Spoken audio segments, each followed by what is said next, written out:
Welcome back to Archivum Halo, where we explore the deepest corners of the Halo universe.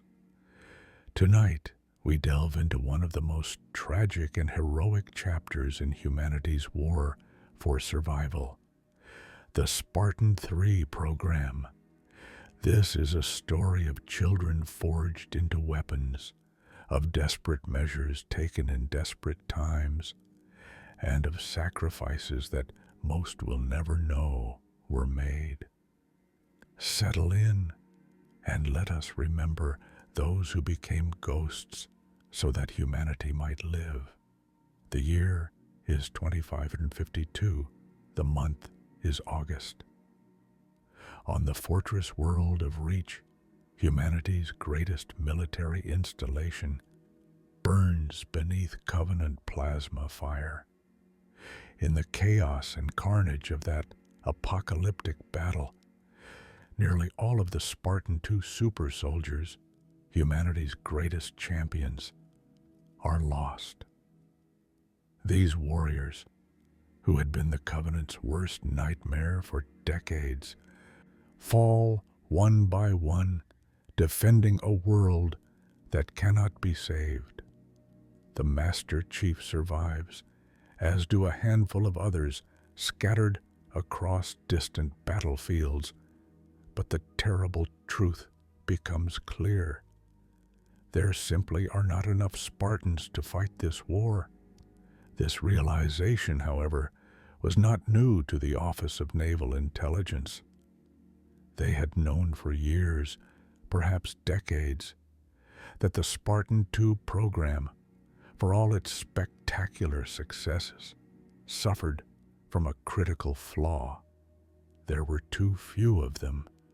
Dr. Catherine Halsey had created approximately 75 Spartan-IIs from her carefully selected candidates. After the augmentation process, which killed or crippled nearly half of them, only about 33 remained combat capable. 33 warriors to defend hundreds of worlds across an empire spanning light years. 33 super soldiers to face a Covenant war machine that numbered in the billions. The mathematics were brutal and undeniable. Even if every Spartan-II survived every mission, an impossibility in warfare, they could not be everywhere at once. Colony worlds burned while the nearest Spartan was systems away. Covenant fleets ravaged populations while humanity's greatest defenders fought desperately on other fronts. Each loss of a Spartan-II represented not just the death of a supremely skilled warrior, but the loss of decades of training, millions of credits in resources, and irreplaceable combat experience. Dr. Halsey's program had been designed around a principle of quality over quantity. Each Spartan-II was a work of art, a masterpiece of genetic enhancement and training that took years to create. They were selected as children through an exhaustive process that identified genetic markers for enhanced physicality, intelligence, and psychological resilience. They were trained from age 6 through adolescence in every aspect of warfare. Their augmentations represented the bleeding edge of human biomedical science. Their Mjolnir-powered assault armor cost as much as a small starship and was regularly upgraded with the latest technology the UNSC could provide. This approach had yielded warriors of almost mythical capability. Spartan-IIs could think faster, move quicker, and hit harder than any enemy they faced. They turned the tide of battles that should have been lost. They completed missions that were deemed impossible. They became legends whispered about in Covenant command channels with a mixture of fear and grudging respect. But legends alone could not save humanity from extinction. The Office of Naval Intelligence understood the strategic reality with cold clarity. The Covenant was winning the war through sheer attrition. For every Covenant ship destroyed, 10 more appeared. For every world humanity defended, 3 more were glassed. The war was not sustainable. Humanity needed more Spartans, but Dr. Halsey's methods could not produce them quickly enough, cheaply enough, or in sufficient numbers to matter on a strategic scale. This cruel calculus gave birth to a question that would haunt everyone involved. What if the standards were lowered? What if the training period was shortened?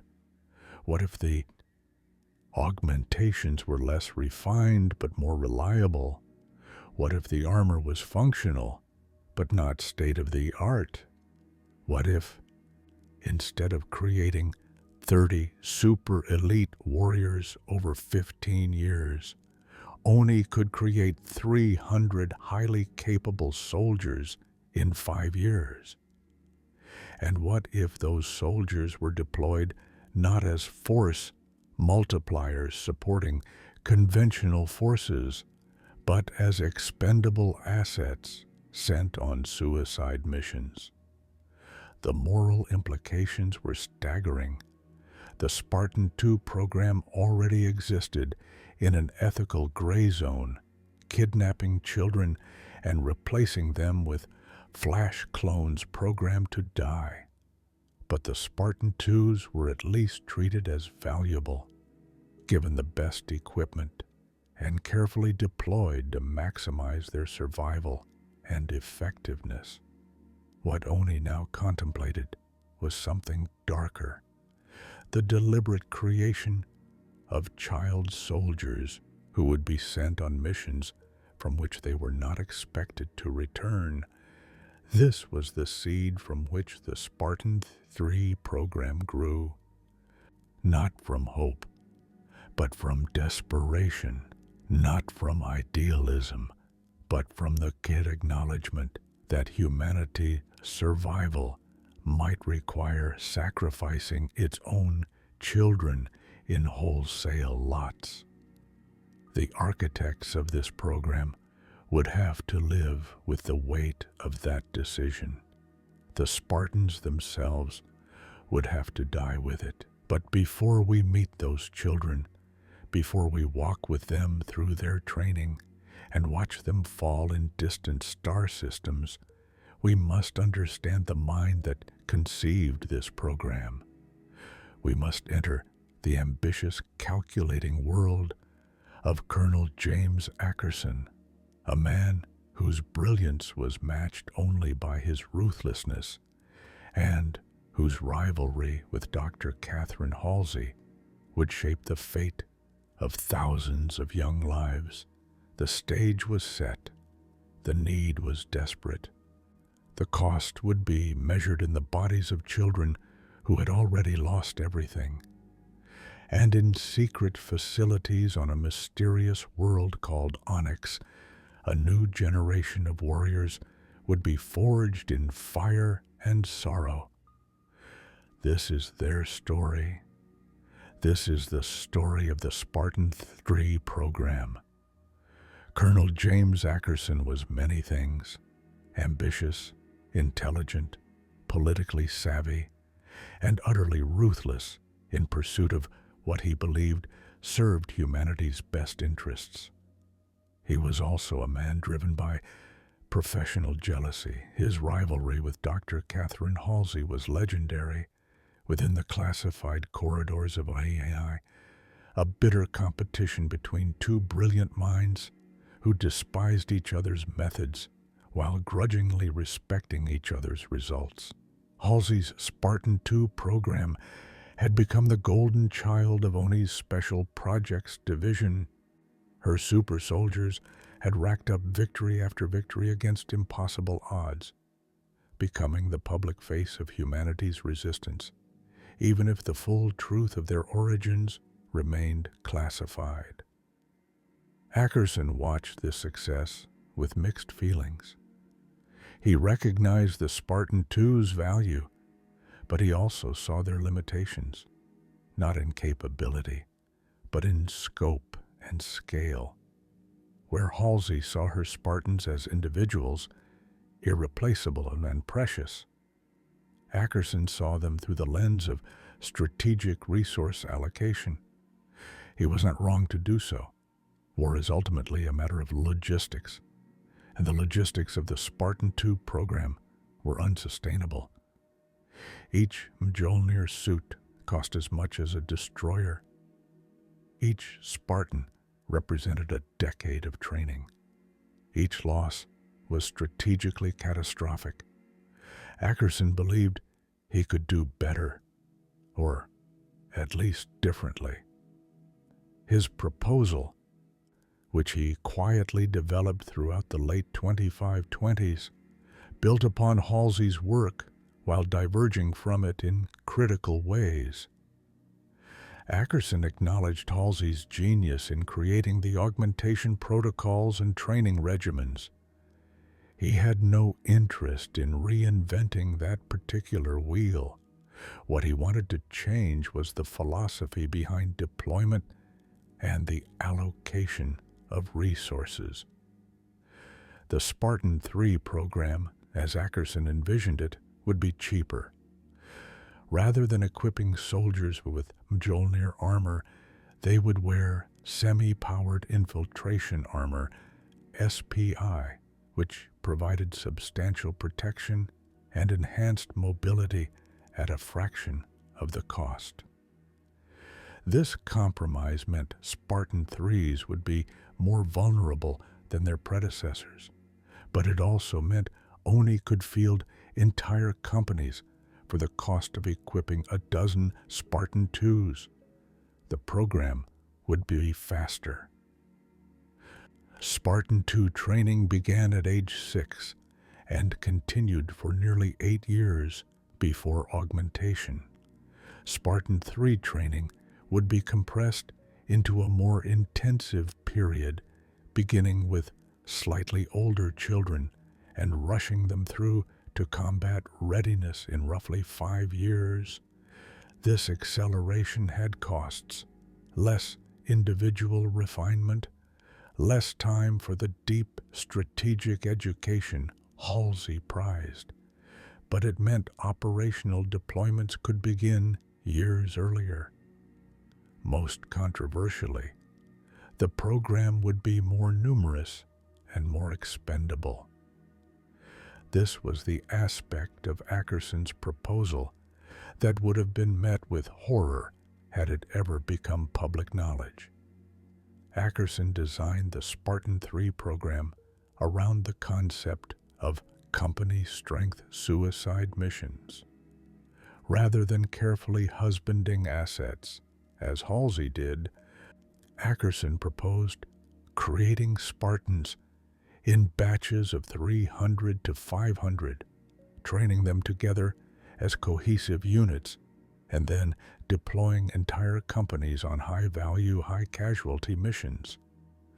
The strategic logic was sound, if morally horrifying.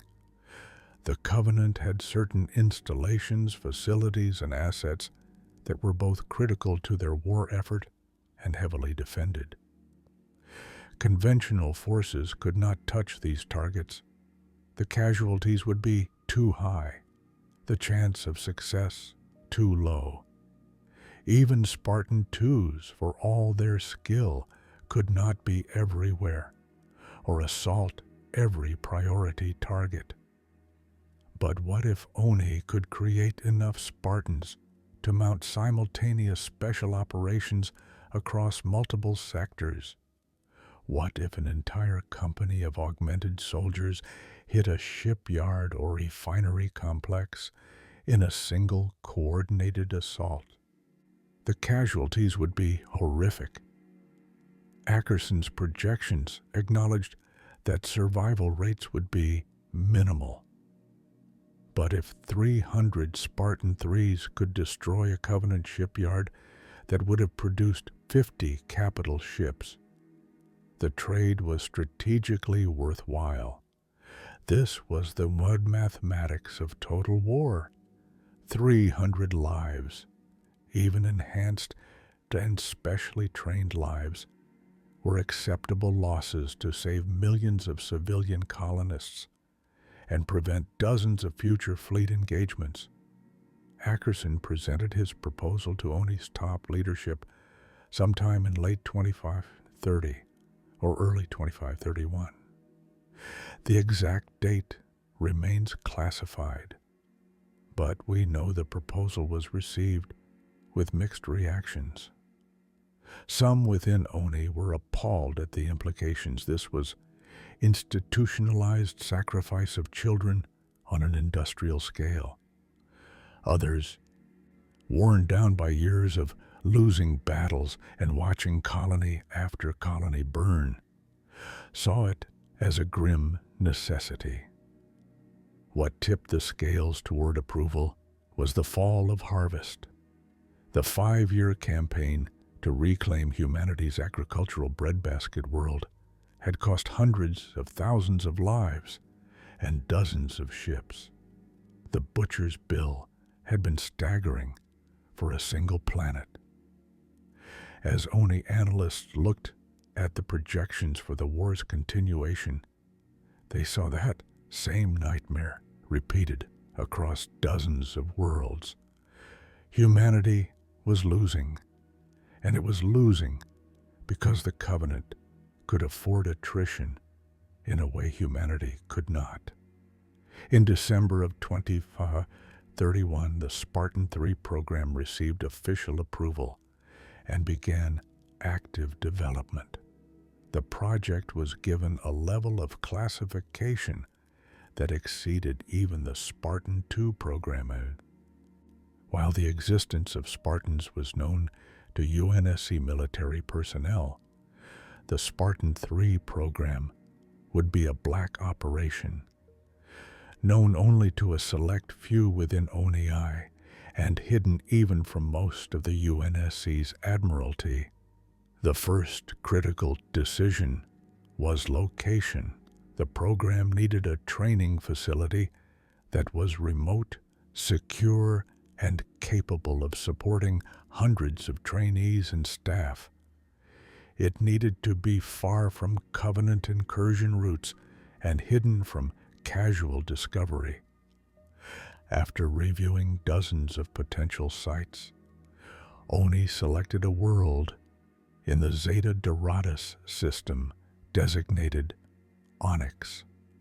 Onyx was, on the surface, an unremarkable terrestrial world with a breathable atmosphere and generally temperate climate. It had been surveyed in the early days of humanity's colonial expansion and found to be suitable for settlement. However, it had never been colonized, instead being designated as a classified Oni facility. This proved to be tremendously fortunate because Onyx was far more than it appeared. Unknown to humanity at the time, Onyx was actually an enormous Forerunner construct, a shield world designed to protect its inhabitants from the halo array's activation. The entire planet was composed of trillions of microscopic Forerunner machines called Sentinels, which maintained the illusion of a terrestrial world while concealing a slip space bubble containing a Dyson sphere of staggering proportions. This secret would not be discovered until 2552, but even in 2531, there were hints that Onyx was special. Oni had maintained small research facilities on Onyx for years, studying unusual readings and Forerunner artifacts discovered beneath the surface. The planet's remote location in a relatively unexplored region of space made it ideal for classified projects. There were no civilian populations within several light years, no regular shipping lanes, and no reason for Covenant scouts to investigate the system.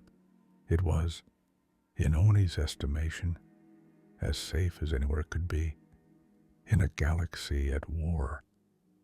Camp Karahi, named after a mountain in Earth's North American region, historically associated with military training, was established in a remote area of Onyx's largest continent. The facility was designed to house hundreds of trainees along with a staff, instructors, and support personnel. It included barracks, classrooms, medical facilities, armories, obstacle courses, and access to the surrounding wilderness for field exercises, with location secured and approval granted. Ackerson needed personnel to actually run the program. Here he made perhaps his most important and successful decision. He recruited the very people who had made the Spartan-II program successful. Chief Petty Officer Franklin Mendez was the first and most critical acquisition. Mendez had been the primary drill instructor for the Spartan-II candidates, training them from age 6 through their augmentations and into their early combat deployments. He was legendary for his toughness, his tactical brilliance, and his genuine care for the Spartans under his command. Mendez had made those children into warriors, but he had also kept as many of them alive as possible through the brutal training process. Mendez was initially reluctant to join the Spartan-III program. He had deep reservations about the philosophical differences from the Spartan-II program, particularly the emphasis on high-casualty operations. However, he was also a pragmatist who understood the strategic situation. More than that, he was a soldier who followed orders and believed in the mission of defending humanity. When Oni offered him the position of head trainer for the Spartan-IIIs, he accepted, bringing decades of experience and hard-earned wisdom to the new program. But Mendez alone was not enough. The program needed a commanding officer, someone who understood Spartans not just theoretically, but from direct experience, someone who could relate to the candidates, who knew what they would endure, and who could make the impossible decisions that the program would require. Ackerson needed a Spartan-II to run the Spartan-III program. The choice fell on Lieutenant, junior grade Kurt 051, a Spartan-II from the original class. Kurt was 21 years old in 2531 and had been on active combat duty for nearly 9 years. He had fought in dozens of engagements against the Covenant and had proven himself not just as a warrior, but as a leader and tactician. His record showed a rare combination of aggression in battle and thoughtfulness in planning.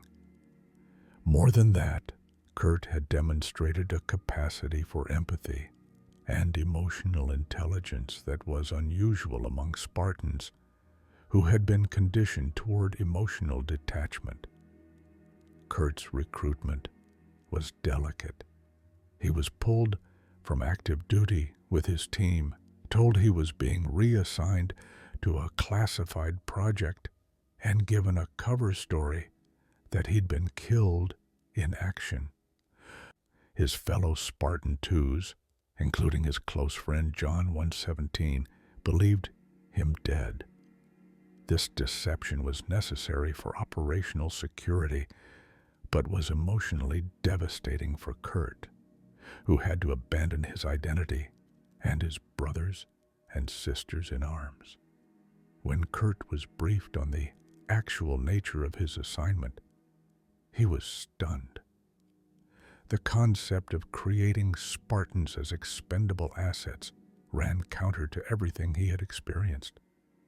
In his life as a Spartan-II, every member of his team was precious. They looked out for each other, covered each other's backs, and did everything possible to ensure everyone came home. The idea of training hundreds of Spartans with the expectation they would die on their first or second deployment seemed like a betrayal of everything being a Spartan meant. Kurt's objections were noted and ultimately overruled. He was given a choice: accept the assignment or face charges for dereliction of duty. Oni played hardball when the stakes were high. Faced with the alternative of court-martial and imprisonment, which would serve no one, Kurt accepted. He was promoted to lieutenant commander and given a new identity: Kurt Ambrose. The name was symbolic. Ambrose meaning immortal, a dark irony for someone now tasked with sending children to their deaths. Kurt Ambrose and Franklin Mendez met at Camp Currahee in the early weeks of 2532 to begin preparations for the arrival of the first class of Spartan-III candidates. The two men, one a Spartan super soldier barely into his 20s, and the other a grizzled Marine veteran approaching his 60s, formed an unlikely partnership that would define the program. Their relationship was complex.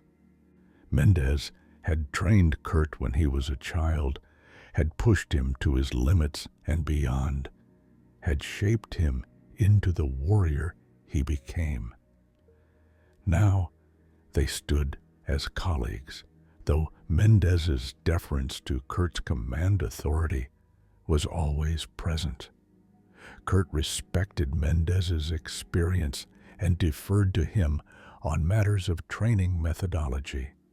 Together, they began to design the curriculum that would turn traumatized war orphans into elite special operations soldiers. The program they designed drew heavily on the Spartan-II training regimen, but with important modifications. The training would be more compressed, but more intensive. There would be less emphasis on individual excellence and more on unit cohesion and team tactics. The candidates would be slightly older, which meant they could handle more sophisticated instruction faster, but also meant they retained more of their pre-training memories and trauma. Both Kurt and Mendez understood that they were walking a moral tightrope. They would do everything in their power to prepare these children for survival, to give them every advantage their reduced resources allowed.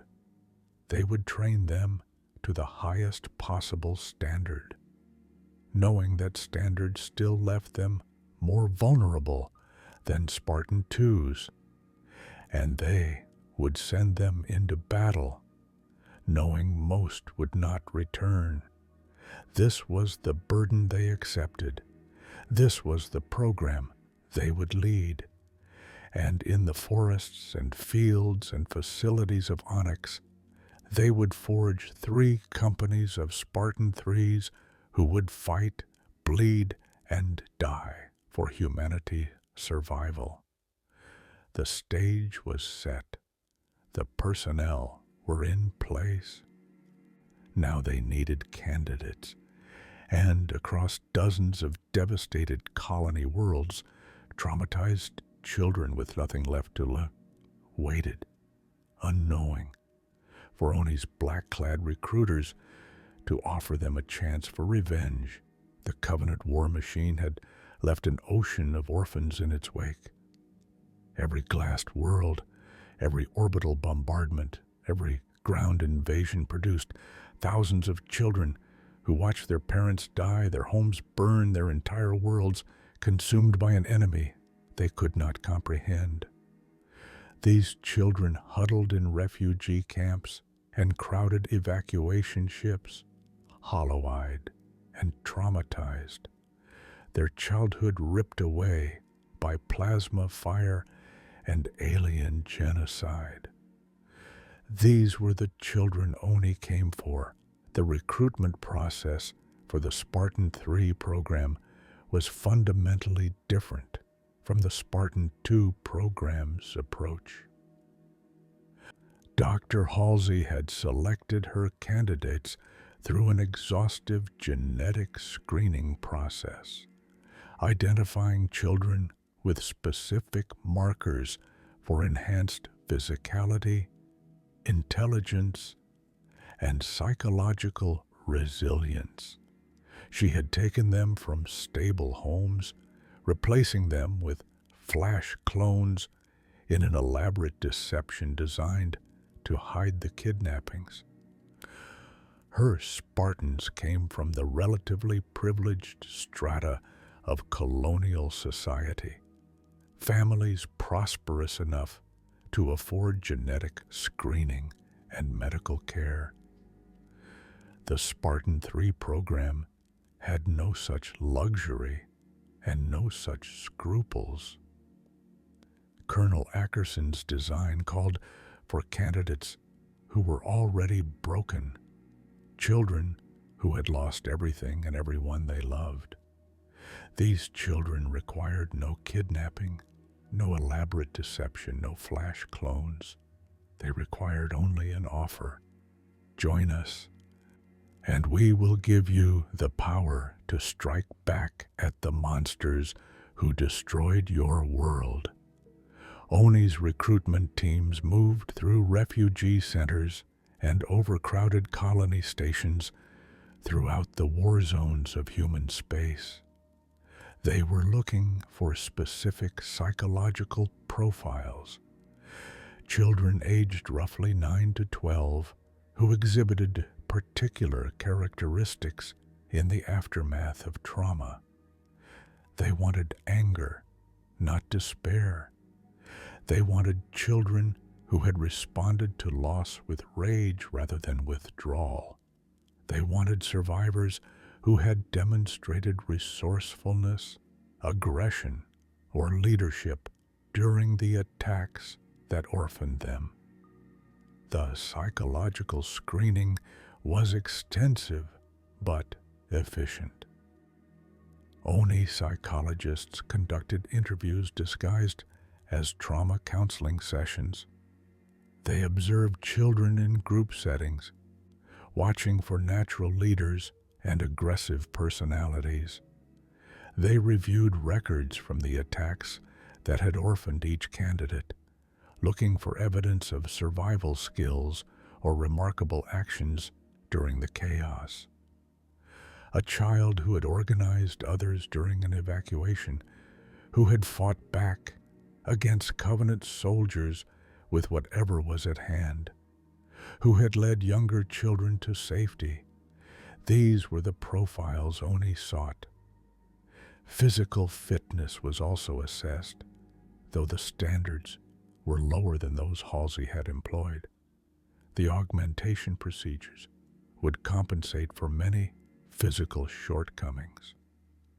What mattered more was the baseline resilience and the absence of genetic factors that would make augmentation impossible. Medical examinations were disguised as routine health screenings for all orphans, with the true purpose hidden beneath layers of bureaucratic procedure. The children who met the criteria were approached carefully. The recruitment pitch was remarkably straightforward, perhaps even honest in its way. Oni representatives would explain that there was a special program for children who wanted to fight back against the Covenant. The program was dangerous, they would say. Not everyone would survive, but those who completed it would become humanity's most elite soldiers, powerful enough to hurt the Covenant in ways normal soldiers could not. Most importantly, the children were told they had a choice. They could refuse and they would be placed in foster care or group homes, given counseling, and eventually integrated into normal civilian life. Or they could volunteer, knowing full well what they were volunteering for. This element of choice, however illusory it might have been for children so traumatized and angry, was what ethically distinguished the Spartan-III program from the kidnappings of the Spartan-II program. These children said yes. They chose vengeance over healing, warfare over normalcy, probable death over a quiet life. The ethical implications of offering such a choice to traumatized children have been debated within Oni ever since. Critics argue that children in such psychological states cannot make informed decisions, that the offer itself was a form of manipulation that exploited their trauma. Defenders point out that these children were already damaged, that many would never fully recover from what they had witnessed, and that the program offered them purpose and the tools to act on their rage rather than being consumed by it. The recruitment process produced hundreds of candidates from across human-controlled space. They came from dozens of worlds with names that would become legends of loss: Jericho 7, Miridem, New Harmony, Draco 3, Circumstance. Each child carried their own story of horror and loss. Each had watched loved ones die. Each bore scars, physical and psychological, that would never fully heal. These children were transported to Onyx under heavy security. They traveled aboard Prowler-class stealth ships in small groups, their movements classified, their destinations unknown, even to most of the ship's crews. The journey could take weeks, as the ships took circuitous routes to avoid detection and prevent any possible tracking back to the program's location. Upon arrival at Onyx, the candidates were processed through a reception facility at Camp Currahee. They were issued uniforms, assigned barracks, and given preliminary orientations. Many were meeting each other for the first time, children from different worlds thrown together by the coincidence of loss and Oni's selection criteria.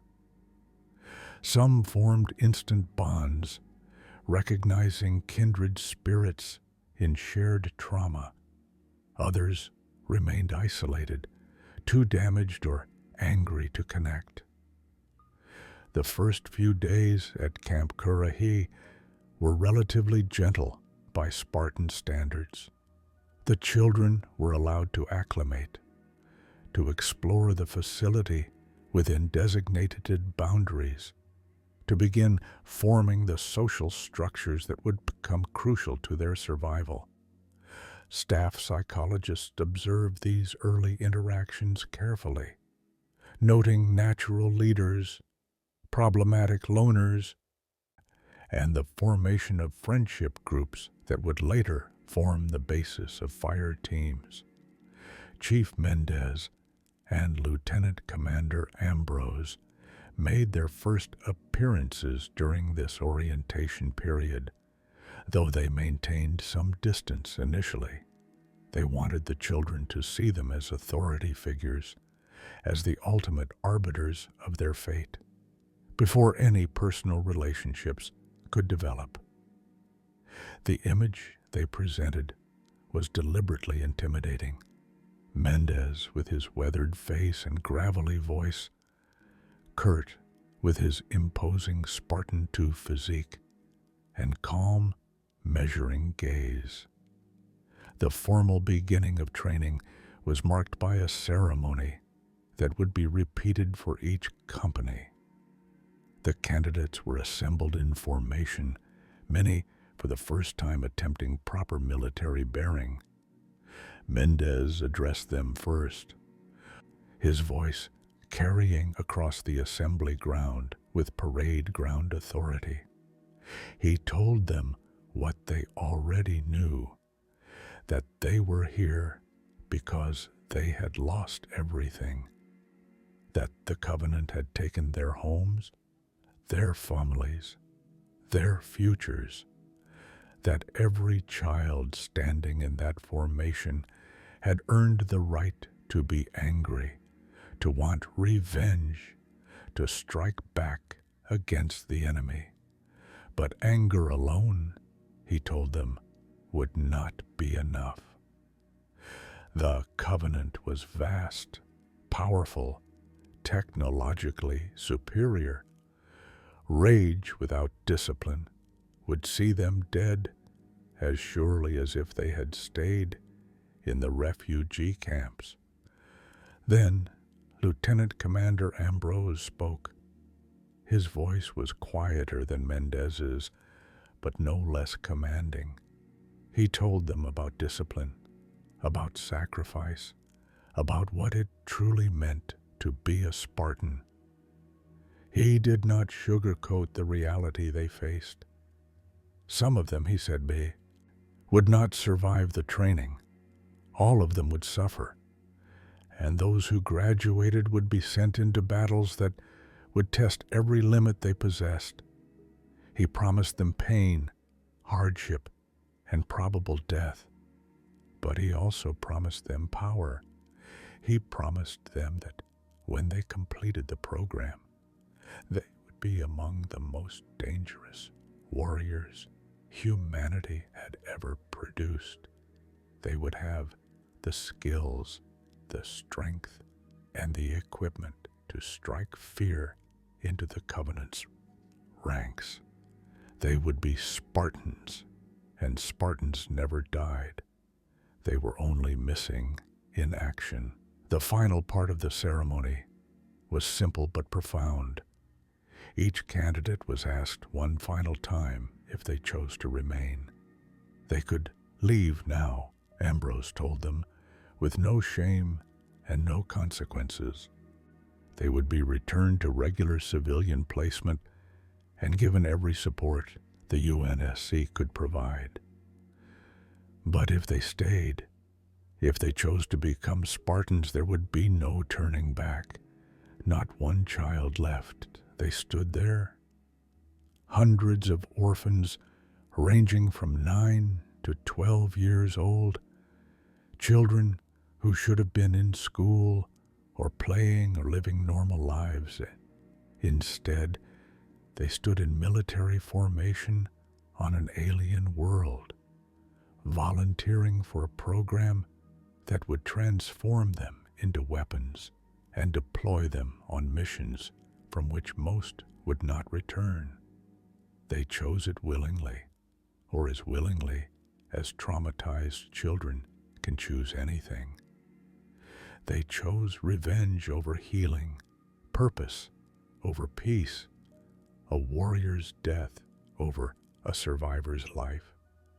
And in making that choice, they became something more and less than children. They became candidates for the Spartan-III Program. The first company, designated Alpha Company, consisted of 497 candidates. They came from 37 different colony worlds. The oldest was 12 years and 7 months. The youngest was 9 years and 2 months. 70% had witnessed family members killed directly by Covenant forces. 40% had lost parents in orbital bombardments or ship-to-ship combat. 23 had been physically injured in the attacks that orphaned them. All carried psychological trauma consistent with post-traumatic stress disorder, though some hid it better than others. These were the first Spartan-IIIs.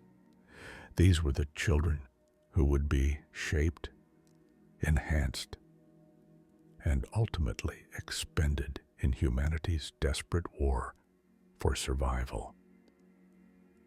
Their training would break them down and rebuild them. Their augmentations would transform their bodies into weapons. Their armor would turn them into ghosts, and their missions would send them into the fires of war from which most would never emerge.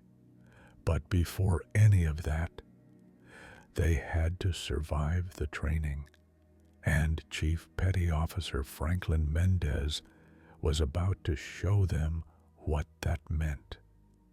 Dawn on Onyx came cold and gray, the planet's yellow sun casting long shadows across Camp Currahee as the first training day began.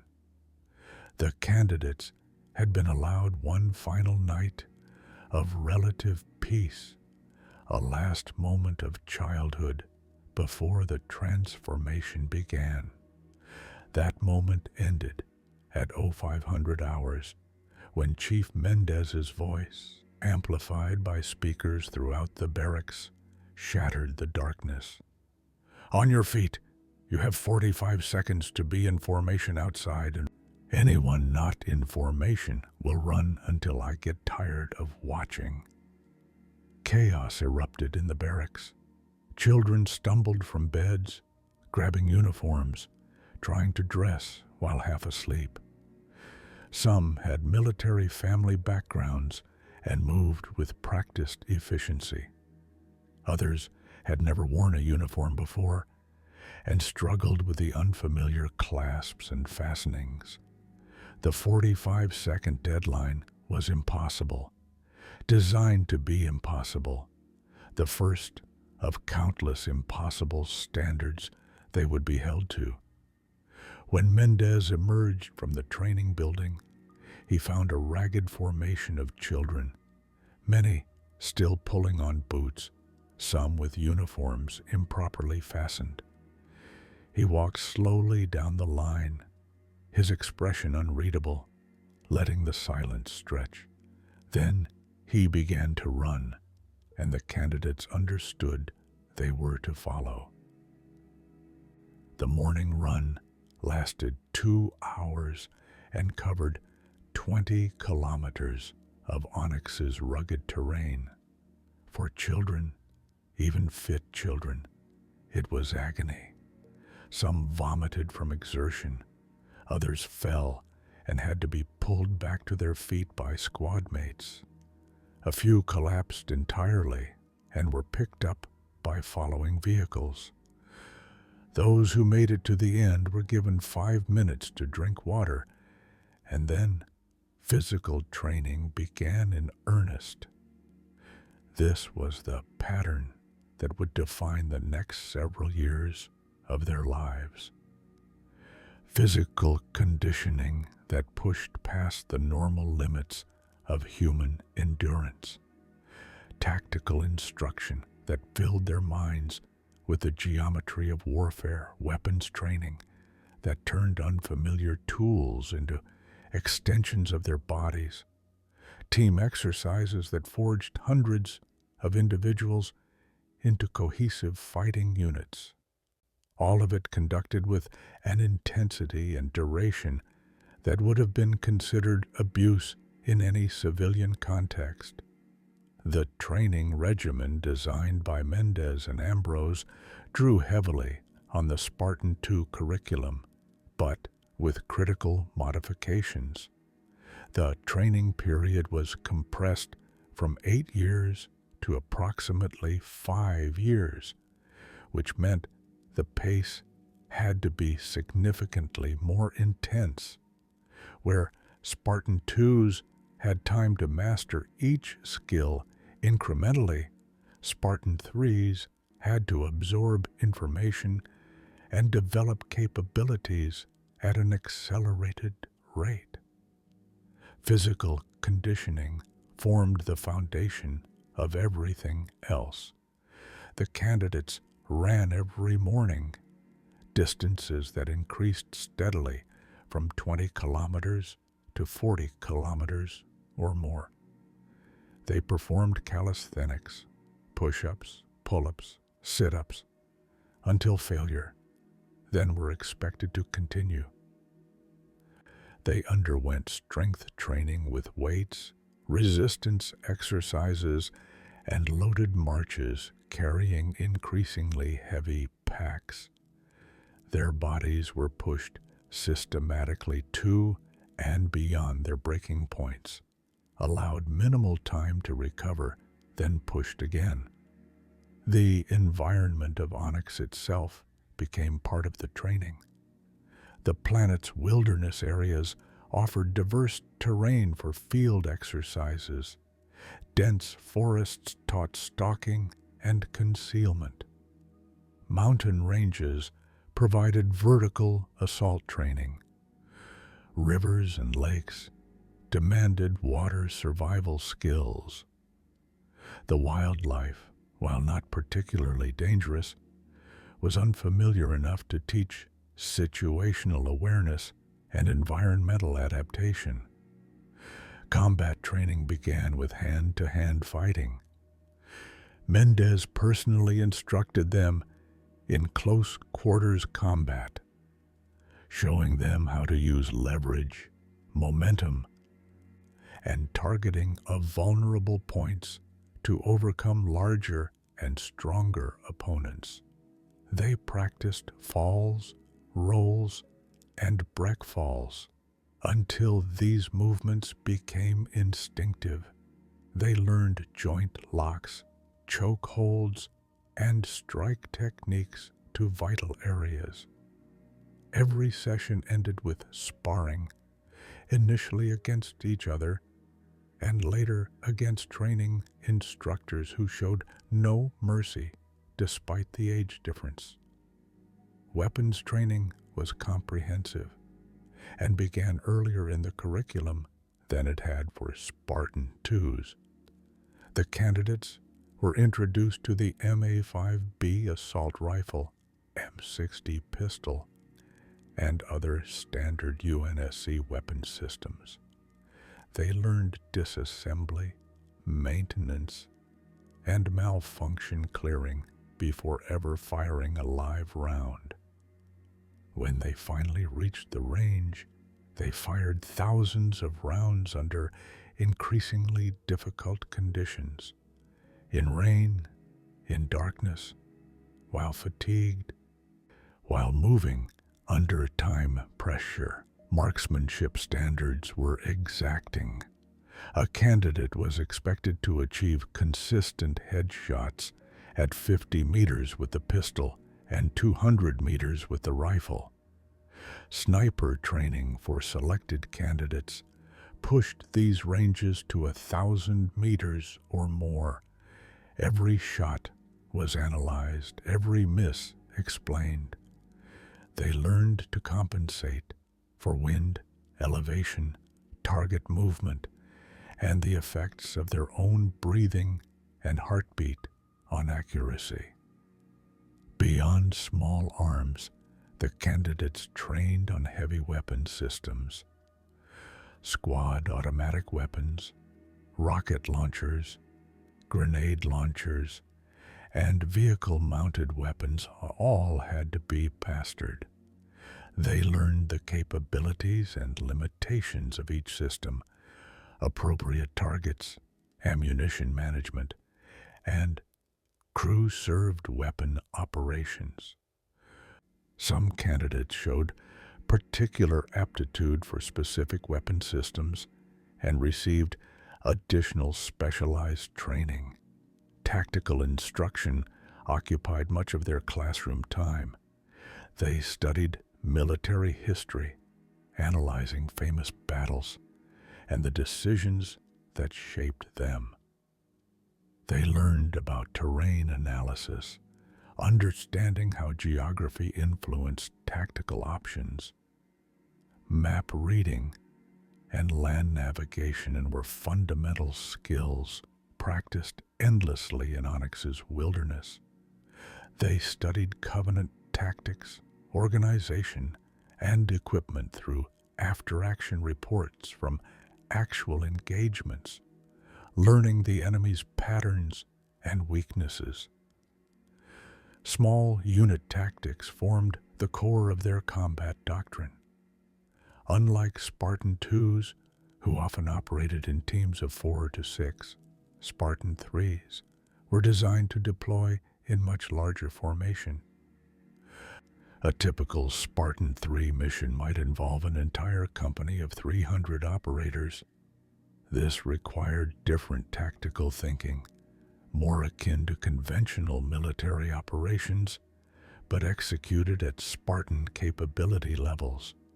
They learned fire and maneuver at squad, platoon, and company scale. They practiced bounding overwatch, where elements alternated between moving and providing covering fire. They studied assault techniques for various objectives: buildings, fortifications, vehicles, ships. They learned ambush tactics, patrol procedures, reconnaissance methods, and direct action raids. Every tactical principle was taught first in classroom lectures, then rehearsed in dry runs, and finally executed in live exercises with increasing realism. Field exercises dominated the later years of training. These exercises could last days or weeks, with candidates living in Onyx's wilderness while completing mission objectives. They learned to navigate by stars when electronic equipment failed, to find water and shelter, to move silently through various terrains, to observe and report enemy positions. They practiced prisoner handling, casualty evacuation, hasty defensive positions, and countless other skills that soldiers need when operating far from friendly support. The exercises grew progressively more difficult and realistic. Training staff played the role of enemy forces, using similar equipment to the Covenant where possible. Live fire exercises, using reduced charge ammunition to minimize fatal accidents, taught the candidates to operate under actual hostile fire. Some exercises incorporated deliberate stress factors, sleep deprivation, food shortage, simulated casualties, equipment failures, to prepare the candidates for the chaos of real combat.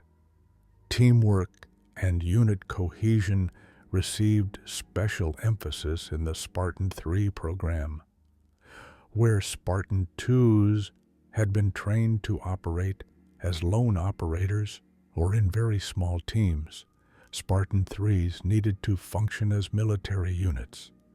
They were organized into fire teams of 4, squads of 12, platoons of 48, and companies of approximately 300. Each level of organization had to develop internal cohesion and understanding. Fire teams became the fundamental building block. These groups of 4 spent virtually every moment together, training, eating, sleeping, conducting exercises. They learned each other's strengths and weaknesses, developed nonverbal communication, and formed bonds that went beyond mere friendship into something approaching telepathy in combat. A good fire team could coordinate complex actions with minimal communication, each member anticipating what the others needed. Leadership training was incorporated throughout the program. Natural leaders emerged quickly and were given opportunities to lead during exercises. They learned planning processes, order writing, briefing techniques, and decision-making under pressure. Not every candidate would become a leader, but all needed to understand leadership principles so they could effectively follow orders and take initiative when their leaders fell. Electronic warfare and technology training reflected the high-tech nature of the conflict. Candidates learned to use tactical communications equipment, encryption systems, and electronic countermeasures. They practiced hacking and network intrusion, both offensive operations to disrupt enemy systems and defensive measures to protect their own networks. Some candidates with particular aptitude became specialists in these areas, though all received baseline training.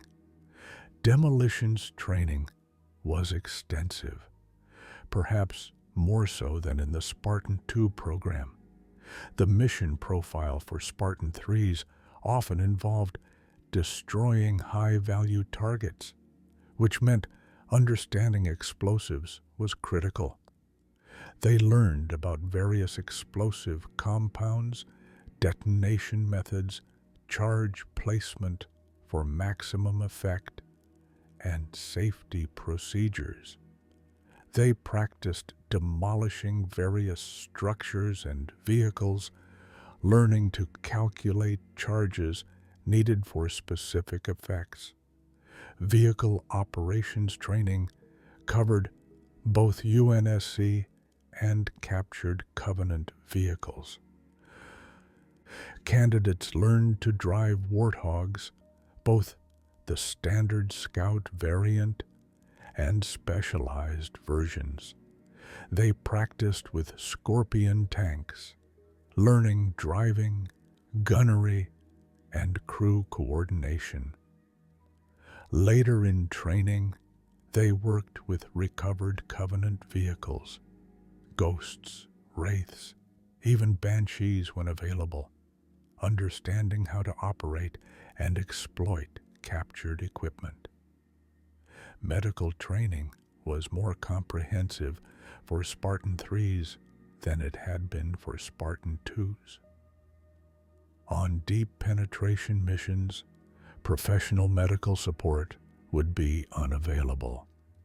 Every Spartan-III needed to function as a combat medic, capable of treating traumatic injuries under fire.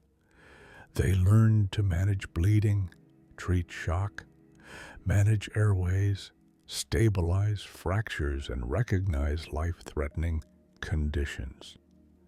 They practiced these skills repeatedly until they could perform emergency medicine while exhausted, in darkness, under simulated combat conditions. Survival, evasion, resistance, and escape training, known as SEER, prepared candidates for the possibility of being isolated behind enemy lines. They learned survival techniques for various environments, how to evade pursuit, resistance to interrogation, and escape methods if captured. The resistance training was particularly harsh, involving simulated captivity with stress positions, sleep deprivation, and intense psychological pressure designed to test their limits without crossing into actual abuse. The training was not purely physical and tactical. The candidates continued to receive education in standard academic subjects, though at an accelerated pace. They studied mathematics, physics, chemistry, biology, and other sciences. Language training included basic Sangheili and other Covenant languages, though few achieved fluency. They learned history, political science, and cultural studies. The goal was to produce not just warriors, but educated soldiers capable of understanding the broader context of their actions. Throughout all of this, Chief Mendez remained the constant presence, demanding, implacable, occasionally showing flashes of dry humor or rare approval when earned. He knew every candidate's name, strengths, and weaknesses. He pushed them individually and collectively, always seeming to know exactly how much pressure each could withstand before breaking. His standards were impossibly high, and yet the candidates strove to meet them because they understood he was preparing them for something even harder than training. Lieutenant Commander Ambrose, the Spartan-II they knew as Kurt, served as a different kind of role model. He demonstrated what they could become: fast, strong, skilled beyond normal human capability. He sparred with them as they improved, always winning, but allowing them to land occasional touches that showed their progress. He taught advanced tactics, led complex exercises, and provided insight into what Spartans were truly capable of achieving. His presence was a reminder that the augmentations awaiting them would elevate their capabilities dramatically.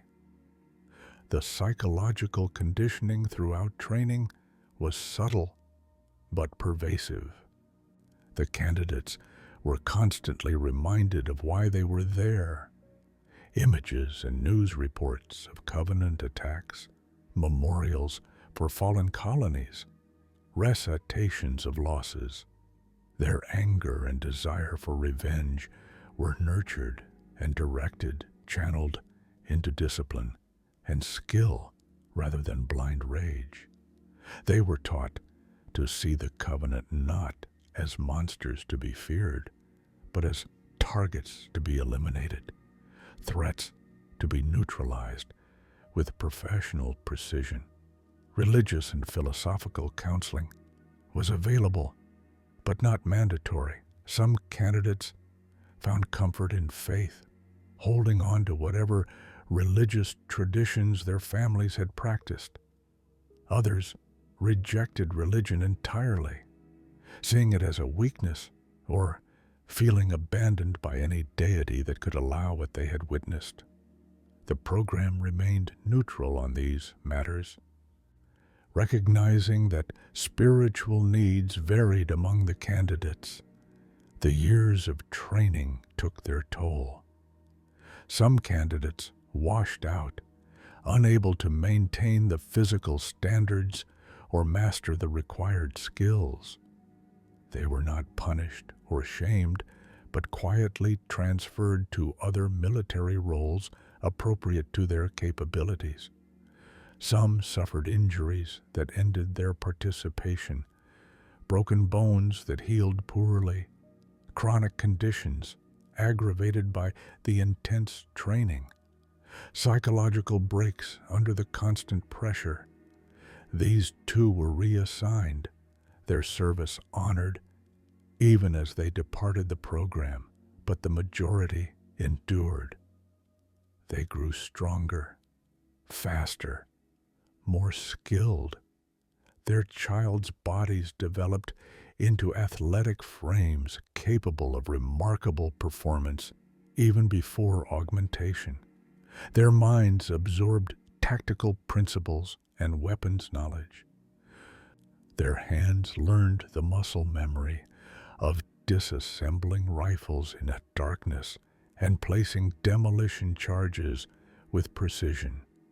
They became fluent in military jargon, proficient in a dozen weapon systems, and capable of planning and executing complex operations. The bonds between candidates grew stronger than family. They had shared pain, exhaustion, triumph, and loss in ways that created connections deeper than those formed in normal civilian life. Fire teams became inseparable. Platoons developed their own cultures and friendly rivalries with other platoons. The company as a whole formed an identity, a collective personality that distinguished them from the civilian world they had left behind. By the end of their training, these children had become something else entirely. They were not yet Spartans. That transformation awaited them in the augmentation facilities, but they were no longer ordinary children either. They were warriors in training, shaped by years of hardship into the most skilled, unaugmented soldiers humanity had ever produced. They stood ready for the next phase, the biological metamorphosis that would elevate their capabilities beyond the merely human. They understood the risks. Some would not survive the procedures, others would be crippled by them, but they had come too far and sacrificed too much to turn back now. The training had prepared their bodies and minds for what was to come. Now science would reshape them at the molecular level, turning highly trained soldiers into augmented weapons. The transformation from candidate to Spartan was about to begin. The augmentation facilities at Camp Currahee were state-of-the-art by 2530 standards, though they could not match the elaborate medical infrastructure that had been available for the Spartan-II program. The procedures would be performed in batches, with candidates processed through multiple surgical suites over several weeks.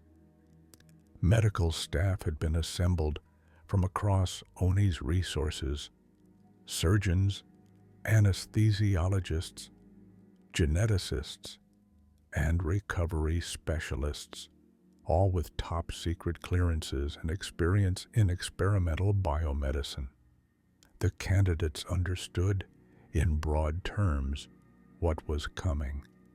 They had been briefed on the augmentation procedures, shown medical diagrams, and told explicitly about the risks.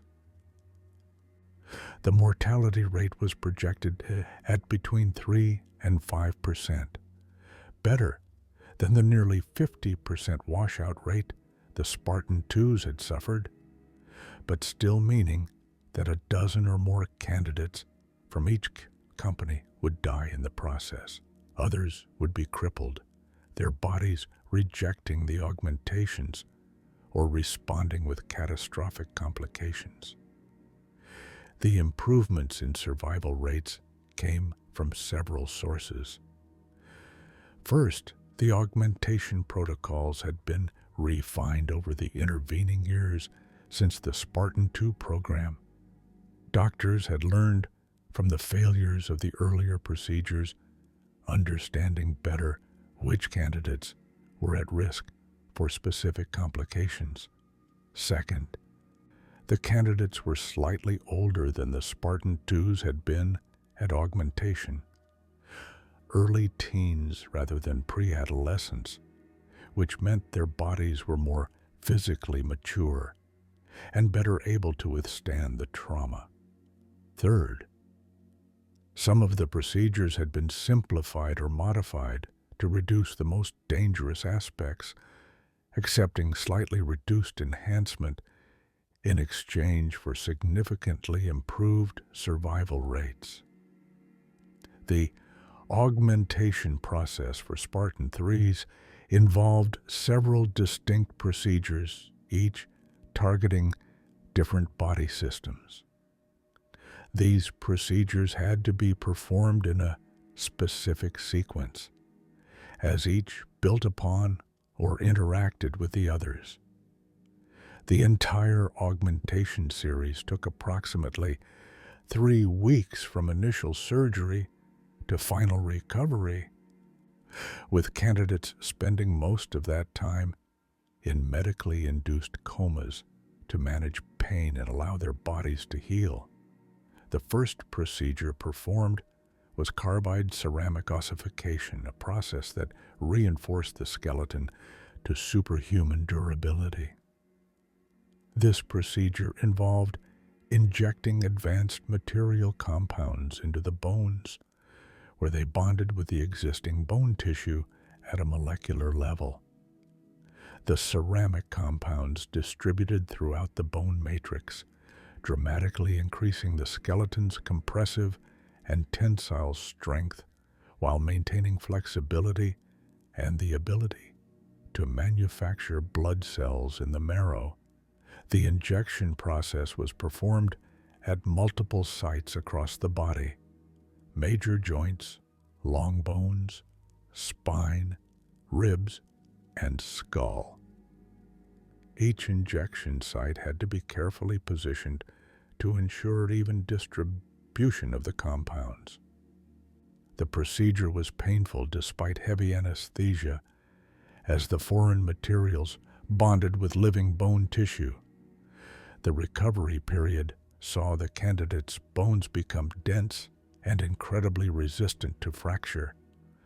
A Spartan-III's skeleton could withstand impacts that would shatter normal human bones, allowing them to fall from heights, absorb heavy blows, and even survive some small arms fire, striking bone rather than vital organs. The skeletal reinforcement was necessary to support the next procedure: muscular enhancement injections. These injections contained a protein complex that bonded to muscle tissue and dramatically increased the muscle fiber density. The injections targeted all major muscle groups: legs, arms, core, back, with multiple injection sites per muscle group to ensure thorough saturation. The protein complex worked by facilitating the formation of additional muscle fibers within existing muscles and increasing the efficiency of existing fibers. The result was muscle tissue that was significantly more powerful and more resistant to fatigue than normal human muscle. Where an unaugmented human's muscles might generate a specific amount of force for a specific duration before exhausting, the augmented muscles of a Spartan-III could generate much greater force and sustain it for longer periods. Without the skeletal reinforcement, muscles this powerful would tear themselves from bone attachments or break the bones they pulled against. With the ceramic reinforced skeleton, the enhanced muscles could be used to their full potential. A Spartan-III could lift and carry loads that would overwhelm normal humans, sprint at speeds approaching professional athletes while wearing full armor, and maintain physical exertion for extended periods without rest. The catalytic thyroid implant was a small bioengineered gland inserted near the existing thyroid. This implant produced a tailored hormone cocktail that optimized the body's growth patterns, accelerated healing, and enhanced overall physical performance. The thyroid implant worked synergistically with the other augmentations, helping the body adapt to and maintain the enhanced bone and muscle tissue. One of the most significant effects of the thyroid implant was enhanced healing. Cuts and bruises that would take days to heal in a normal human healed in hours for a Spartan-III.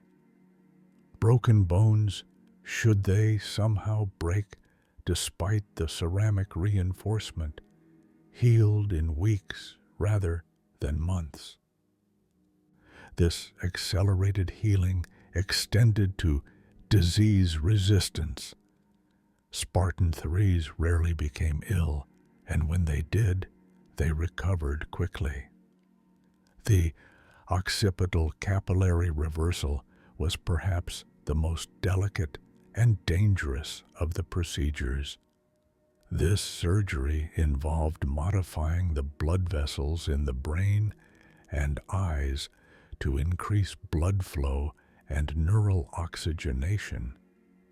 The procedure had to be performed with extreme precision, as errors could result in stroke, brain damage, blindness, or death. The increased blood flow to the brain resulted in improved cognitive function, faster reaction times, enhanced pattern recognition, better memory formation.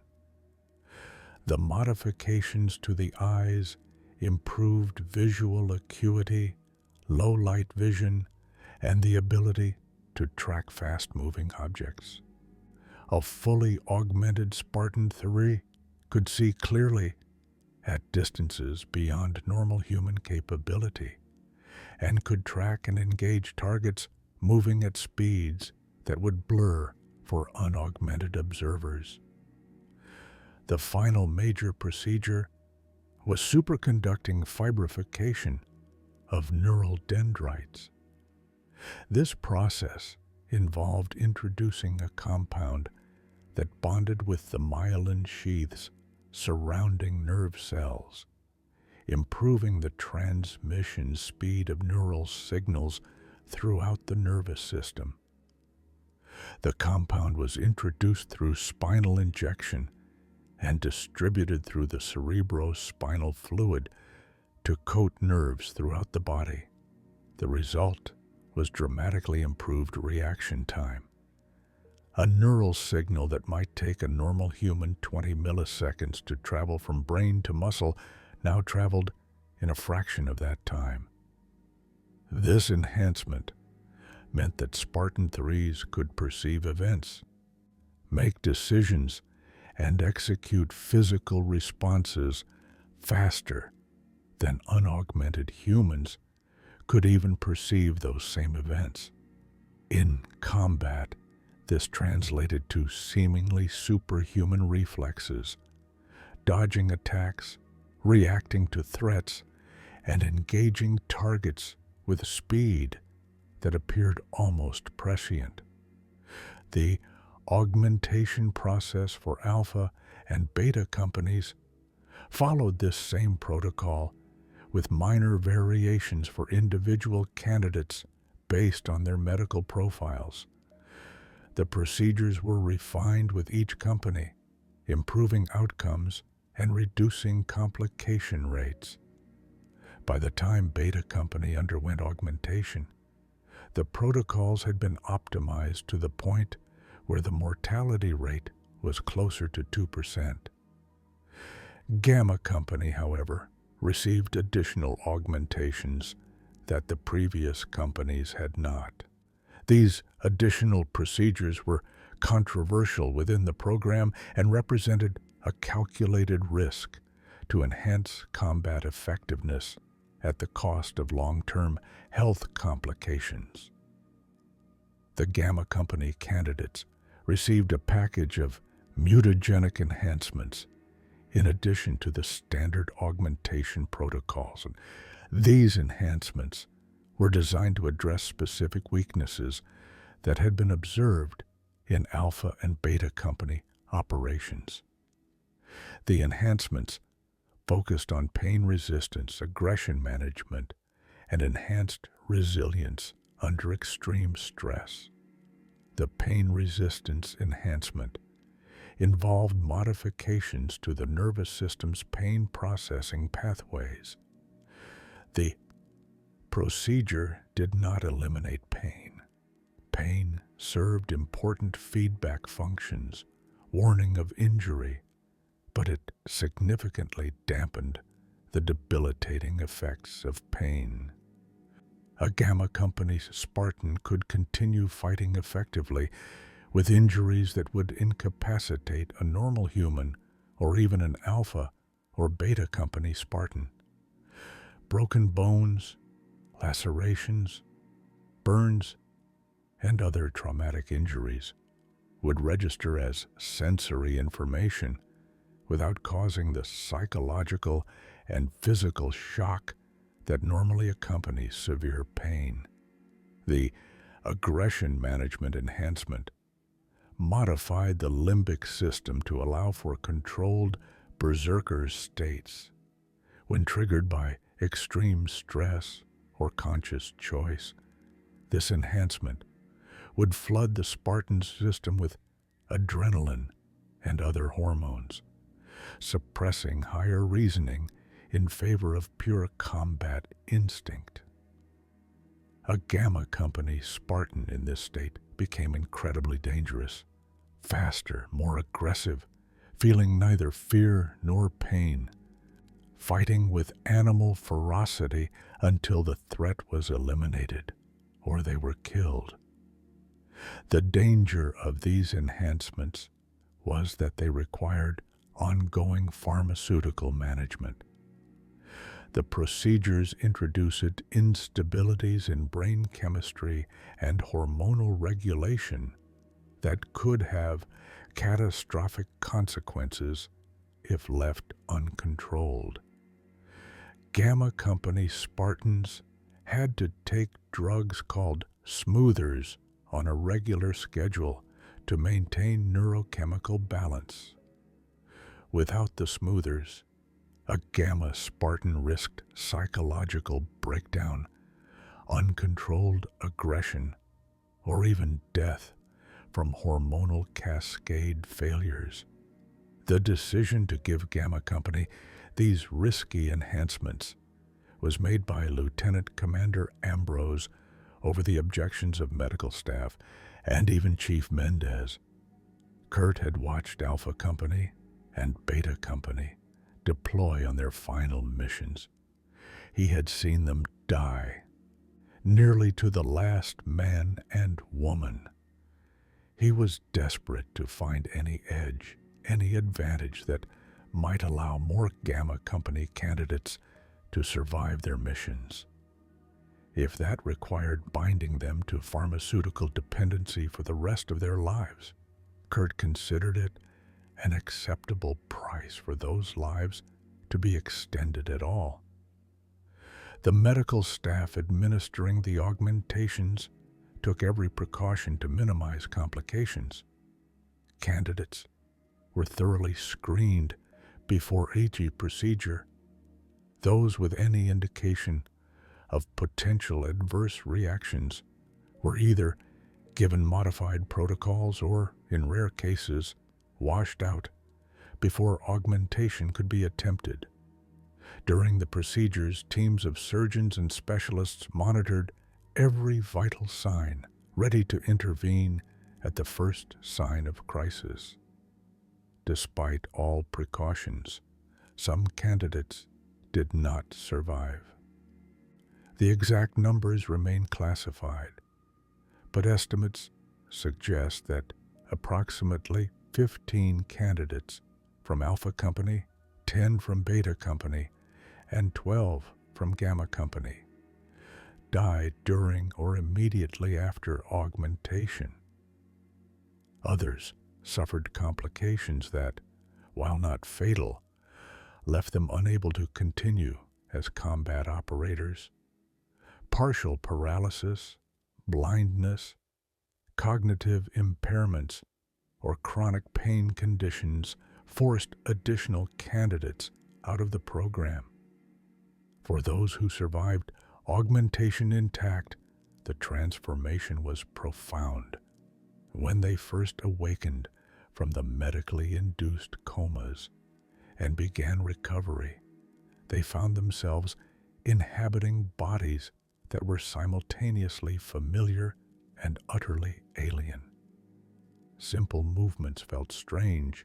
They were stronger, faster, their sensory input sharper and more immediate.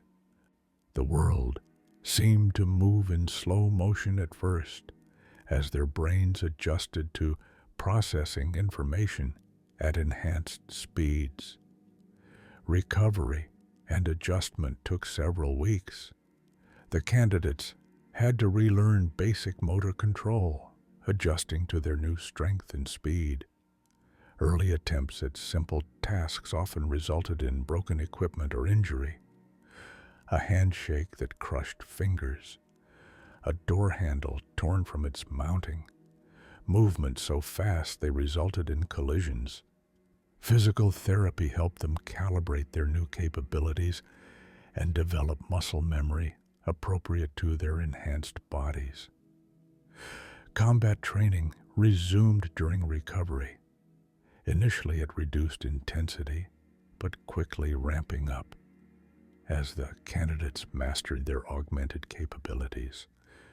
They repeated many of the exercises they had performed during pre-augmentation training and discovered they could now accomplish feats that had been impossible before. Runs that had exhausted them before were now merely warming up. Obstacles that had challenged them were now trivial. Weapon handling that had required concentration now felt effortless. The psychological adjustment was perhaps more challenging than the physical. The candidates had to accept that they were no longer fully human, that they had been transformed into something other. Some struggled with this realization, mourning the loss of their humanity even as they embraced their new capabilities. Others accepted it readily, seeing the augmentations as tools that brought them closer to their goal of striking back at the Covenant. By the end of the recovery and adjustment period, the candidates had fully integrated their enhancements. They moved with fluid grace despite their enhanced strength. They could run for hours without tiring, lift hundreds of pounds with ease, perceive and react to threats with superhuman speed. They were no longer children, no longer even normal humans. They were Spartans. But the transformation was not yet complete. Enhanced biology alone did not make them ghosts. For that, they needed their armor. And in the armories of Camp Currahee, their SPI suits waited. Camouflaged second skins that would turn these superhuman warriors into nearly invisible wraiths capable of infiltrating the most heavily defended Covenant installations. The augmentations had given them the capabilities. The armor would give them the tools, and then Oni would give them missions from which most would never return. The semi-powered infiltration armor represented a fundamental philosophical divergence from the Mjolnir system that equipped the Spartan-IIIs, where Mjolnir was designed to turn its wearer into an unstoppable juggernaut, a one-person army capable of facing impossible odds through sheer overwhelming force. SPI armor followed a different doctrine entirely. It was designed for stealth, for infiltration, for striking from shadows and vanishing before the enemy could respond. The Spartan-IIIs would not assault the enemy head-on like their predecessors. They would be ghosts, phantoms that appeared without warning, completed their objectives, and disappeared into darkness. The development of SPI armor began shortly after the Spartan-III program received approval in 2531. The design team, composed of Oni engineers and materials scientists, worked under strict budgetary constraints that would have been unthinkable for the Mjolnir program. Each Mjolnir suit cost approximately as much as a small starship, tens of millions of credits, incorporating cutting-edge technology, energy shields, and materials that were expensive even to prototype. SPI armor had to be mass-produced at a fraction of that cost, while still providing meaningful protection and capability enhancement. The base structure of SPI armor consisted of a titanium alloy exoskeleton covered by layers of ballistic plates and woven synthetic materials. The exoskeleton provided structural support and incorporated limited servo-assist motors at major joints. These motors were not as powerful or sophisticated as Mjolnir's system. They could not amplify the wearer's strength to the degree that Mjolnir could, but they were sufficient to offset the weight of the armor itself and provide modest strength enhancement. A Spartan-III in SPI armor could carry heavy weapons and equipment without fatigue, and could perform physical feats beyond even their augmented baseline, though nowhere near the superhuman strength displayed by Mjolnir-equipped Spartan-IIs. The armor's protective layers consisted of a combination of materials designed to defeat both energy weapons and kinetic projectiles.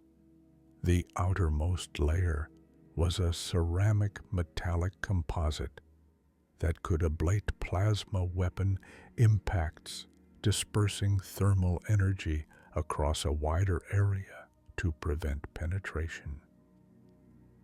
Beneath this was a layer of ballistic weave capable of stopping small arms fire and fragmenting projectiles.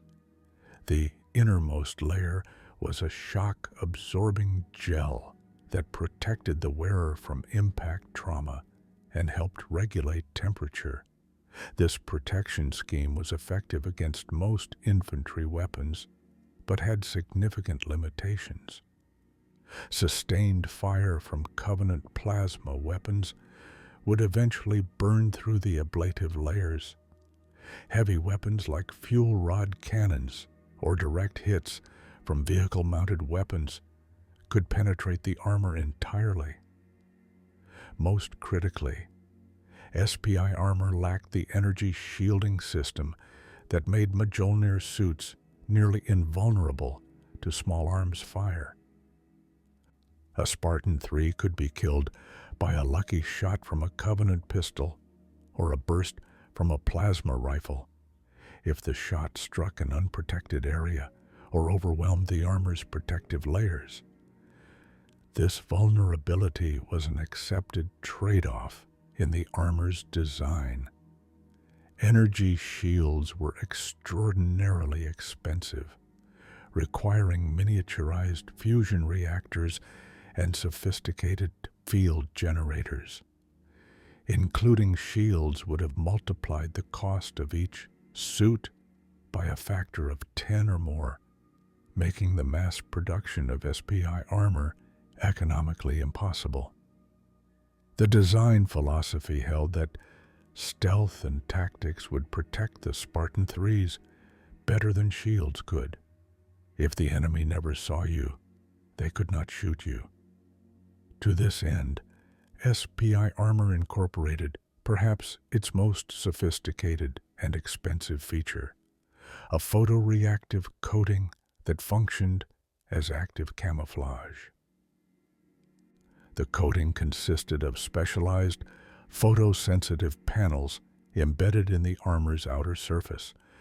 These panels could detect incoming light across multiple wavelengths and actively adjust their reflectivity and color to match the surrounding environment. The system was not true active camouflage like that employed by Covenant elites, which used energy fields to bend light around the user. Instead, the SPI system worked more like a sophisticated chameleon skin, sampling the visual environment and reproducing it on the armor's surface. When functioning properly, and when the wearer remained relatively still, the effect was startlingly effective. A Spartan-III could stand motionless in forest terrain and become nearly invisible even to observers a few meters away. The photoreactive coating had limitations, however. It worked best when the wearer was stationary or moving slowly. Rapid movement caused visible distortions as the system struggled to keep up with changing backgrounds. The system was less effective in environments with strong directional lighting, as it could not perfectly reproduce shadows and highlights. It also consumed significant power, meaning extended use could drain the armor's power supply and force the wearer to rely on battery reserves. The armor's power system used a compact fusion pack mounted on the back plate, similar in principle to Mjolnir's reactor, but significantly less powerful. The reactor provided power for the servo motors, photoreactive coating, and onboard electronics. Under normal operating conditions with moderate camouflage use, the power pack could operate for approximately 72 hours before requiring replacement. Heavy use of the camouflage system or sustained high-intensity movement could reduce this to 24 hours or less. Integrated electronics gave SPI armor capabilities that were sophisticated, even if not quite matching Mjolnir's systems. The helmet contained a heads-up display that provided tactical information, target tracking, ammunition counters, and squad communications. Motion sensors detected movement within a limited range, alerting the wearer to potential threats. A neural interface, though less sophisticated than the one used in Mjolnir armor, allowed the wearer to control suit functions through subconscious thought processes. The communication suite incorporated encrypted radio, satellite uplinks, and laser communication systems for line-of-sight transmissions that were nearly impossible to intercept. The encryption was military-grade and updated regularly, ensuring that Covenant forces could not easily eavesdrop on Spartan communications. The system also included emergency transponders that could be activated if a Spartan was wounded or needed extraction. Environmental systems provided life support in hostile conditions. The armor was fully sealed and could operate in vacuum, underwater, or in toxic atmospheres. Integrated rebreathers and oxygen reserves allowed operation in airless environments, for up to 90 minutes. Temperature regulation systems kept the wearer comfortable in extremes ranging from Arctic cold to desert heat. Radiation shielding, while not as robust as Mjolnir's, provided protection against most background radiation and could protect against moderate radiation exposure for limited periods. Medical systems were basic but functional. Biomonitors tracked the wearer's vital signs and could administer emergency medications from integrated reservoirs. These included trauma drugs to manage pain and shock, stimulants to maintain alertness during extended operations, and anti-radiation medications. The system could also apply biofoam to seal wounds, though this was a stopgap measure requiring proper medical attention as soon as possible. The armor's design went through several iterations during the Spartan-III program's operation.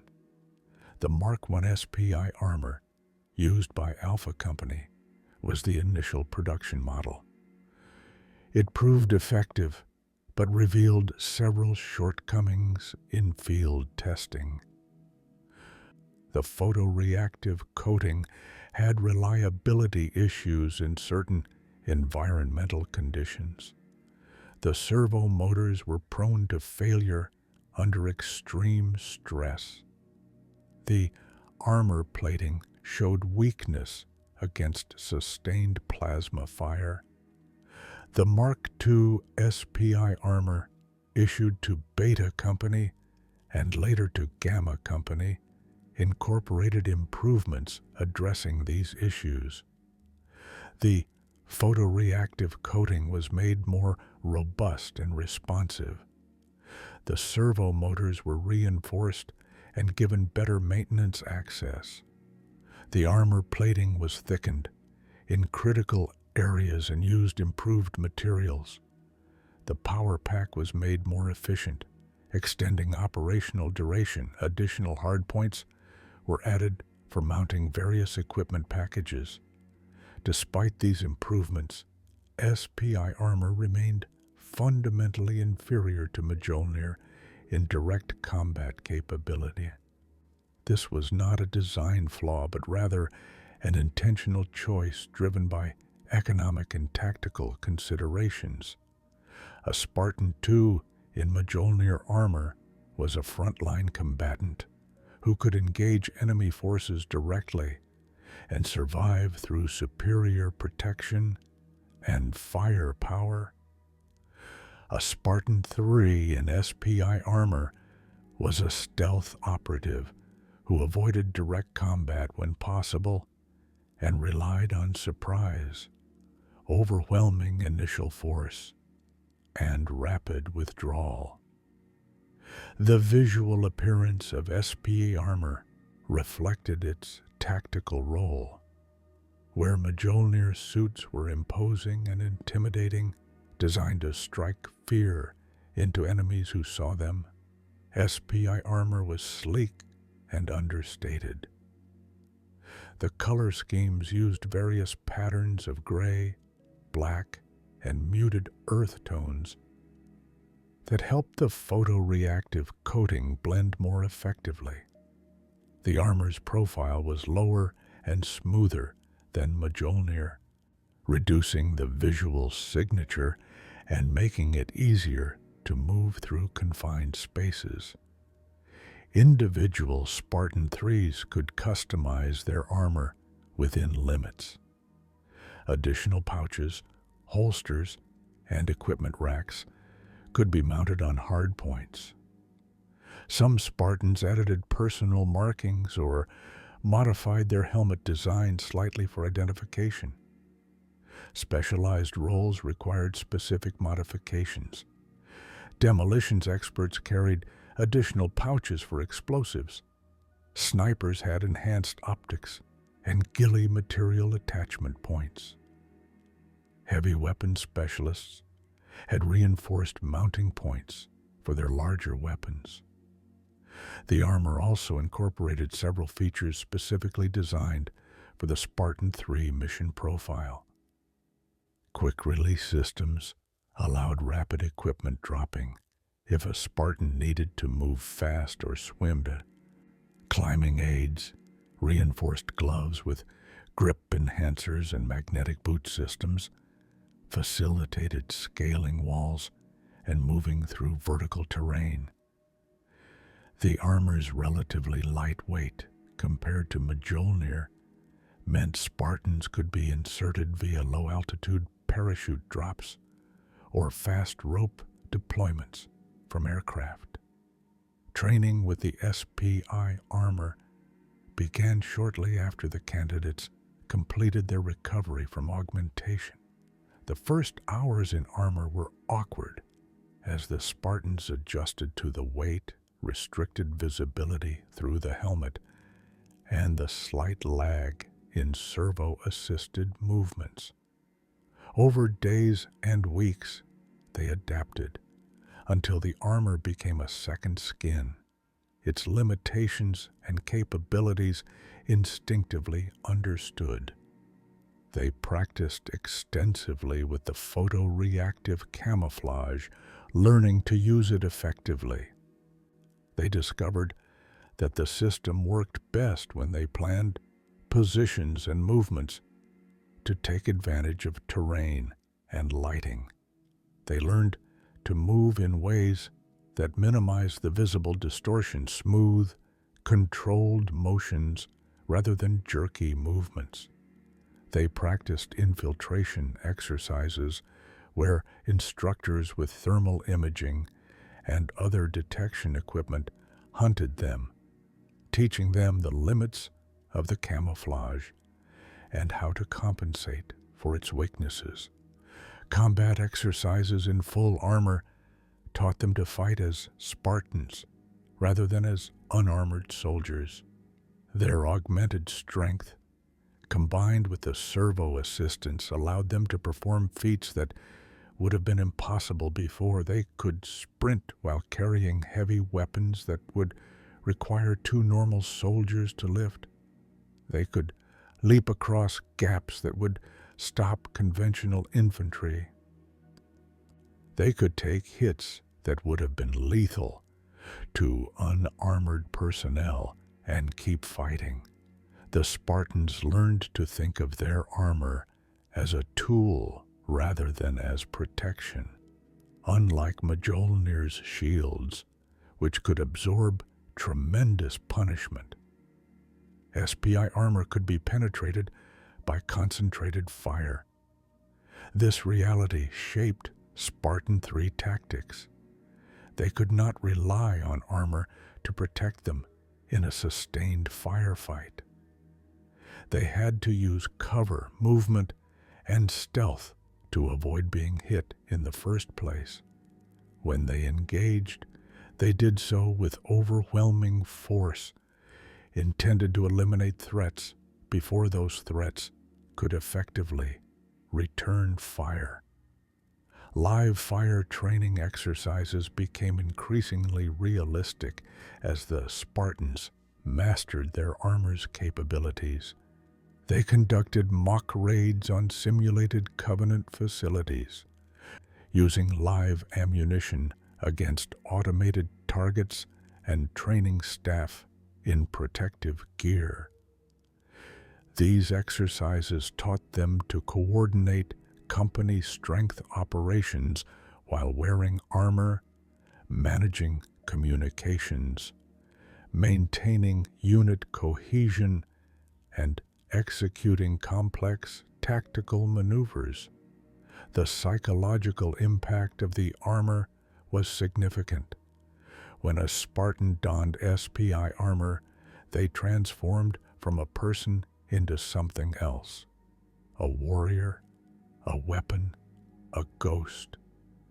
The helmet's visor hid their face, removing individuality and humanity. The armor's systems provided information and capabilities beyond normal human senses. They could see in darkness, detect threats through walls with motion sensors, and communicate silently with squad mates through neural links. This transformation was intentional. The armor helped create psychological distance between the person inside and the actions they would be called upon to perform. It was easier to do terrible necessary things when you were wearing the armor, when you were being a Spartan rather than being a traumatized child with a name and a past. The armor became armor for the psyche as much as for the body. For all its sophistication, SPI armor could not eliminate the fundamental vulnerability of its wearers. A Spartan-III could be killed. The armor would protect against many threats, but it was not invulnerable. A plasma grenade would kill its wearer as surely as it would kill an unarmored Marine. A sniper's beam rifle could penetrate the armor at range. A brute's gravity hammer would crush the armor and the Spartan inside. Even small arms fire, if concentrated or lucky, could find gaps in the armor or overwhelm its protective layers. This vulnerability was known and accepted by everyone involved in the program. The Spartans themselves understood that the armor gave them tools and advantages but did not guarantee survival. Kurt Ambrose and Franklin Mendez drilled this reality into their charges constantly. The armor would help them complete their missions, but only their skills, their teamwork, and their tactical judgment would keep them alive. The symbolic meaning of SPI armor extended beyond its tactical function. Where Mjolnir armor represented humanity's technological pinnacle and the immense value placed on Spartan II lives, SPI armor represented pragmatic compromise and acknowledgement that some battles required sacrifice. The armor was good enough to give the Spartans a fighting chance, but not so expensive that Oni hesitated to send its wearers into near certain death. To the Spartan-IIIs themselves, the armor became part of their identity. They had been trained in it, had learned to fight in it, had become comfortable with its weight and its capabilities. When they looked at each other in formation, they saw not individuals, but a unified force, anonymous behind identical visors, differentiated only by unit markings and personal customizations. They were a company of ghosts, ready to vanish into darkness and emerge only to strike. As Alpha Company completed their final training exercises and prepared for deployment, they stood as the first fully realized Spartan-III unit. They were augmented soldiers with capabilities approaching Spartan II levels. They were clad in armor that turned them into stealth operatives, capable of infiltrating the most secure Covenant installations. They were trained to a standard that exceeded conventional special operations forces by orders of magnitude. They were armed with the full arsenal of UNSC weaponry and had mastered its use. They were ready, and across the galaxy, in star systems under Covenant control, the targets for their first operations waited unknowing. Shipyards constructed warships that would burn human worlds. Command bunkers coordinated genocide. Logistics hubs supplied the fleets and armies that pushed ever deeper into human space. All heavily defended, all considered untouchable by conventional forces, the Spartan-IIIs would touch them. They would infiltrate, sabotage, and destroy. They would accomplish missions impossible for anyone else, and they would pay for those accomplishments with their lives. But first, they had to deploy. And the first mission, the first test of everything the program had built, approached rapidly. Operation Prometheus was about to begin. The formation of Alpha Company marked the true beginning of the Spartan-III program's operational phase. In December 2531, when the first candidates arrived at Camp Currahee, they were frightened, angry children, orphans who had lost everything to Covenant aggression. By 2536, after 5 years of the most intensive military training ever developed, they had become something that would have been unrecognizable to their former selves. They were Spartans. Alpha Company consisted of 497 Spartans at the completion of training and augmentation. This number represented the survivors from the original candidate pool. Some had washed out during training, others had died or been crippled during augmentation. A few had been removed for psychological issues or medical problems that emerged during the program. Those who remained were extraordinary specimens of human enhancement and military capability. The company was organized along military lines that would become standard for all Spartan-III companies. The basic unit was the fire team, 4 Spartans who trained together, fought together, and became closer than siblings.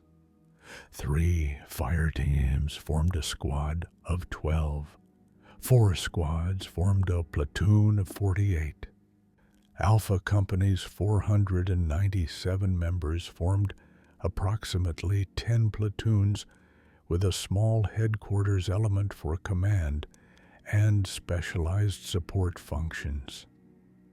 Each Spartan within Alpha Company had been assigned a designation consisting of a letter and number. The letter indicated their company. All Alpha Company members had names like Alpha 039 or Alpha 71.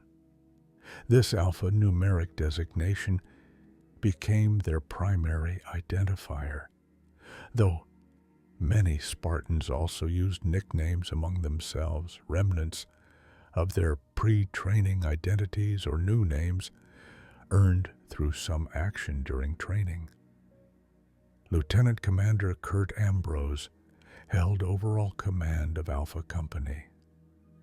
His authority was absolute within the program, though he reported to ONI administrators who had final approval over mission selection and deployment. Chief Petty Officer Franklin Mendez served as his second-in-command and senior enlisted advisor. Below them were Spartan team leaders selected from among Alpha Company members who had shown exceptional leadership capability during training. The first deployments of Alpha Company occurred in 2536 and were relatively small-scale operations designed to blood the new Spartans and evaluate their performance under actual combat conditions. These early missions saw individual platoons, or even just squads, deployed against targets of opportunity, raiding Covenant supply depots, eliminating isolated military installations, conducting reconnaissance on Covenant-controlled worlds. The results were impressive. The Spartan-IIIs demonstrated remarkable combat effectiveness, significantly exceeding conventional special operations forces. Their augmented capabilities, combined with SAPI armor's stealth features and their intensive training, allowed them to infiltrate targets that regular forces could not approach. They struck with sudden, overwhelming violence, completed their objectives, and vanished before Covenant forces could organize effective responses. One early mission, designated Operation Hwarang, saw 2 Alpha Company squads infiltrate a Covenant supply depot on the colony world of Mamor. The depot was relatively lightly defended, considered by Covenant commanders to be sufficiently distant from human forces to be safe. The Spartans proved this assumption fatally wrong. They approached the depot under cover of darkness, their SPI armor rendering them nearly invisible to Covenant sensors and sentries. They placed demolition charges on fuel storage tanks, ammunition bunkers, and equipment yards. When the charges detonated, the resulting explosions destroyed the entire facility and killed hundreds of Covenant troops. The Spartans extracted without a single casualty, vanishing into the wilderness before Covenant reinforcements arrived. Another early operation, designated Operation Talon, targeted a Covenant communications relay on the asteroid base Verge. 3 Alpha Company platoons assaulted the base in a rare example of a more conventional military operation. Even fighting in the open against alerted defenders, the Spartans demonstrated devastating combat effectiveness. Their enhanced reflexes allowed them to target and eliminate enemies with precision. Their armor protected them from return fire, and their training ensured perfect coordination between squads. The relay was destroyed. Though this operation cost Alpha Company its first combat deaths, 3 Spartans killed in action and 7 wounded. These early operations served multiple purposes beyond their immediate tactical objectives. They provided valuable combat data that informed refinements to training, tactics, and equipment. They built confidence among the Spartans themselves, proving that their training worked and that they could survive real combat. They demonstrated to Oni that the Spartan-III concept was viable and that the resources invested in the program were producing results. The operations also revealed areas needing improvement. The SPI armor's photoreactive coating proved temperamental in certain conditions. Dusty environments clogged the panels. Extreme temperatures affected responsiveness, and the system sometimes failed entirely due to combat damage. Combat medicine under fire was more challenging than training exercises had suggested, leading to modifications in medical training and equipment loads. Command and control during large-scale operations needed refinement, as the Spartans discovered that coordinating multiple platoons in fluid combat situations created communications challenges. Throughout 2536 and early 2537, Alpha Company conducted dozens of operations of increasing complexity and danger. They developed a reputation within Oni as an extremely effective force multiplier. Covenant intelligence, such as it was, regarding human special operations began to note increased losses at previously secure installations, though they did not yet understand the full nature of the threat they faced. The Spartans of Alpha Company developed their own culture and traditions during this period. They were young. The oldest were barely 18 years old, but they had experienced more combat than most career soldiers. They formed bonds that were deeper than friendship, forged in shared trauma during training and reinforced by facing death together in combat. Different platoons developed reputations and identities. One might be known for aggressive assaults, another for perfect stealth, a third for innovative tactics. Individual Spartans began to establish records and reputations as well. Some became known as exceptional marksmen, others as demolitions experts, still others as close-quarters specialists or natural leaders. These specializations emerged organically from individual aptitudes and interests, and the program encouraged them. A company of identical operators would be less effective than a company where each Spartan could contribute unique capabilities to their fire team. Despite their successes, Alpha Company's missions remained relatively small-scale through early 2537. Oni was husbanding this resource, using them for important but limited operations while planning something much larger. The strategic situation in mid-2537 demanded more than tactical victories. The Covenant was pushing deeper into human space, their fleet production outpacing loss, their invasion forces conquering or glassing world after world. Oni's analysts identified key bottlenecks in the Covenant war machine, critical facilities whose destruction would significantly degrade Covenant military capability, shipyards that produced their capital ships, refinery complexes that processed fuel, command centers that coordinated sector-wide operations. These targets were all heavily defended, considered untouchable by conventional forces. Attacking them with regular UNSC assets would require fleet-scale operations with astronomical casualties, likely ending in failure.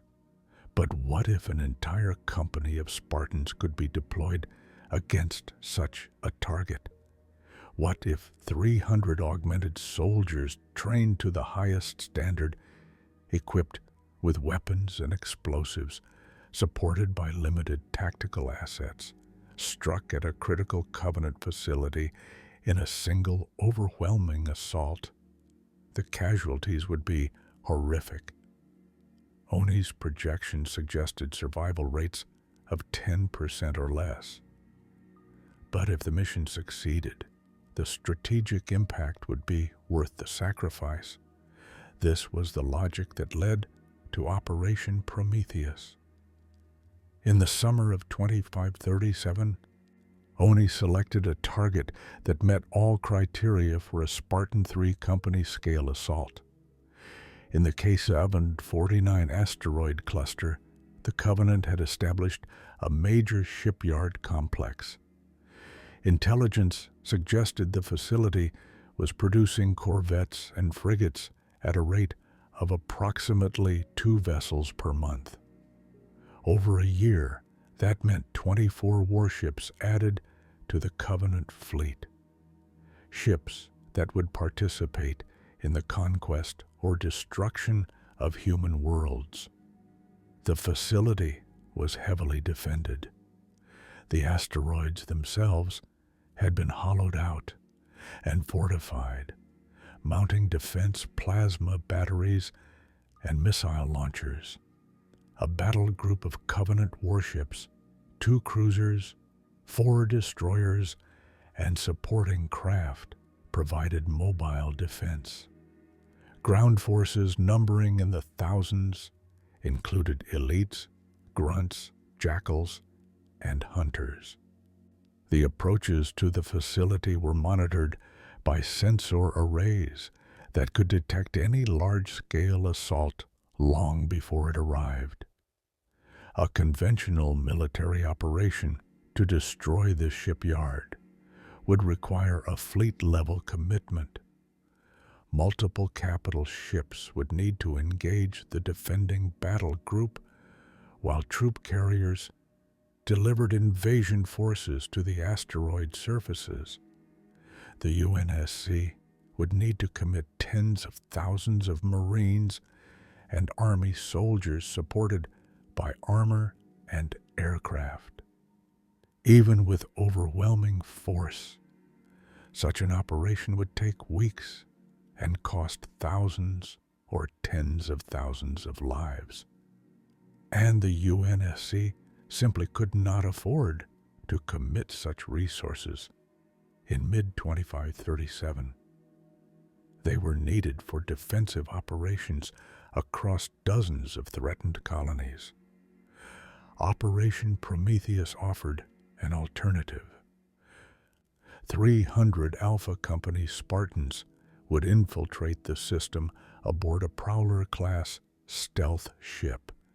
They would deploy via drop pods, targeting multiple asteroids simultaneously.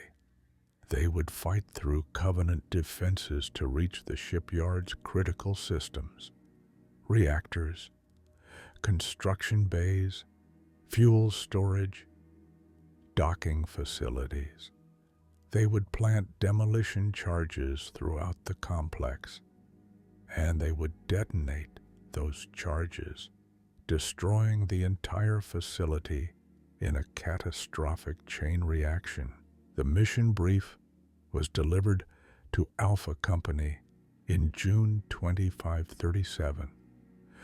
Lieutenant Commander Ambrose presented the operation to the assembled Spartans with characteristic directness.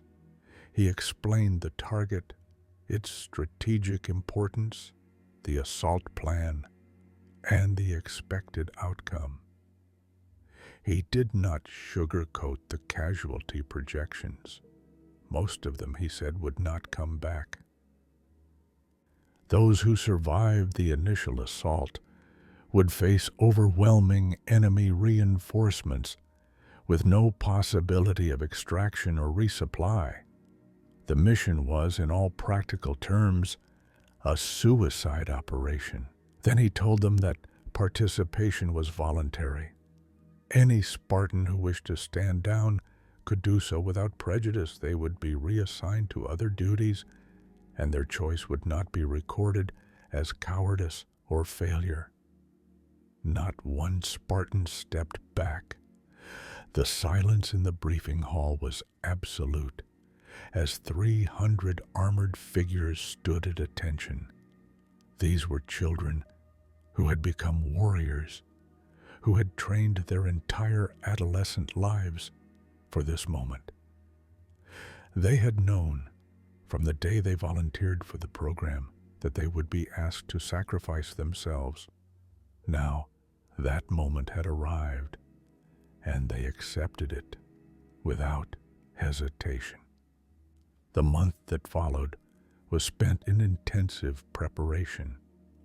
The Spartans studied every piece of intelligence available about the target, layouts of the asteroids, locations of key facilities, enemy force dispositions, defensive patterns.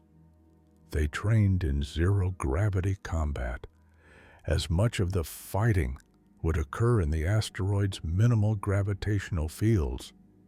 They practiced demolitions work that would be required to ensure complete destruction of such massive installations.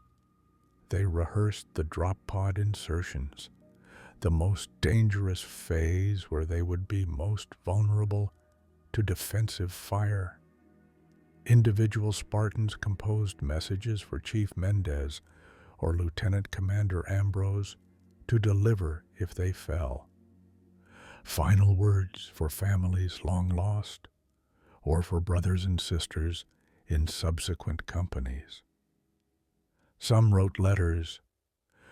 Others recorded short video messages. A few simply stated that they had no words to leave behind. Their actions would speak for them.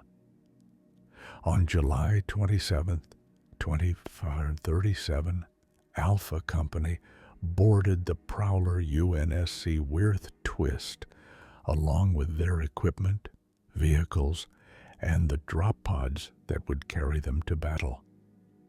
The ship departed Onyx under stealth protocols, its destination known only to the command crew and the Spartans in its holds.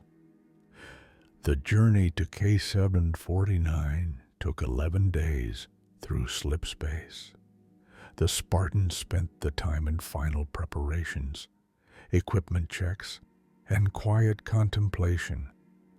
Some gathered in small groups, fire teams spending last hours together.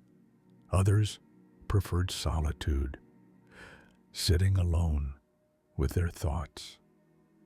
A few visited the ship's small chapel, seeking whatever comfort their various faiths could provide. Lieutenant Commander Ambrose visited every Spartan during those 11 days, speaking briefly with each one. He knew all their names, remembered details of their training, could cite specific actions during operations or exercises. He thanked each one personally for their service and sacrifice. He told them they were the finest soldiers he had ever known.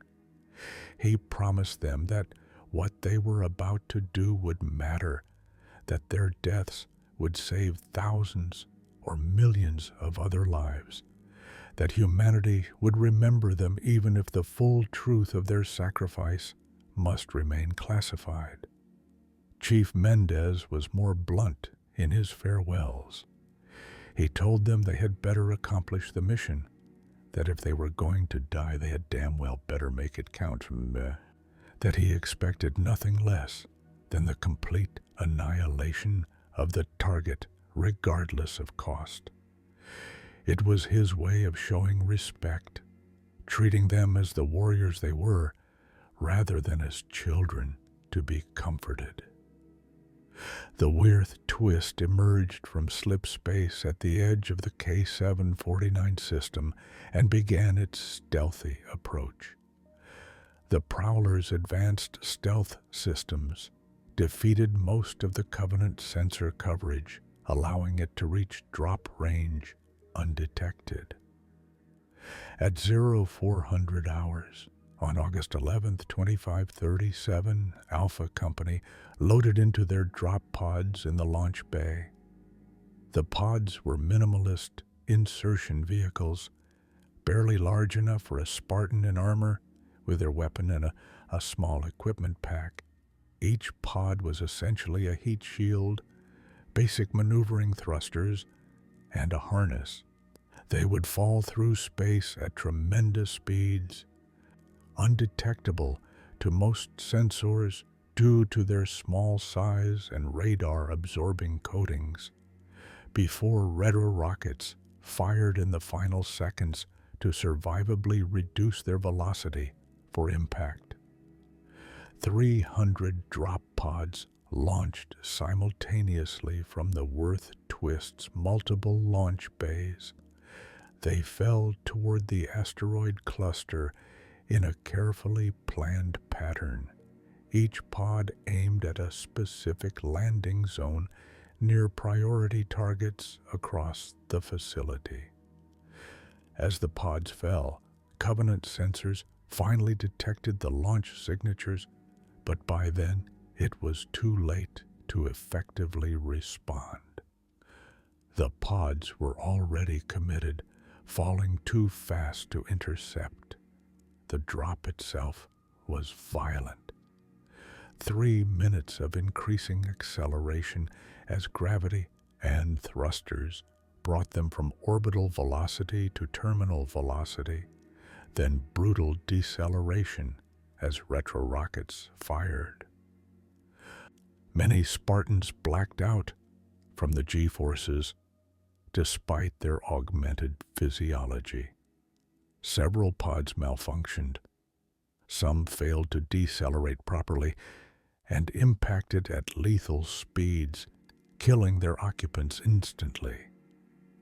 Others missed their landing zones entirely, depositing Spartans in the middle of enemy concentrations or in areas too distant from objectives.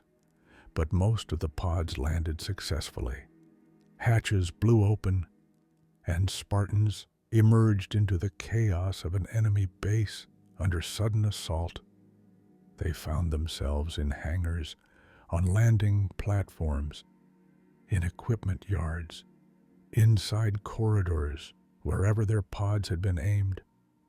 Covenant forces, caught completely by surprise, struggled to respond as armored figures emerged from the 300 impact sites scattered across dozens of asteroids. The Spartans moved immediately toward their objectives, not waiting to form up or assess the situation. Fire teams that landed near each other linked up automatically. But many Spartans found themselves operating alone or in pairs, improvising their actions based on what they encountered. They fought through Covenant defenders with terrifying efficiency, their weapons accurate, their movements precise, their teamwork seamless, even when separated from their normal units. The first hour of Operation Prometheus was chaos, as 300 individual actions occurred simultaneously across the massive facility. Spartans cleared rooms, secured equipment, eliminated defenders, placed charges, and pushed deeper into the asteroids. Covenant forces, massive in number, but scattered and confused, tried to contain the assault, but found themselves fighting enemies that appeared and disappeared like ghosts, striking from unexpected directions and vanishing before overwhelming force could be brought to bear. By hour 2, Covenant Command had begun to grasp the scope of the assault and started organizing coherent responses. Reinforcements poured into the asteroids from ships and bases throughout the cluster. The initial advantage of surprise was fading, and the Spartans found themselves facing increasingly organized resistance. Casualties mounted. Spartans fell to concentrated plasma fire, were overwhelmed by numerical superiority, succumbed to wounds, or died completing their objectives in final acts of sacrifice. But the mission was proceeding according to plan. Demolition teams reached critical facilities and placed massive shaped charges designed to rupture fuel tanks, collapse reactor containment, and sever structural supports. By hour 3, charges were in place throughout the complex, networked together in a cascading detonation sequence that would tear the entire facility apart. By hour 4, more than half of Alpha Company was dead or wounded beyond the ability to continue fighting. The survivors were exhausted, low on ammunition, surrounded by enemy forces numbering in the thousands. But they had accomplished their objective. Lieutenant Commander Ambrose, monitoring the operation from the Worth Twist, received confirmation codes from team leaders across the facility. The charges were armed and ready. The detonation sequence began at 08:17 hours. The first charges detonated in the primary reactor facility, rupturing containment and releasing the expanding fireball of superheated plasma. Secondary explosions followed milliseconds later in fuel storage areas, construction bays, and ammunition depots.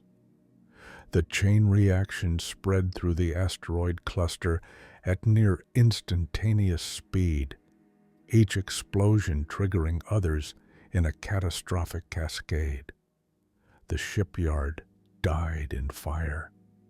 The asteroids themselves fractured under the force of explosions, tearing through their cores. Ships under construction were vaporized or torn apart. Orbital facilities disintegrated. The defending battle group, too close to the facility when it exploded, took heavy damage from debris storms traveling at ballistic velocities. One Covenant cruiser was completely destroyed by the impact of a kilometer-sized asteroid chunk. When the fire faded and the debris began to settle, the K-749 shipyard complex was gone. In its place was an expanding cloud of rubble, scrap metal, and vapor. The facility that had been producing 2 warships per month would never produce another. The Covenant's fleet construction capacity had been reduced by a measurable percentage. Dozens of worlds had been saved from the warships that would never now be built. The cost was staggering. Of the 300 Alpha Company Spartans deployed on Operation Prometheus, 2 survived the initial escape from the asteroids before being killed in subsequent actions. The entire company had been annihilated, achieving a single objective: 300 young lives, Spartans who had survived training and augmentation, who had completed previous missions successfully, who had every right to long futures defending humanity, all gone in a single morning. Lieutenant Commander Kurt Ambrose received the final casualty reports aboard the Worth Twist as it fled the system ahead of responding Covenant forces. He stood alone in his quarters and permitted himself 1 minute to mourn. Then he composed himself, reviewed the mission data, and began compiling lessons learned for Beta Company's training. Alpha Company's sacrifice had worked. The mission had succeeded. The strategic impact was worth the cost, measured in the cold calculus of warfare, but Kurt Ambrose would carry those 300 names for the rest of his life. He had known every one of them. He had trained them, spoken with them, sent them to their deaths. He had made the choice that their lives were worth trading for the shipyard's destruction. He had been right to make that choice. It was the only rational decision given the strategic situation. Being right did not make it hurt less. Back on Onyx, Chief Mendez received the same reports. Beta Company, already in training, would hear about their predecessor's heroic sacrifice. They would know what was expected of them. They would know that when their time came, they too would be asked to give everything. And they would do it, just as Alpha Company had done. because that was what Spartans did. They held the line. They made the hard sacrifices. They died so others might live. Alpha Company had been the first, but they would not be the last. The program continued. The war continued. And on Onyx, young candidates trained, unaware that they too would one day be asked to pay the same price.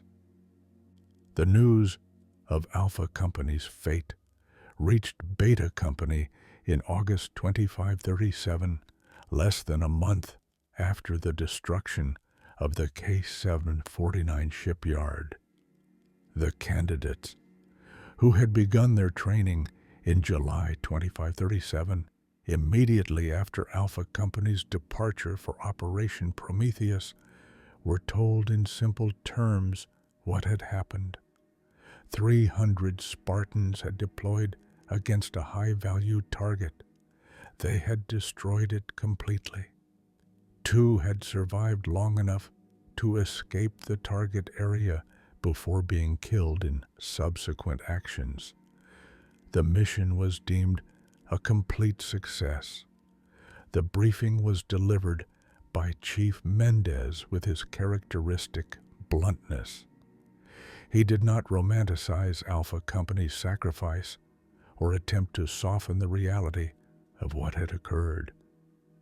He told Beta Company that Alpha had done their duty, had accomplished a mission that no other force could have achieved, and had saved countless lives through their sacrifice. He told them that when their time came, they would be expected to do the same. Then he dismissed them to continue training. The impact on Beta Company was profound, but not in the way it might have affected normal military units. These were children who had already lost everything, who had volunteered knowing they were joining a program designed to expend their lives for strategic gain. They had understood abstractly what they were training for. Now they understood concretely. The knowledge changed them, hardened them, gave their training a urgency and desperation it had not quite had before. Beta Company consisted of 418 candidates at the beginning of training, fewer than Alpha Company, due to stricter initial screening based on lessons learned from the first company's training cycle. The training regimen they underwent was fundamentally similar to Alpha Company's: intensive physical conditioning, weapons training, tactical instruction, field exercises, but with refinements informed by Alpha Company's combat experience and ultimate fate.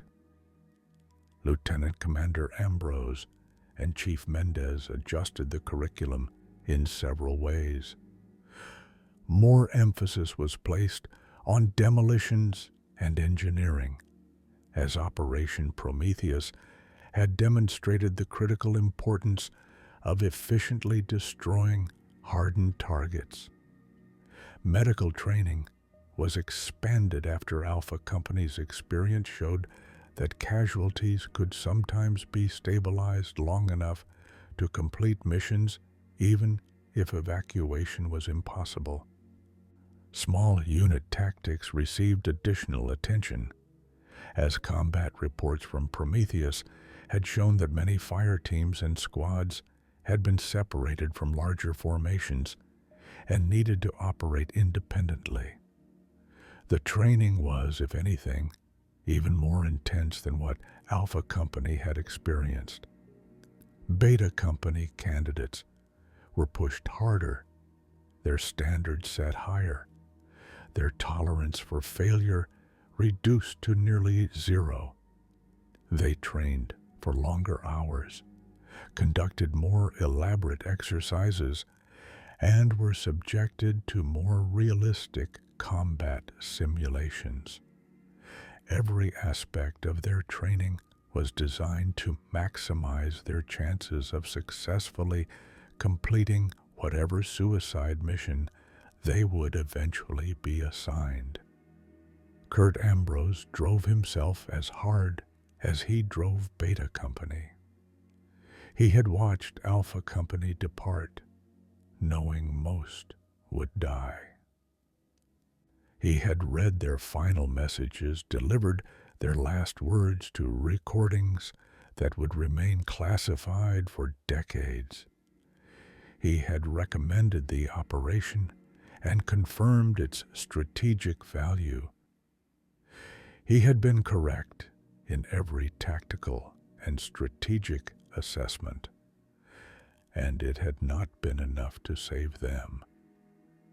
He was determined that Beta Company would be better prepared, better trained, more capable, as if perfect training could somehow protect them from missions designed to kill them. Beta Company underwent augmentation in mid-2539, approximately 2 years into their training cycle. The procedures followed the same protocols as Alpha Company, with minor refinements based on medical data from the first company's augmentation series. The success rate was marginally better, approximately 2% mortality and complication rate compared to Alpha Company's 3%. The survivors emerged from augmentation with the same enhanced capabilities: reinforced skeletons, dense muscle tissue, enhanced sensory processing, and lightning reflexes. Recovery and adjustment proceeded smoothly, the Spartans relearning motor control and combat skills with their enhanced capabilities.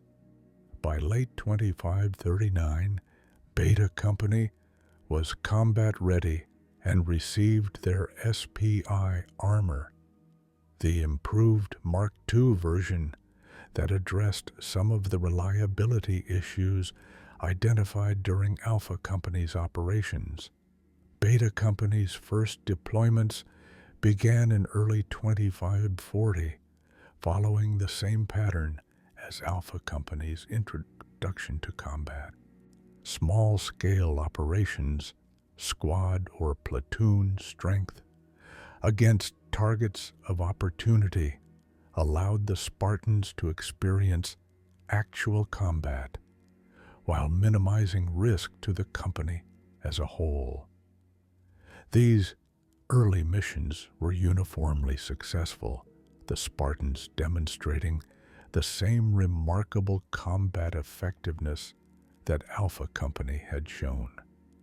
Operation Cartwheel in April 2540 saw a single Beta Company platoon, 48 Spartans, assault a Covenant command bunker on the colony world Miridim.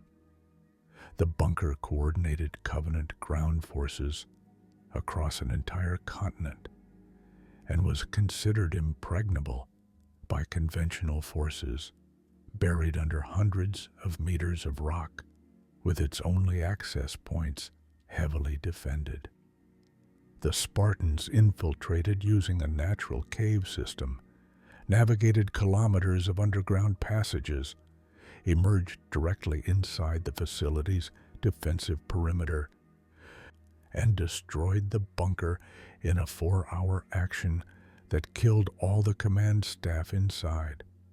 The Spartans suffered 7 killed and 12 wounded. Significant casualties percentage-wise, but the mission succeeded and the remaining Spartans extracted successfully. Operation Iron Greave. In August 2540, targeted a Covenant supply hub on the outskirts of the outer colony.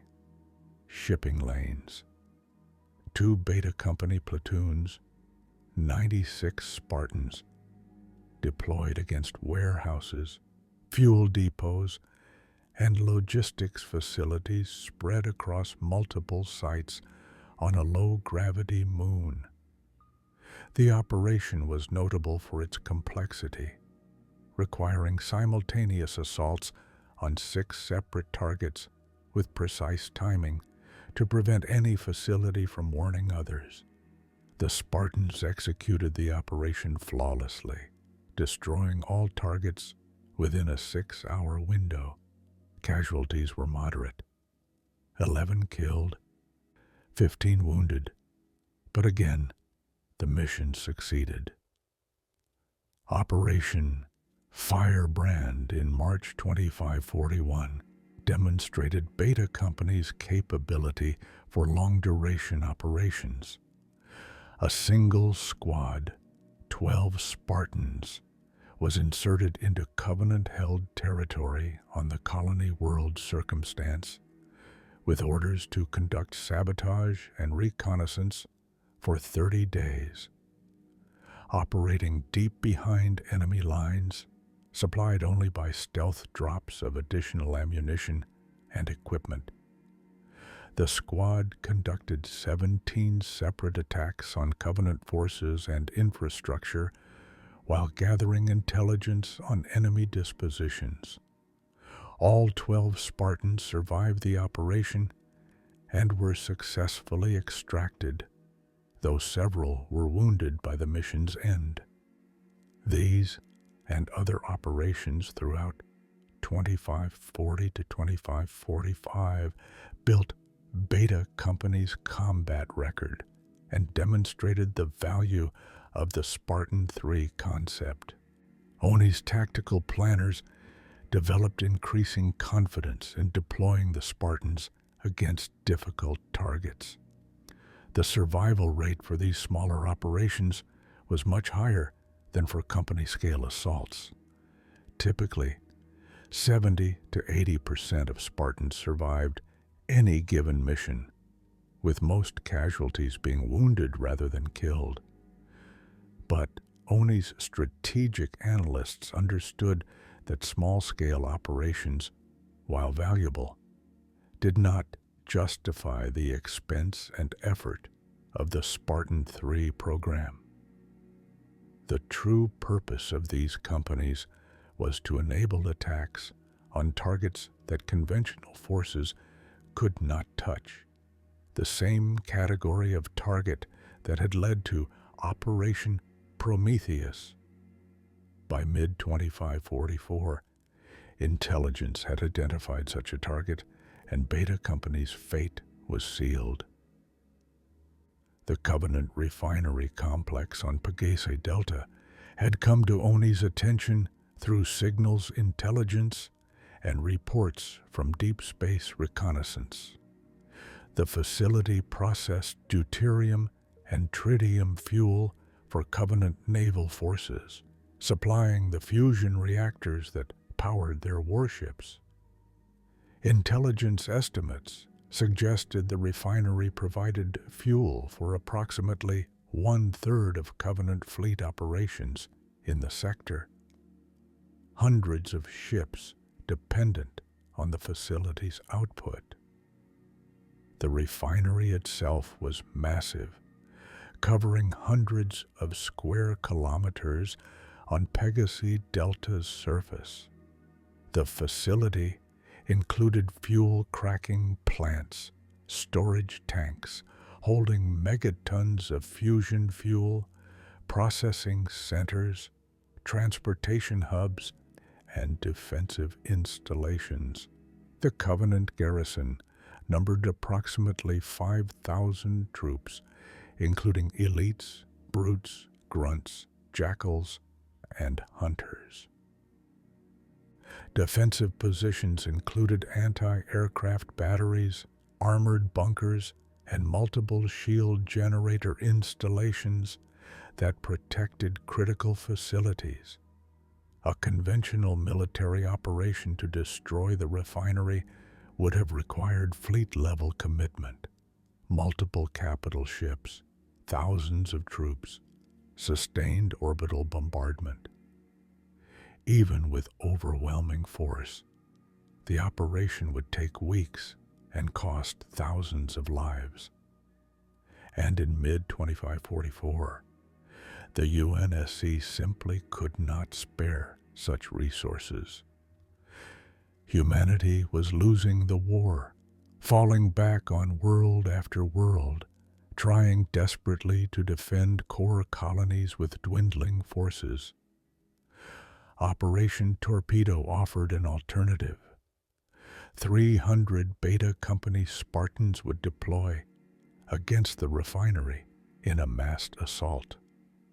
They would fight through the defenses, penetrate deep into the facility, and destroy the fusion reactors and fuel storage tanks. The resulting explosion would vaporize the refinery and render Pegasi Delta uninhabitable. 1/3 of Covenant fleet operations in the sector would be crippled, buying time for UNSC forces and potentially saving multiple colonies from conquest or glassing. The casualty projections were, if anything, worse than those for Prometheus. The refinery was more heavily defended. The terrain offered less opportunity for stealth infiltration, and the Covenant had become more alert to the possibility of Spartan commando raids. Oni projected a survival rate of less than 1%, perhaps 2 or 3 Spartans out of 300. The mission was presented to Beta Company in June 2545. Lieutenant Commander Ambrose delivered the briefing with visible difficulty. He had done this once before, sent a company of Spartans to certain death. Alpha Company had been abstract to him in some ways. He had trained them, but they had deployed while he was still learning to carry the burden of command. Beta Company was different. He had refined the training with their needs in mind. He had watched them grow from candidates to soldiers to Spartans. He knew them more intimately than he had known Alpha Company. He told them about the target, the strategic importance, the mission parameters. He explained that the operation was, functionally, a suicide mission. Almost none of them would survive. Those who lived through the initial assault would face overwhelming enemy reinforcements with no hope of extraction. They would fight until they died, buying time for others to complete demolition work or holding defensive positions while charges were armed. And again, he gave them a choice. Anyone who wished to stand down could do so without prejudice. He would find other roles for them, other ways they could serve. 300 Spartans stood motionless. Not one stepped back. The preparation period for Torpedo lasted 3 weeks. Beta Company trained specifically for the Pegasi Delta environment. High gravity, low oxygen atmosphere, extreme temperature variations between day and night. They studied every scrap of intelligence about the facility, memorizing layouts, defensive positions, and critical systems.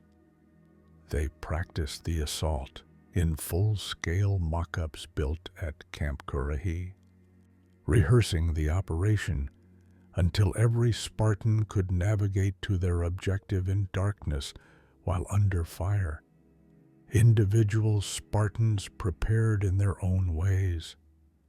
Some composed final messages, letters to siblings in Gamma Company, or recordings for Lieutenant Commander Ambrose to hear after the operation.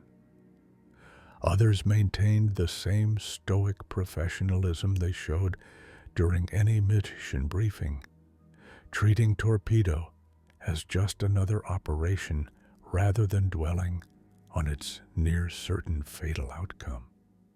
Fire teams spent time together, 4-person units that had trained together for years, now facing their last mission together.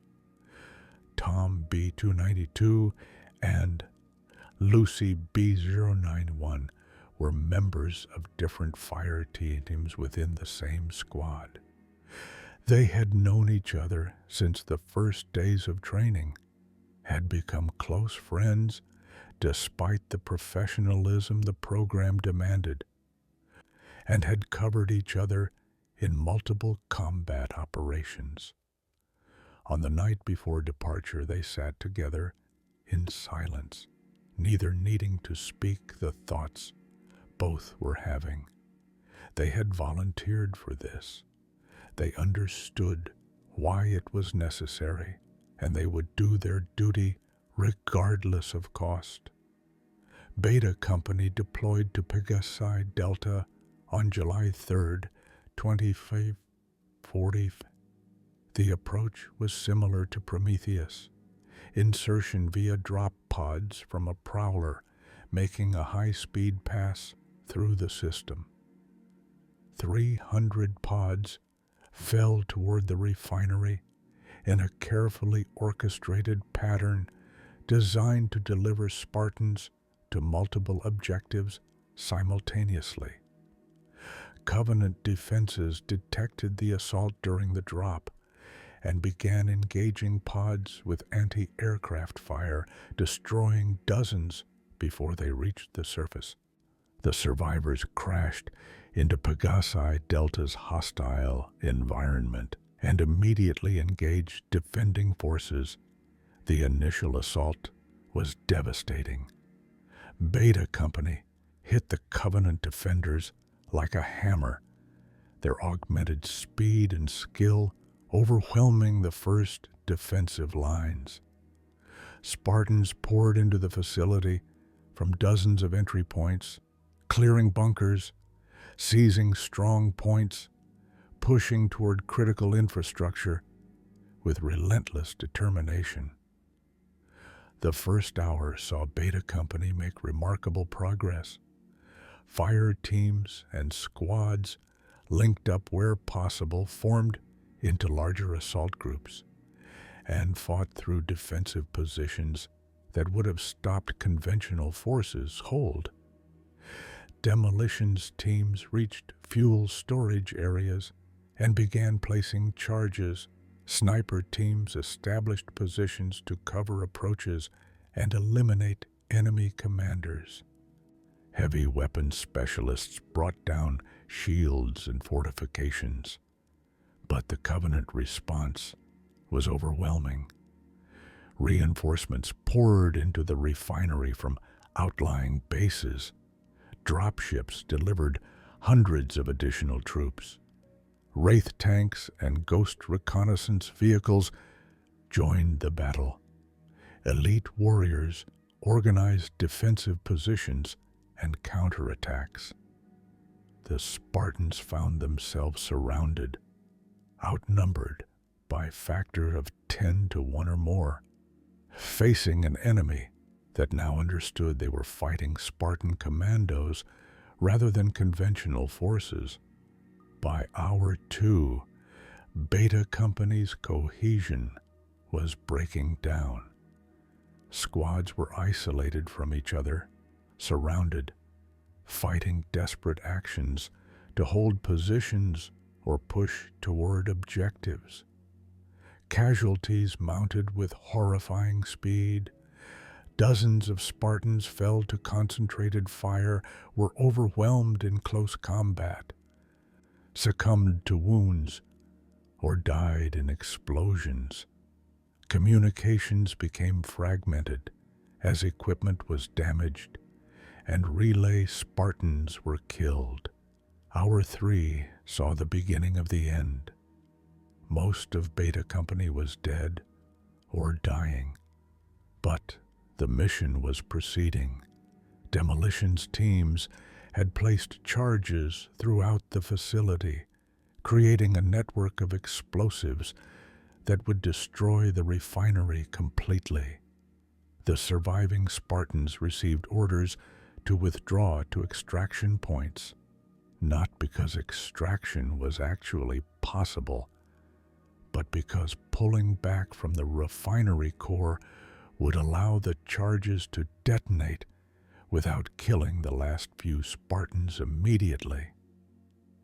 Tom B-292 and Lucy B-291 were among those still alive, though both wounded and separated from their original fire teams. They found each other in the chaos and fought side by side toward an extraction point neither believed they would reach. Around them, their company died. Spartans made last stands in bunkers, fighting to the last round. Others threw themselves at enemy positions in desperate charges that bought seconds for demolitions teams. Some simply vanished, isolated and cut off, their last moments unknown. The charges detonated at 1347 hours. The fusion reactor complex went first, containment failing, and releasing deuterium-tritium fuel into runaway fusion reactions. The expanding fireball consumed everything for kilometers. Spartans, Covenant troops, vehicles, structures, all vaporized in nuclear fire. Secondary explosions followed as fuel storage tanks ruptured, each adding to the conflagration. The chain reaction spread across the entire refinery complex in a matter of seconds. When the flames died down and the shock waves faded, Pegasi Delta's refinery was gone. In its place was a vast crater, glassed earth, and scattered debris. The facility that had supplied 1/3 of Covenant fleet operations in the sector would never supply anything again. The strategic impact was enormous. Covenant naval operations in multiple systems were disrupted. Fuel shortages forced the cancellation or delay of planned offensives, and dozens of warships were forced to operate at reduced capacity or withdraw to other sectors for refueling. The cost was exactly what had been projected. Of 300 Beta Company Spartans deployed on Operation Torpedo, 2 survived. Tom B-292 and Lucy B-91 had been far enough from the detonation zone when the charges blew that the shock wave and thermal pulse did not kill them instantly. They regained consciousness hours later, wounded and trapped under rubble, surrounded by the corpses of their company and thousands of Covenant dead. They evaded Covenant search teams, made their way to a distant part of Pegasi Delta using survival skills drilled into them through years of training, and were eventually extracted by a UNSC prowler that responded to their emergency transponder. They were the only survivors of the operation. They were 14 years old. Lucy B-91's psychological response to the trauma was immediate and severe.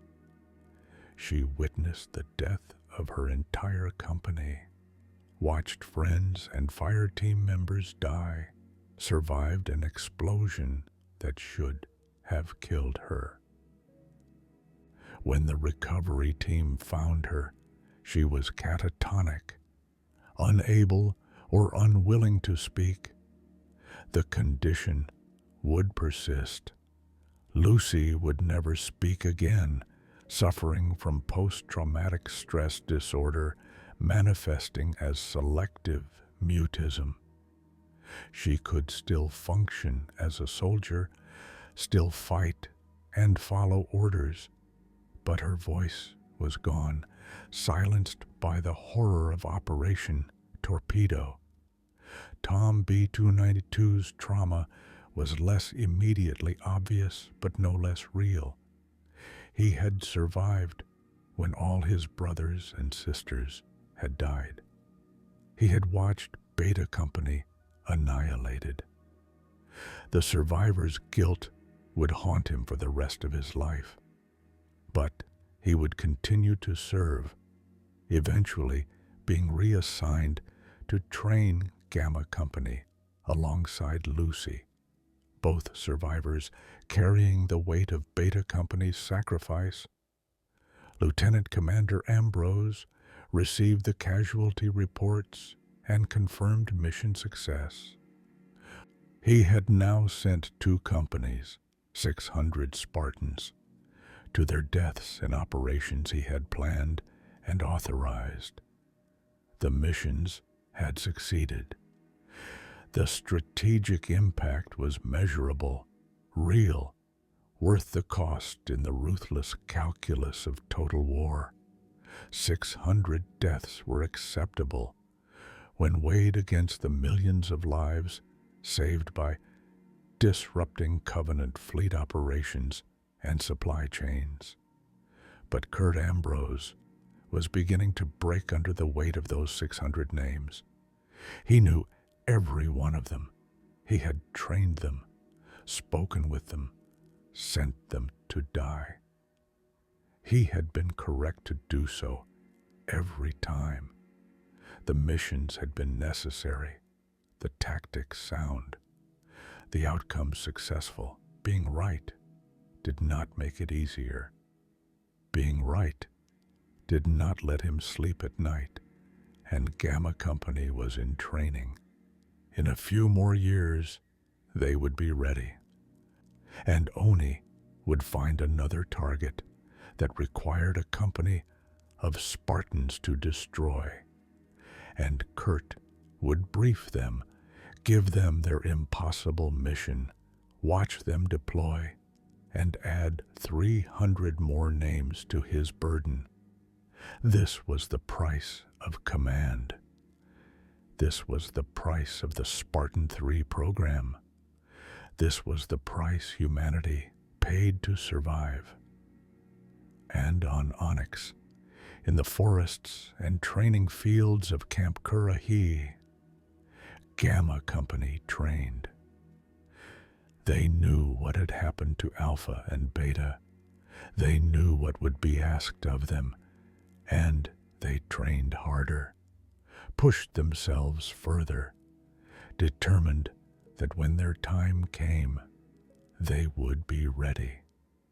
The ghosts of 600 Spartans stood watch over that training, and the war ground on. The formation of Gamma Company in July 2544 occurred against a backdrop of deteriorating strategic conditions for the UNSC. By mid-2544, humanity had lost dozens of colony worlds to Covenant invasion or glassing. Entire sectors of space had been abandoned or cut off. The casualty counts among both military and civilian populations had reached catastrophic levels. The projections from UNSC Strategic Command suggested that, without some dramatic change in fortune, humanity would be extinct within a decade or two. It was in this context of desperation that Gamma Company was authorized with parameters that pushed the boundaries of ethical medical practice, even by the flexible standards of the Spartan-III Program. The company would receive not just the standard augmentation package, but also additional experimental enhancements that promised greater combat effectiveness at the cost of long-term health complications and pharmaceutical dependency. Lieutenant Commander Kurt Ambrose made the decision to include these additional augmentations personally, overriding objections from medical staff and even Chief Mendez's concerns. Kurt had watched Alpha Company and Beta Company deploy, had sent 600 Spartans to their deaths in 2 operations. He had read the after-action reports, understood exactly how they had died and what might have saved them. The standard augmentations, for all their effectiveness, had not been enough. Too many Spartans had fallen to wounds that should have been survivable, had succumbed to pain and shock that prevented them from completing their missions, had died when a little more endurance or aggression might have seen them through. Kurt was determined that Gamma Company would have every possible advantage, every enhancement that medical science could provide. If that meant binding them to pharmaceutical dependency for the rest of their lives, he considered it an acceptable price. Those lives would be extended at all, which was more than could be said for most of Alpha and Beta companies. Gamma Company began with 330 candidates, fewer than either previous company. The reduction in numbers was partially due to more stringent initial screening. ONI had refined their selection criteria based on data from 2 previous cohorts, and partially due to the simple reality that the pool of suitable candidates was shrinking. Not because there were fewer war orphans tragically, but because the quality of recruits meeting all criteria had declined as the war intensified and trauma became more severe and universal. The training regimen for Gamma Company incorporated all the lessons learned from Alpha and Beta's experiences. The curriculum was the most refined yet, a distillation of what had worked best in creating effective Spartan-IIIs. Physical conditioning emphasized endurance and pain tolerance even more than previous companies. Tactical training focused heavily on operating in small, isolated units when larger formations were destroyed or scattered.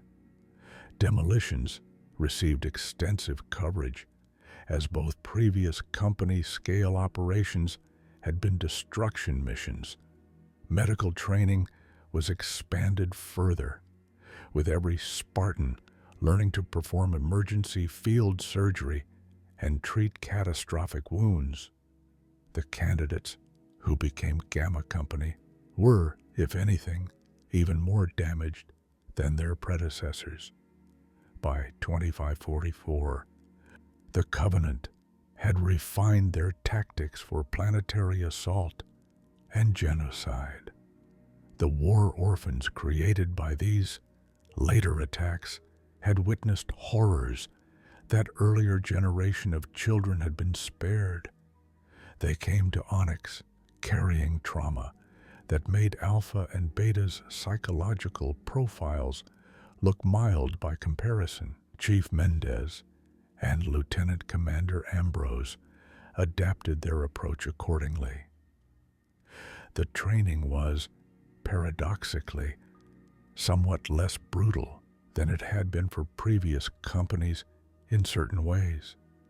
Not because the standards were lowered, if anything, standards were higher, but because the trainers recognized that these candidates needed more careful psychological management. They were already on the edge of breaking. Pushing them too hard in the wrong ways might shatter them entirely, rather than forging them into Spartans. The augmentation phase for Gamma Company began in late 2551 and included the standard procedures: carbide ceramic ossification, muscular enhancement injections, catalytic thyroid implant, occipital capillary reversal, and superconducting fibrification of neural dendrites. These procedures followed refined protocols with success rates approaching 98%. 12 candidates were lost during this phase, either dying during procedures or suffering complications that prevented their continuation in the program. Then came the additional augmentations, the mutagenic enhancements that made Gamma Company unique and controversial. These procedures were experimental, based on Covenant biological research, recovered from captured installations, and adapted by Oni's most skilled and least scrupulous xenobiologists. The enhancements targeted pain processing, aggression regulation, and stress response systems in ways that had never been attempted on humans before. The pain resistance modification worked by altering the neural pathways that processed pain signals. The procedure did not eliminate pain. That would be dangerous, removing crucial feedback about injury, but it dramatically reduced pain's psychological impact. A Gamma Company Spartan would feel injuries as sensory information without experiencing the debilitating effects that normally accompany severe pain. Broken bones would register as problems requiring attention rather than sources of agony. Burns would be noted and assessed rather than causing shock. Even traumatic injuries like penetrating wounds or severed limbs would not prevent a Gamma Spartan from continuing to fight, at least for a time. The aggression management system involved modifications to the limbic system and adrenal glands. The procedure installed what was essentially a biological switch that could be triggered by extreme stress or conscious choice. When activated, the Spartan's brain chemistry would shift dramatically. Higher reasoning would be suppressed. Adrenaline and related hormones would flood the system, and the Spartan would enter a berserker state characterized by extreme aggression, enhanced physical performance, and complete disregard for personal safety. A Gamma Company Spartan in this state became a terrifying opponent. They would fight with animal ferocity, feeling neither pain nor fear, attacking relentlessly until either the threat was eliminated or they were killed. Their already enhanced strength and speed would increase further under the influence of massive adrenaline doses. They would ignore wounds that should have been incapacitating. They would continue fighting with injuries that would have killed normal humans through shock alone. The danger of these enhancements was that they created instabilities in the Spartan's neurochemistry and hormonal regulation.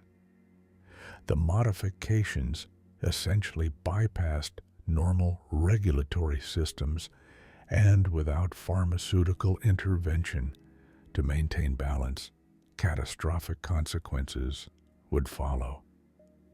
A Gamma Company Spartan who missed doses of their smoothers, the drugs that maintained neurochemical stability, risked experiencing uncontrolled aggression, psychological breakdown, hormonal cascade failures that could cause organ damage or even death. The smoothers had to be taken on a strict schedule, typically every 12 hours. Missing a dose was not immediately dangerous, but missing multiple doses or going without for extended periods would inevitably lead to problems. This created a vulnerability. Gamma Company Spartans were dependent on a pharmaceutical supply chain for their continued survival and psychological stability. If cut off from resupply, they would eventually become liabilities rather than assets. The medical staff administering these procedures did so under protest.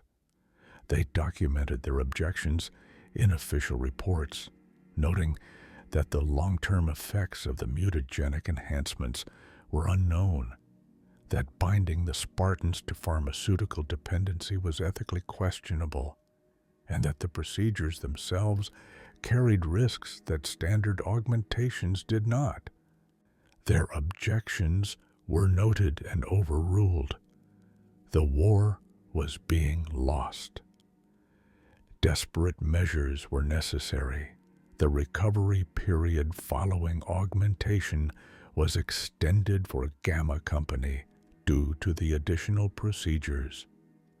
The Spartans took longer to stabilize, required more careful medical monitoring, and needed time to adjust to their enhanced capabilities and the effects of the smoothers. Some experienced side effects, headaches, nausea, mood instability, as their bodies adapted to the drugs they would need for the rest of their lives. When Gamma Company completed recovery and began combat training with their full suite of enhancements, the results were impressive and disturbing in equal measure. These Spartans demonstrated capabilities that exceeded even Alpha and Beta Company's already formidable levels. They could sustain combat effectiveness despite injuries that would have forced previous generation Spartans to withdraw. They could enter berserker states that made them nearly unstoppable in close combat.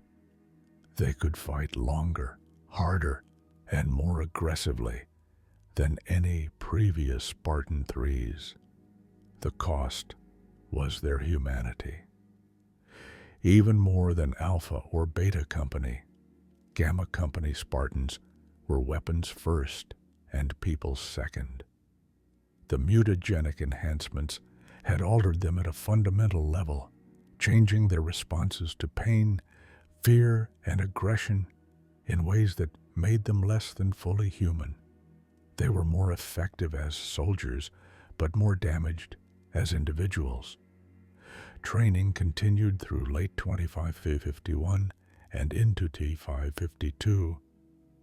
Gamma Company was being prepared for deployment when events overtook the program. The war was accelerating toward its conclusion, though no one knew that yet. The Covenant assault on Reach in July-August 2552 represented a strategic catastrophe that changed everything. The loss of humanity's primary military stronghold, the death of most of the Spartan-IIs defending it, the scattering of UNSC forces. All of this chaos disrupted Oni's careful plans for Gamma Company. And then, on October 31st, 2552, the Covenant discovered Onyx. The discovery was not accidental.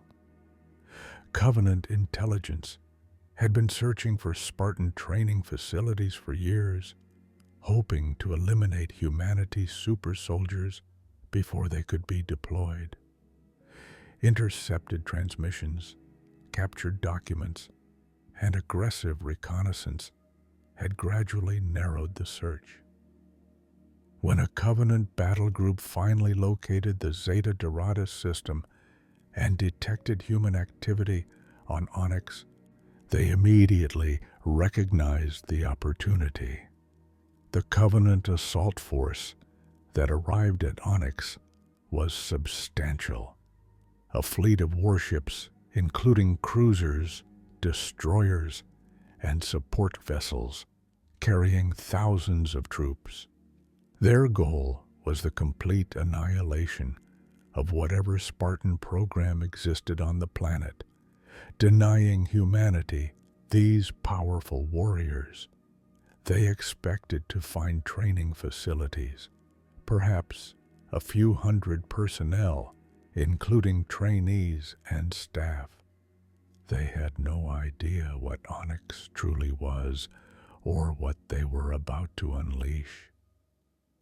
When the Covenant fleet entered orbit and began deploying ground forces, Gamma Company was still at Camp Currahee. The Spartans had completed their training and augmentation, but had not yet received their first operational deployment. They were as ready as training could make them, but they had never seen actual combat.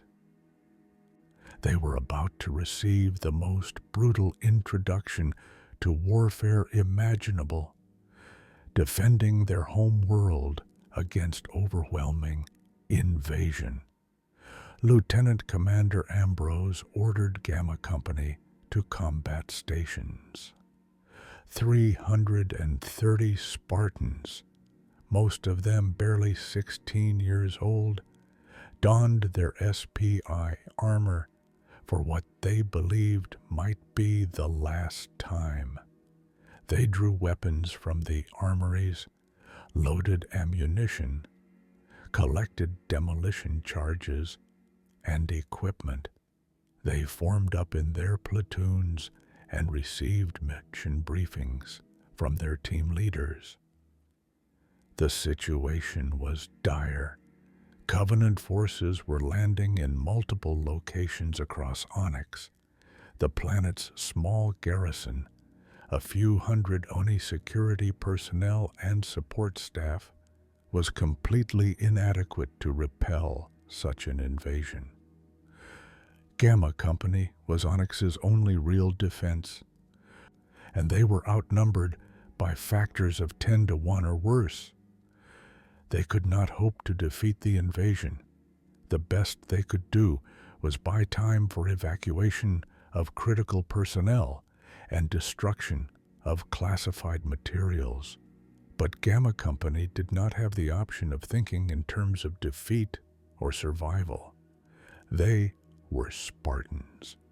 They would fight until they won or died trying. The fact that they had never seen combat before did not matter. Their training had prepared them for this moment. Their augmentations gave them capabilities that would shock the Covenant forces expecting to face cadets or trainees. And their determination, forged from years of hardship and the knowledge of what had happened to Alpha and Beta companies, would carry them through.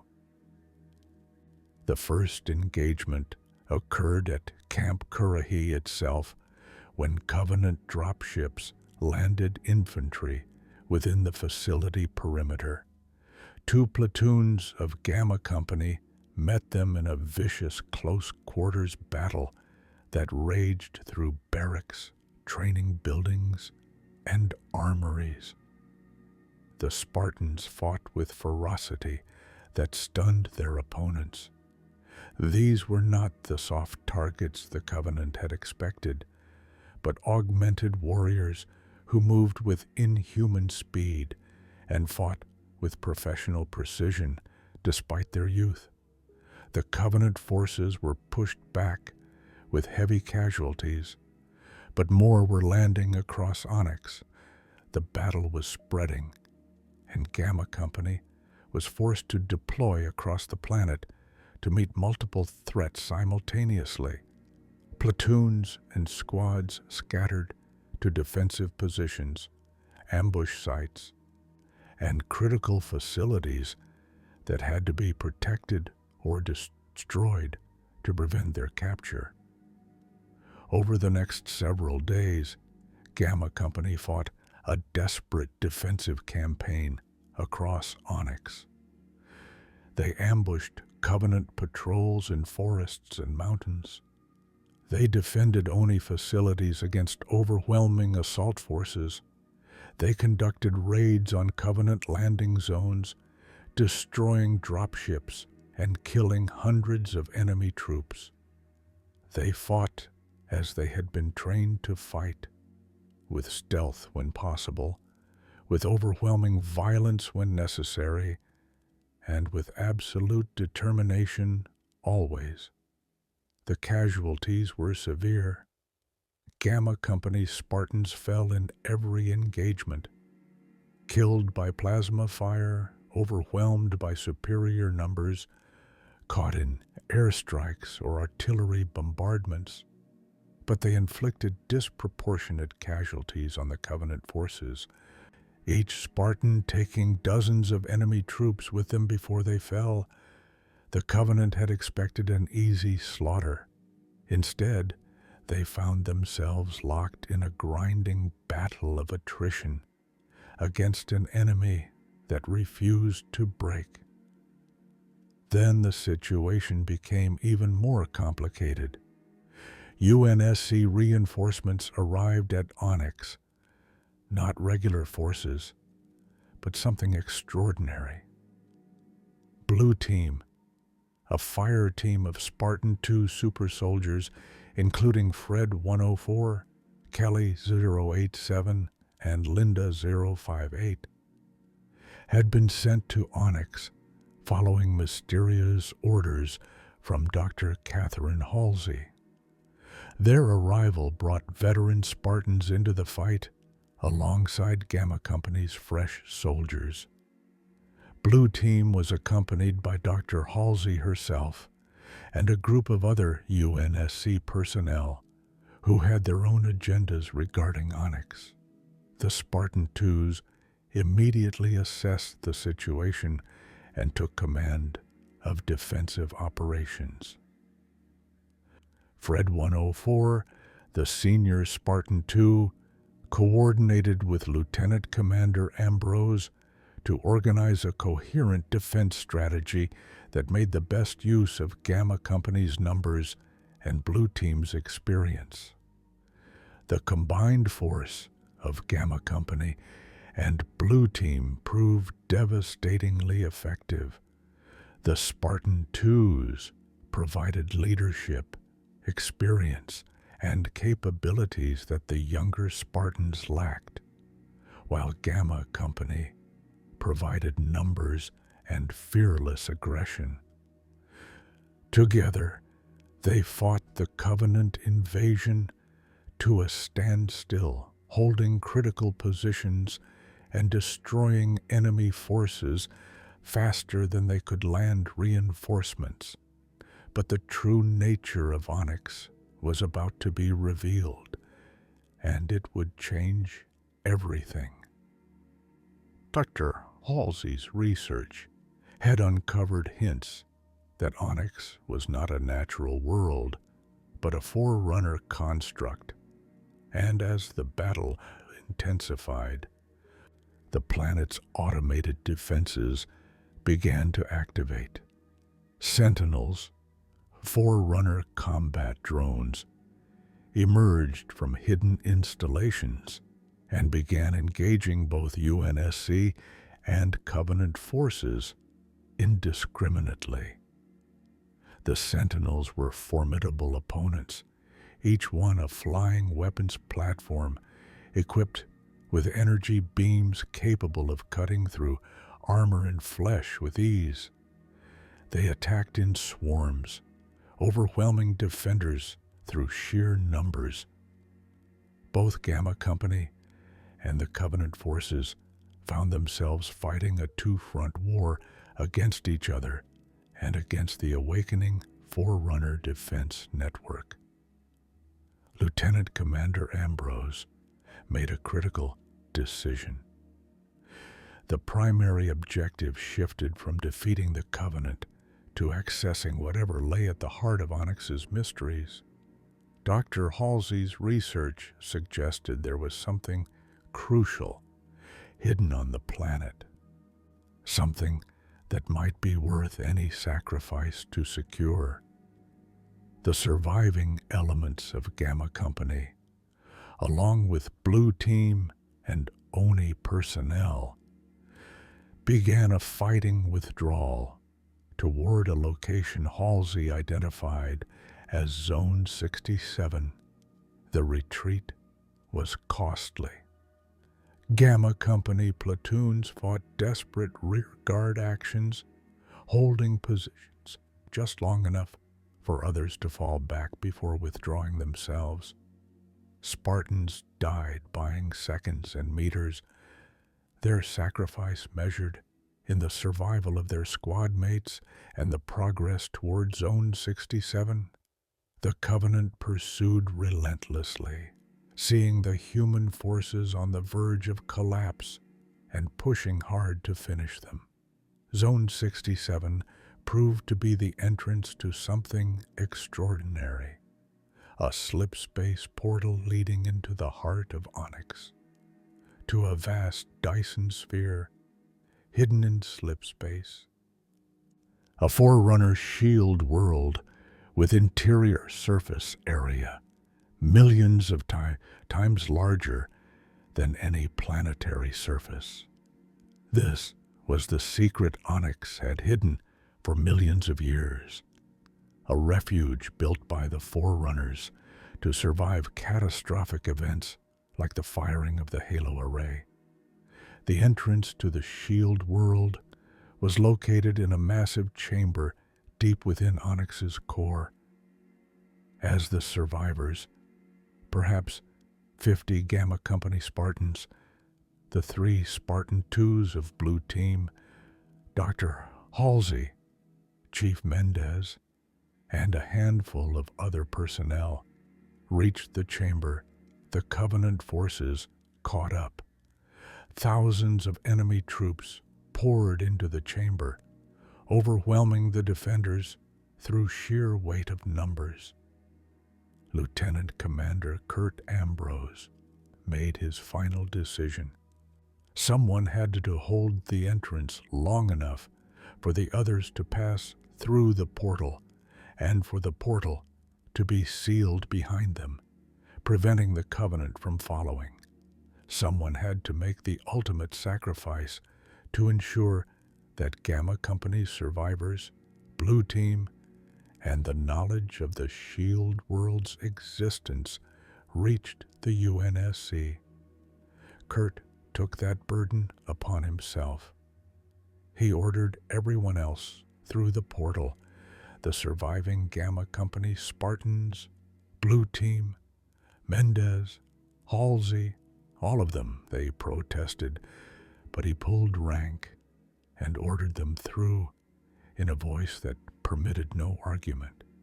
As the last personnel passed through the portal, Kurt positioned himself at the entrance.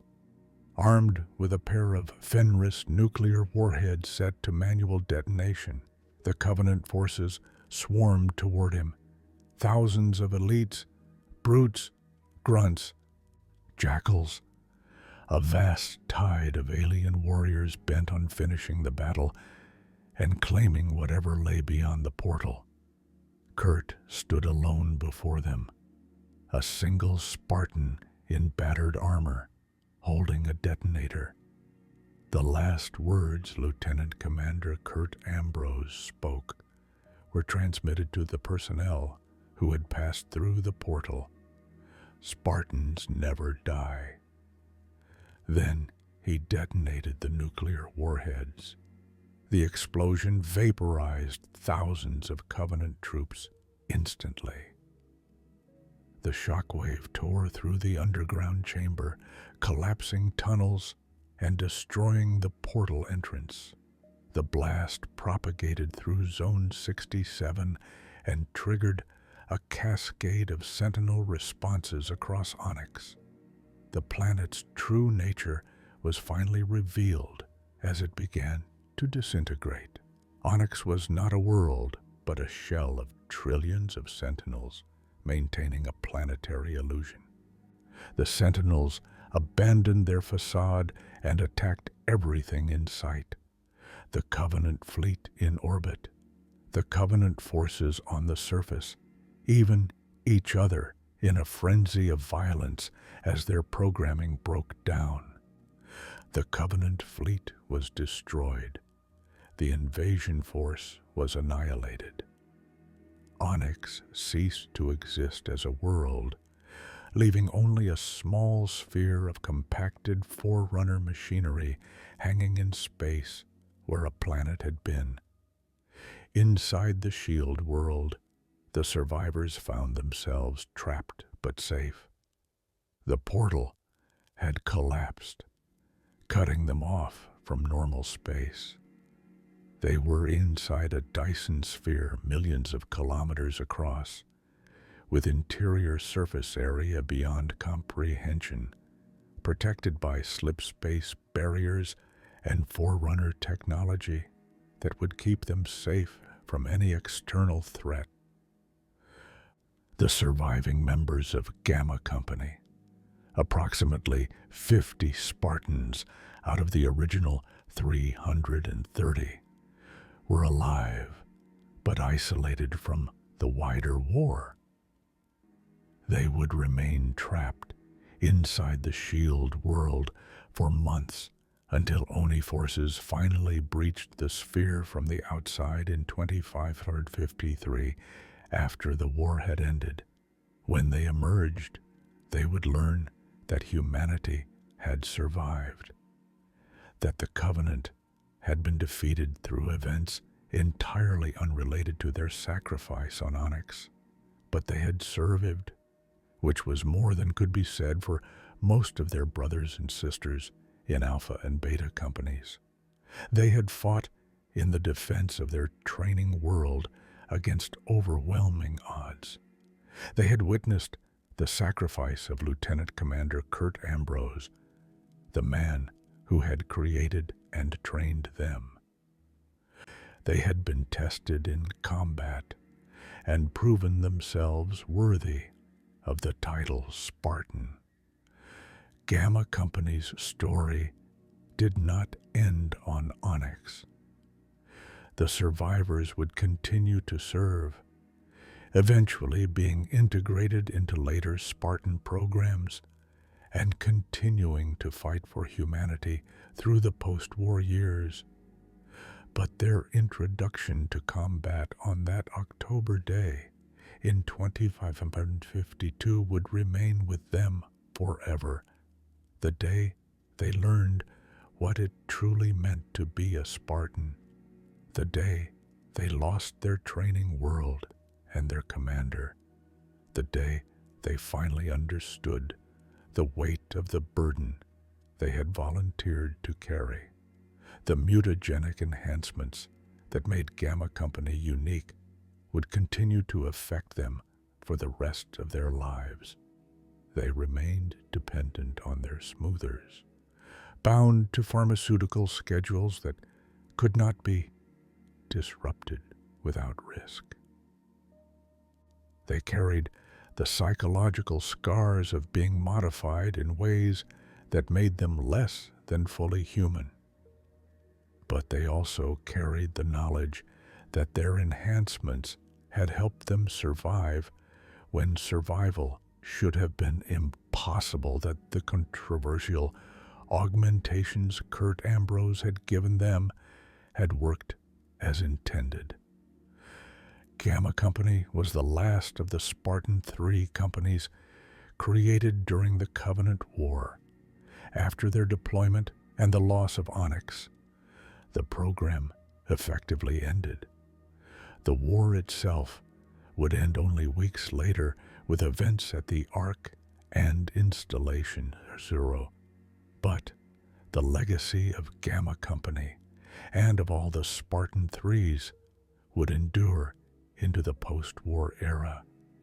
They had been ghosts, phantoms created to strike from shadows and disappear into death.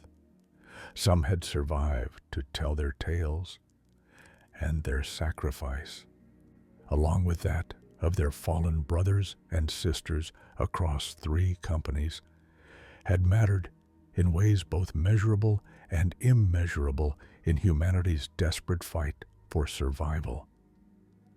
Within the already elite ranks of the Spartan-III companies, there existed an even more exclusive and deadly subset of operators.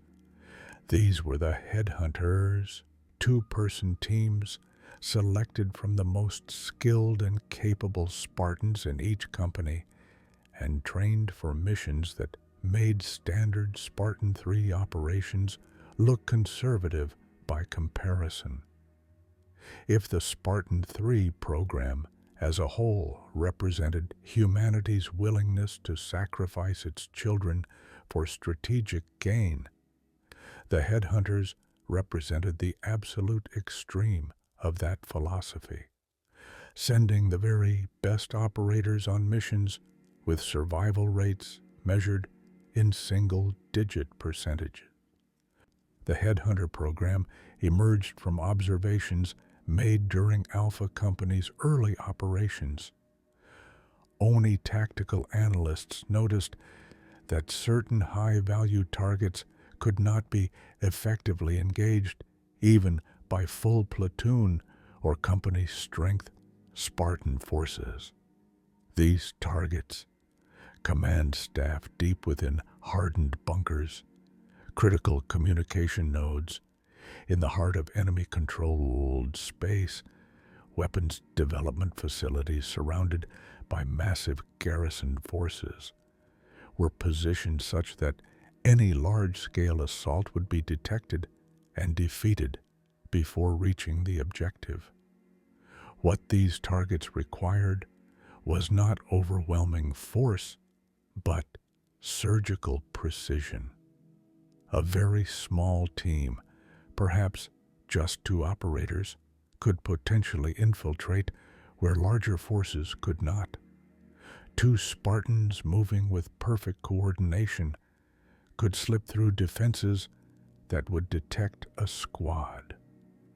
2 warriors with absolute trust in each other could accomplish missions that would be impossible for individuals operating alone, providing mutual support while maintaining the stealth profile necessary for deep penetration operations. The selection process for headhunters was extraordinarily rigorous, even by Spartan standards. Candidates were drawn from across each company based on a combination of objective performance metrics and subjective assessments by training staff. The ideal headhunter demonstrated exceptional marksmanship, above-average intelligence and problem-solving ability, superior stealth and infiltration skills, psychological resilience beyond even normal Spartan parameters, and most critically, the ability to work seamlessly with a single partner. From Alpha Company, approximately 20 Spartans were initially identified as potential headhunter candidates during the final year of training. These candidates underwent additional screening through specialized exercises designed to test their capabilities under conditions approximating actual headhunter missions. They were sent into hostile environments in pairs with minimal equipment and impossible objectives, evaluated not on success or failure, but on their decision-making, adaptability, and partnership dynamics. The screening was brutal and designed to be so. Candidate pairs were dropped into Onyx's wilderness, hundreds of kilometers from any facility, and told to reach specific objectives within tight time frames while being actively hunted by training staff using sensors and aircraft. They were given missions requiring them to infiltrate mock enemy installations defended by automated systems and live opponents, with failure resulting in physical punishment or additional training cycles. They underwent psychological stress testing that included simulated capture, interrogation, and forced choices between mission success and partner survival. From the initial 20 candidates, only 6 Alpha Company Spartans-III pairs were ultimately selected for headhunter training. The attrition was intentional. The program needed operators who were not merely excellent, but transcendent, who could operate at the absolute peak of human capability while maintaining the partnership dynamics that made two-person teams effective. The headhunter training curriculum extended beyond the already comprehensive Spartan-III program. The selected pairs underwent additional months of specialized instruction in advanced infiltration techniques, long-duration operations behind enemy lines, enhanced communications security, field expedient engineering and demolitions, advanced first aid and battlefield medicine, escape and evasion in hostile territory, resistance to interrogation, and what the training manuals euphemistically called terminal solutions, assassination techniques. Unlike standard Spartan-III training, which emphasized company-level operations and large unit tactics, headhunter training focused almost exclusively on two-person team dynamics. The pairs lived together, trained together, and were subjected to scenarios specifically designed to stress their partnership. They learned to communicate without words, to anticipate each other's actions, to function as a single organism with two bodies rather than as individuals cooperating toward shared goals. The psychological conditioning was perhaps the most intensive aspect of headhunter training. These operators would be sent on missions lasting weeks or months, operating deep in enemy territory with no support and no hope of extraction if things went wrong. They needed to be able to function under prolonged isolation, to make life and death decisions without guidance, to cope with the stress of being constantly hunted while hunting their own targets. The training incorporated extended periods of isolation, sleep deprivation, controlled psychological stress, and exposure to scenarios designed to trigger every possible fear and doubt. Equipment provided to headhunters differed significantly from standard Spartan-III loadouts. Rather than wearing SPI armor, many headhunter teams were issued variants of Mjolnir-powered assault armor. This represented an enormous resource investment.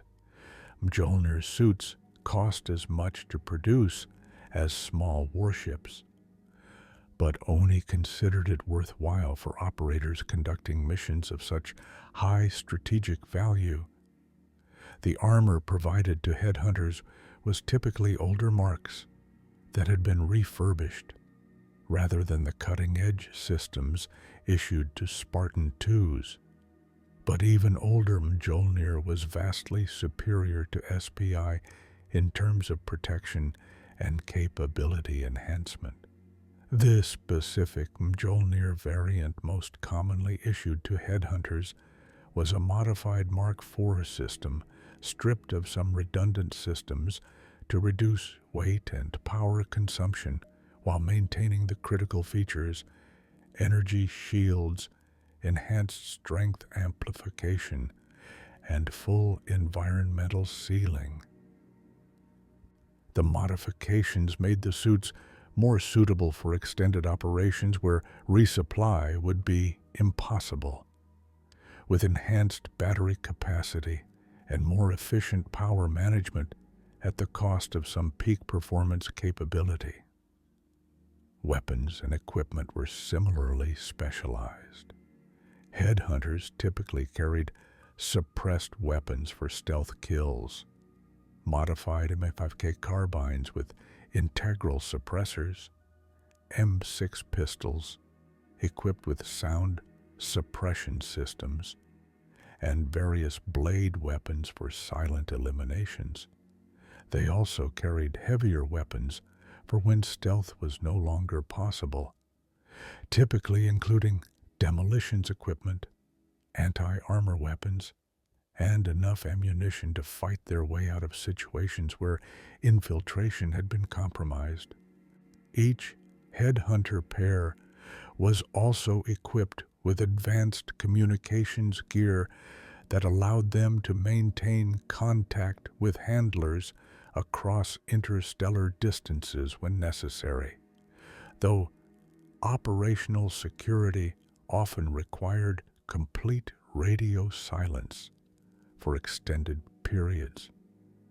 Navigation equipment included encrypted star charts, long-range beacon locators, and backup systems in case primary navigation failed. Medical supplies were comprehensive, as headhunters needed to be able to treat virtually any injury without access to proper medical facilities. The operational doctrine for headhunter teams emphasized several key principles. First, stealth was paramount. If a headhunter team was detected before reaching their objective, the mission had likely failed. Second, speed was essential. The longer a team remained in enemy territory, the greater the chances of detection and compromise. Third, simplicity in planning was critical. Complex plans with multiple dependencies were more likely to fail, so mission planning favored straightforward approaches with minimal points of failure. Fourth, and perhaps most importantly, mission success took absolute priority.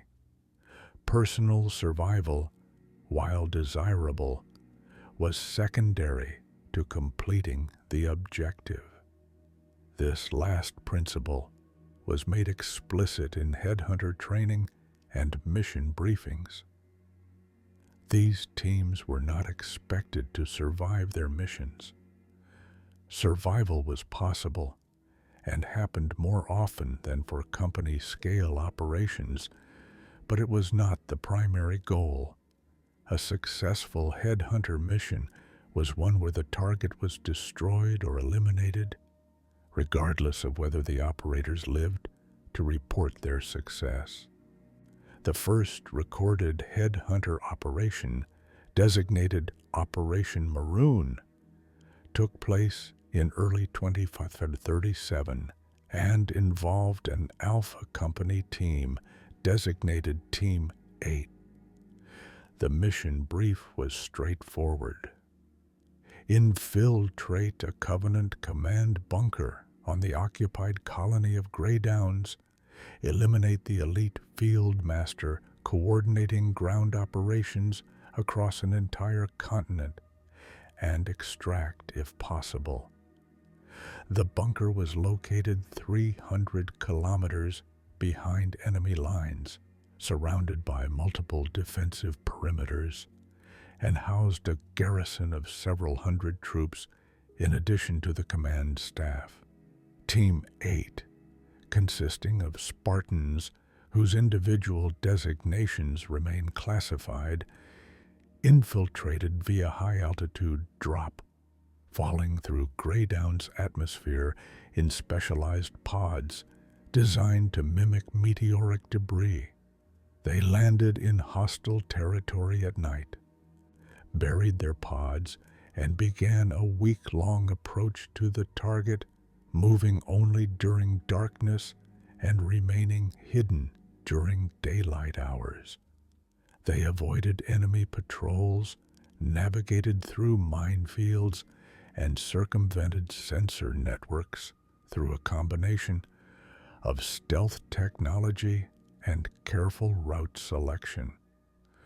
When they reached the bunker complex, they spent 2 days observing patterns and identifying vulnerabilities. They then exploited a discovered flaw in the perimeter defense, a service tunnel used by maintenance personnel that was inadequately guarded, to gain entry to the bunker interior. Once inside, they moved through the facility using ventilation shafts and maintenance corridors, avoiding the main passages where they would certainly be detected. They located the field master in his command center, surrounded by staff and guards. Rather than attempting a direct assault that would have been suicidal, they placed demolition charges in the support structure above the command center, timed to detonate during a scheduled command briefing when maximum enemy leadership would be present. They extracted from the bunker the same way they had entered, moving back into the wilderness before the charges detonated. The explosion killed the field master, his entire staff, and destroyed the command center. Covenant ground operations across the continent fell into disarray without coordination. UNSC forces defending elsewhere on Greydowns gained critical breathing room to reorganize and were eventually able to evacuate civilian populations that would otherwise have been lost. Team 8 made it to an extraction point 200 kilometers from the target and was successfully recovered by UNSC forces. The mission was deemed a complete success with 0 friendly casualties. Not all headhunter operations ended so successfully. Operation Icon, conducted by a Beta Company team, designated Team 3 in mid-2541, demonstrated the terrible costs these missions could exact. The objective was the destruction of a Covenant weapons research facility on an asteroid base in the Ectanus 45 system. Intelligence suggested the facility was developing new plasma weapon variants that would significantly increase Covenant infantry firepower, making them even more lethal against UNSC forces. Team 3 infiltrated the asteroid aboard a captured Covenant supply ship, hiding in cargo containers. They remained hidden for 3 days as the ship was processed through security checkpoints, eventually being offloaded in a storage area deep within the facility. They emerged from their containers at night, an arbitrary designation in the station's eternal artificial day, and began moving toward the research laboratories. The mission went wrong almost immediately. Enhanced security measures not present in the intelligence briefing detected their movement. Alarms sounded, and the facility went into lockdown. Team 3 found themselves trapped in hostile territory with thousands of enemy troops mobilizing to find and eliminate them. Rather than abort, they pushed forward toward their objective, fighting running battles through corridors and laboratories. They reached the primary research laboratory and placed demolition charges. But by this point, the facility's entire garrison was converging on their position. One member of Team 3 was killed holding a choke point, while their partner armed the charges. The surviving Spartan activated the detonation sequence, destroying the laboratory and all the research it contained, then fought their way toward what they hoped would be an escape route. The second Spartan made it to a hangar bay and attempted to commandeer a spacecraft, but was killed before they could launch. The mission succeeded. The weapons research was destroyed, setting back Covenant weapons development by months or years. But Team 3 was completely lost. Their sacrifice saved potentially thousands of UNSC lives that would have been taken by the enhanced weapons under development. But the cost was the death of two of Beta Company's finest operators. Across the years of the Covenant War, dozens of headhunter teams conducted missions that ranged from tactical assassinations to strategic sabotage. They killed Covenant commanders whose deaths disrupted entire campaign plans. They destroyed research facilities developing new weapons or ships. They sabotaged logistics hubs and communication nodes. They gathered intelligence that informed UNSC strategic decisions. They conducted operations that regular forces or even standard Spartan-III teams could not accomplish. The casualty rate among headhunter teams was catastrophic, even by the standards of the Spartan-III program.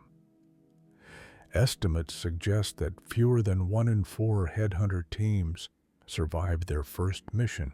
Of those who survived initial operations, very few lasted through 3 or more commissions.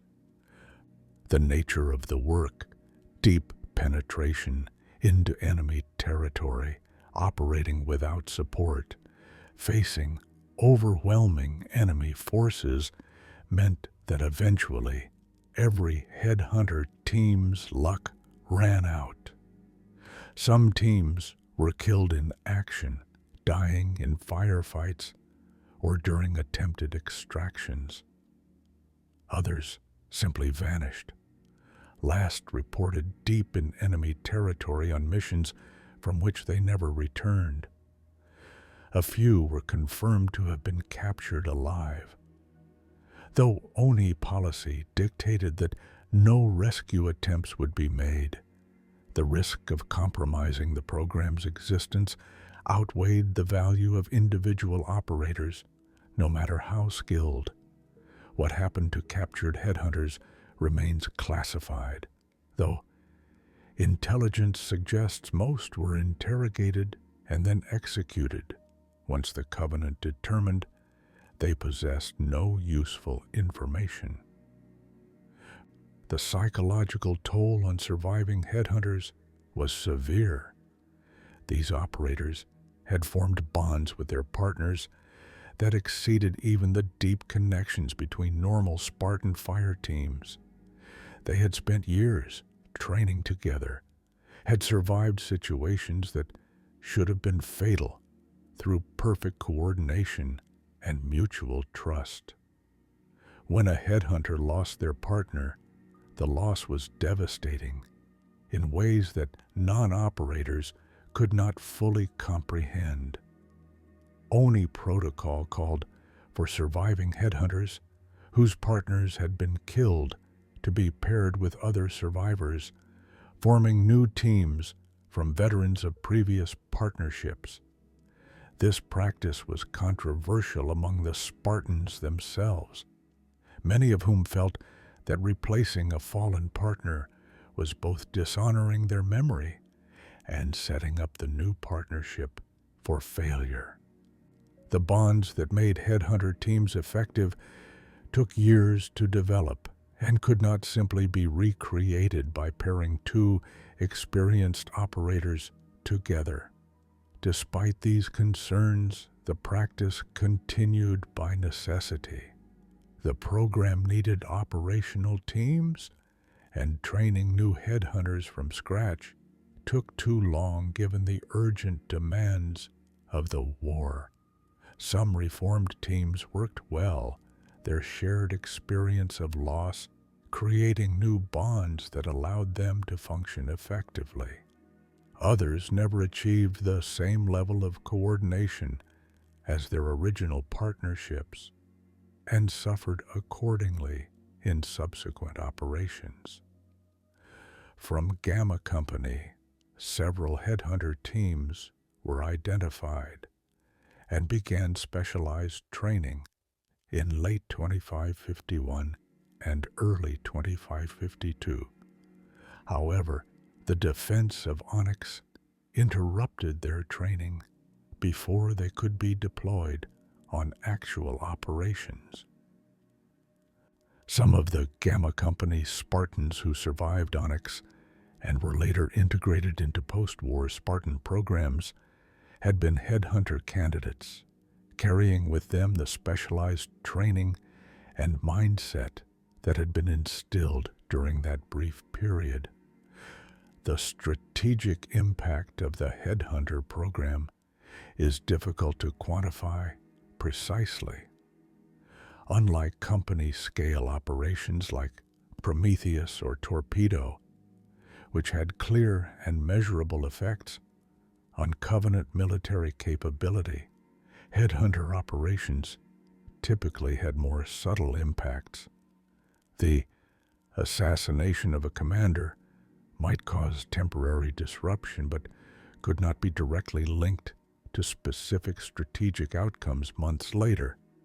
The destruction of a research facility prevented capabilities that might have been developed, but whose absence could not be definitively measured.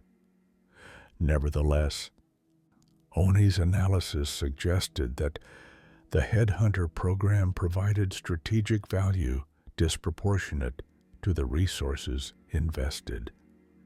The missions conducted by these teams accomplished objectives that would have been impossible through conventional means. The casualties prevented by disrupting enemy research or eliminating effective commanders numbered in the thousands or tens of thousands. The intelligence gathered by teams operating deep in enemy territory informed decisions that saved entire colonies. The headhunter program also served as proof of concept for future special operations doctrine. The effectiveness of two-person teams operating with maximum autonomy and minimal support informed post-war Spartan deployment strategies. The specialized equipment and training methodologies developed for headhunters influenced later programs. The lessons learned, both from successes and catastrophic failures, became part of the institutional knowledge that shaped humanity's approach to special operations in the decades following the war. For the Spartans who served as headhunters, the experience defined them in ways that standard Spartan-III service did not. They had operated at the absolute edge of human capability, had been trusted with missions of immense strategic importance, had proven themselves against impossible odds time and again. Those who survived carried themselves with a quiet confidence that even other Spartans noticed. They had walked through fire and emerged tempered into something harder than even their augmented bones. But they also carried scars that went deeper than any physical wound. They had lost partners who had been closer than siblings.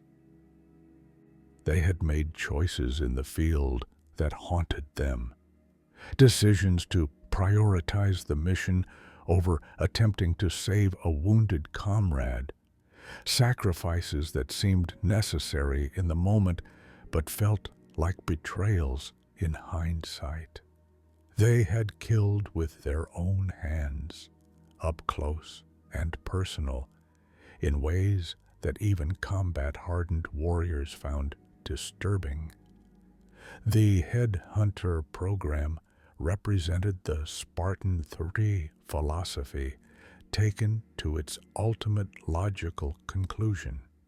If Spartans were weapons to be deployed against strategic targets, then headhunters were precision instruments for the most delicate and dangerous work.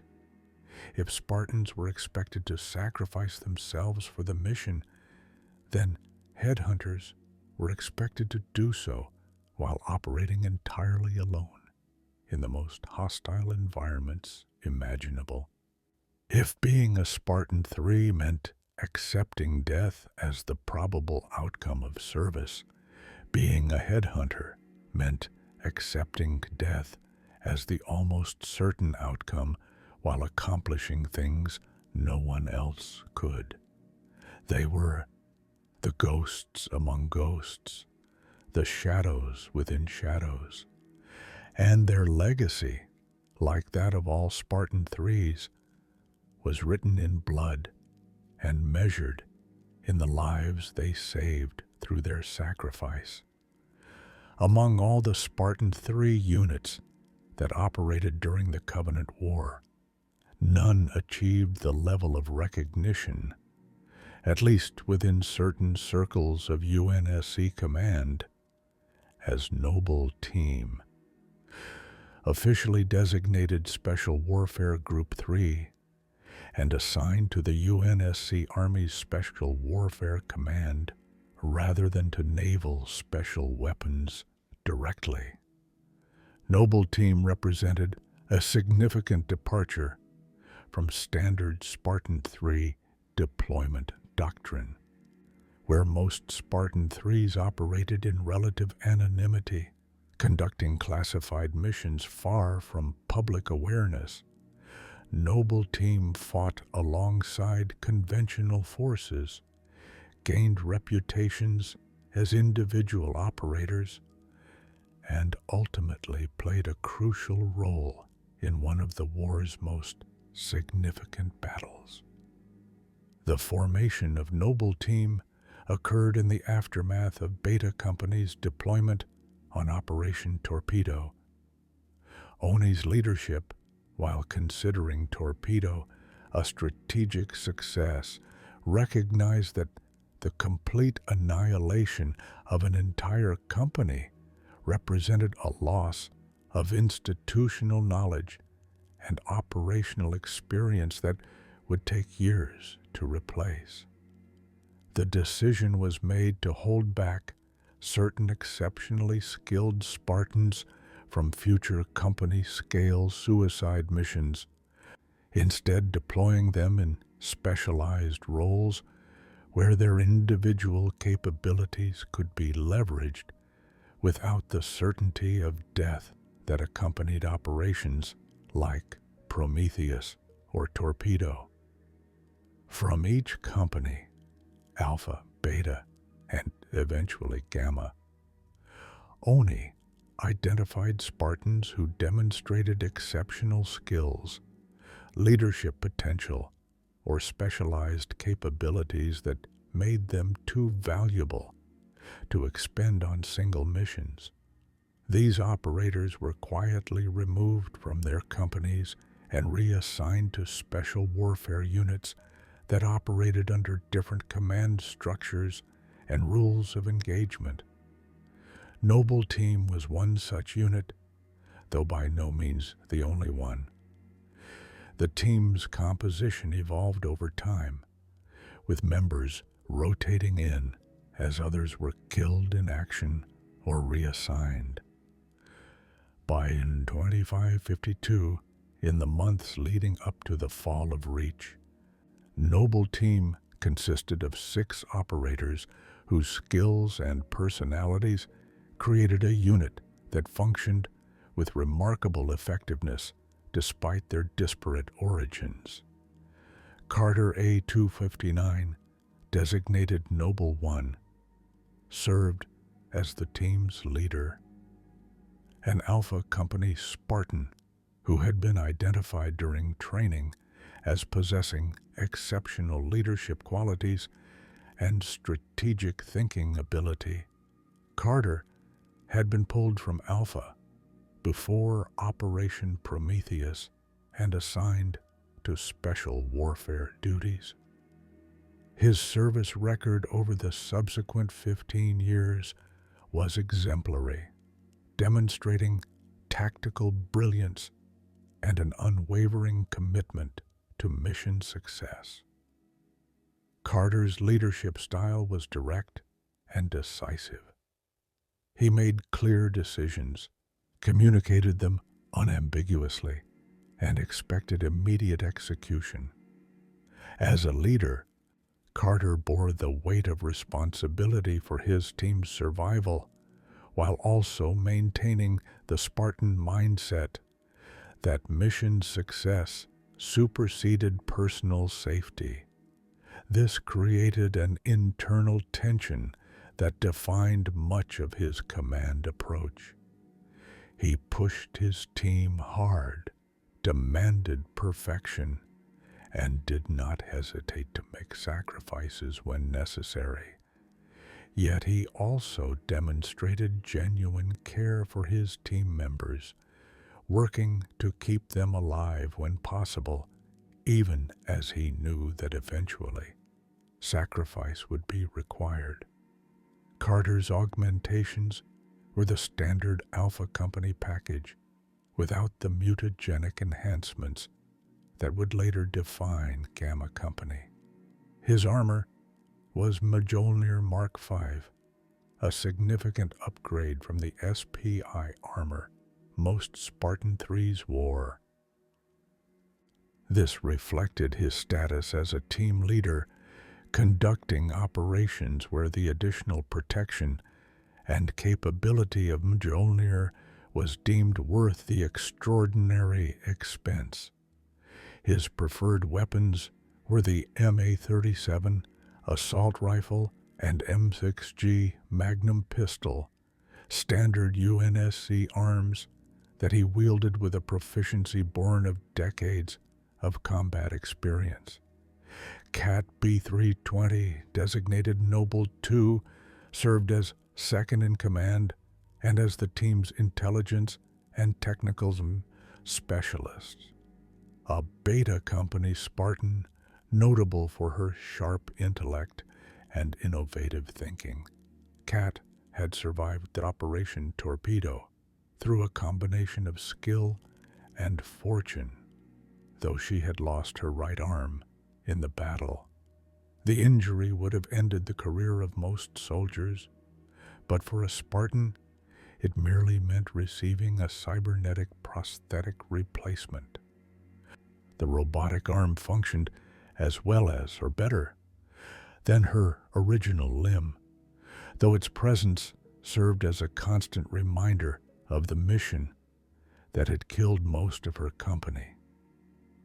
Kat's personality was characterized by confidence that occasionally bordered on arrogance, a sharp wit that could be cutting toward those she deemed incompetent, and a fierce intelligence that made her invaluable for complex operations requiring planning and coordination. She served as Noble Team's primary interface with command and intelligence services, interpreting orders, analyzing data, and formulating tactical plans that Carter would review and authorize.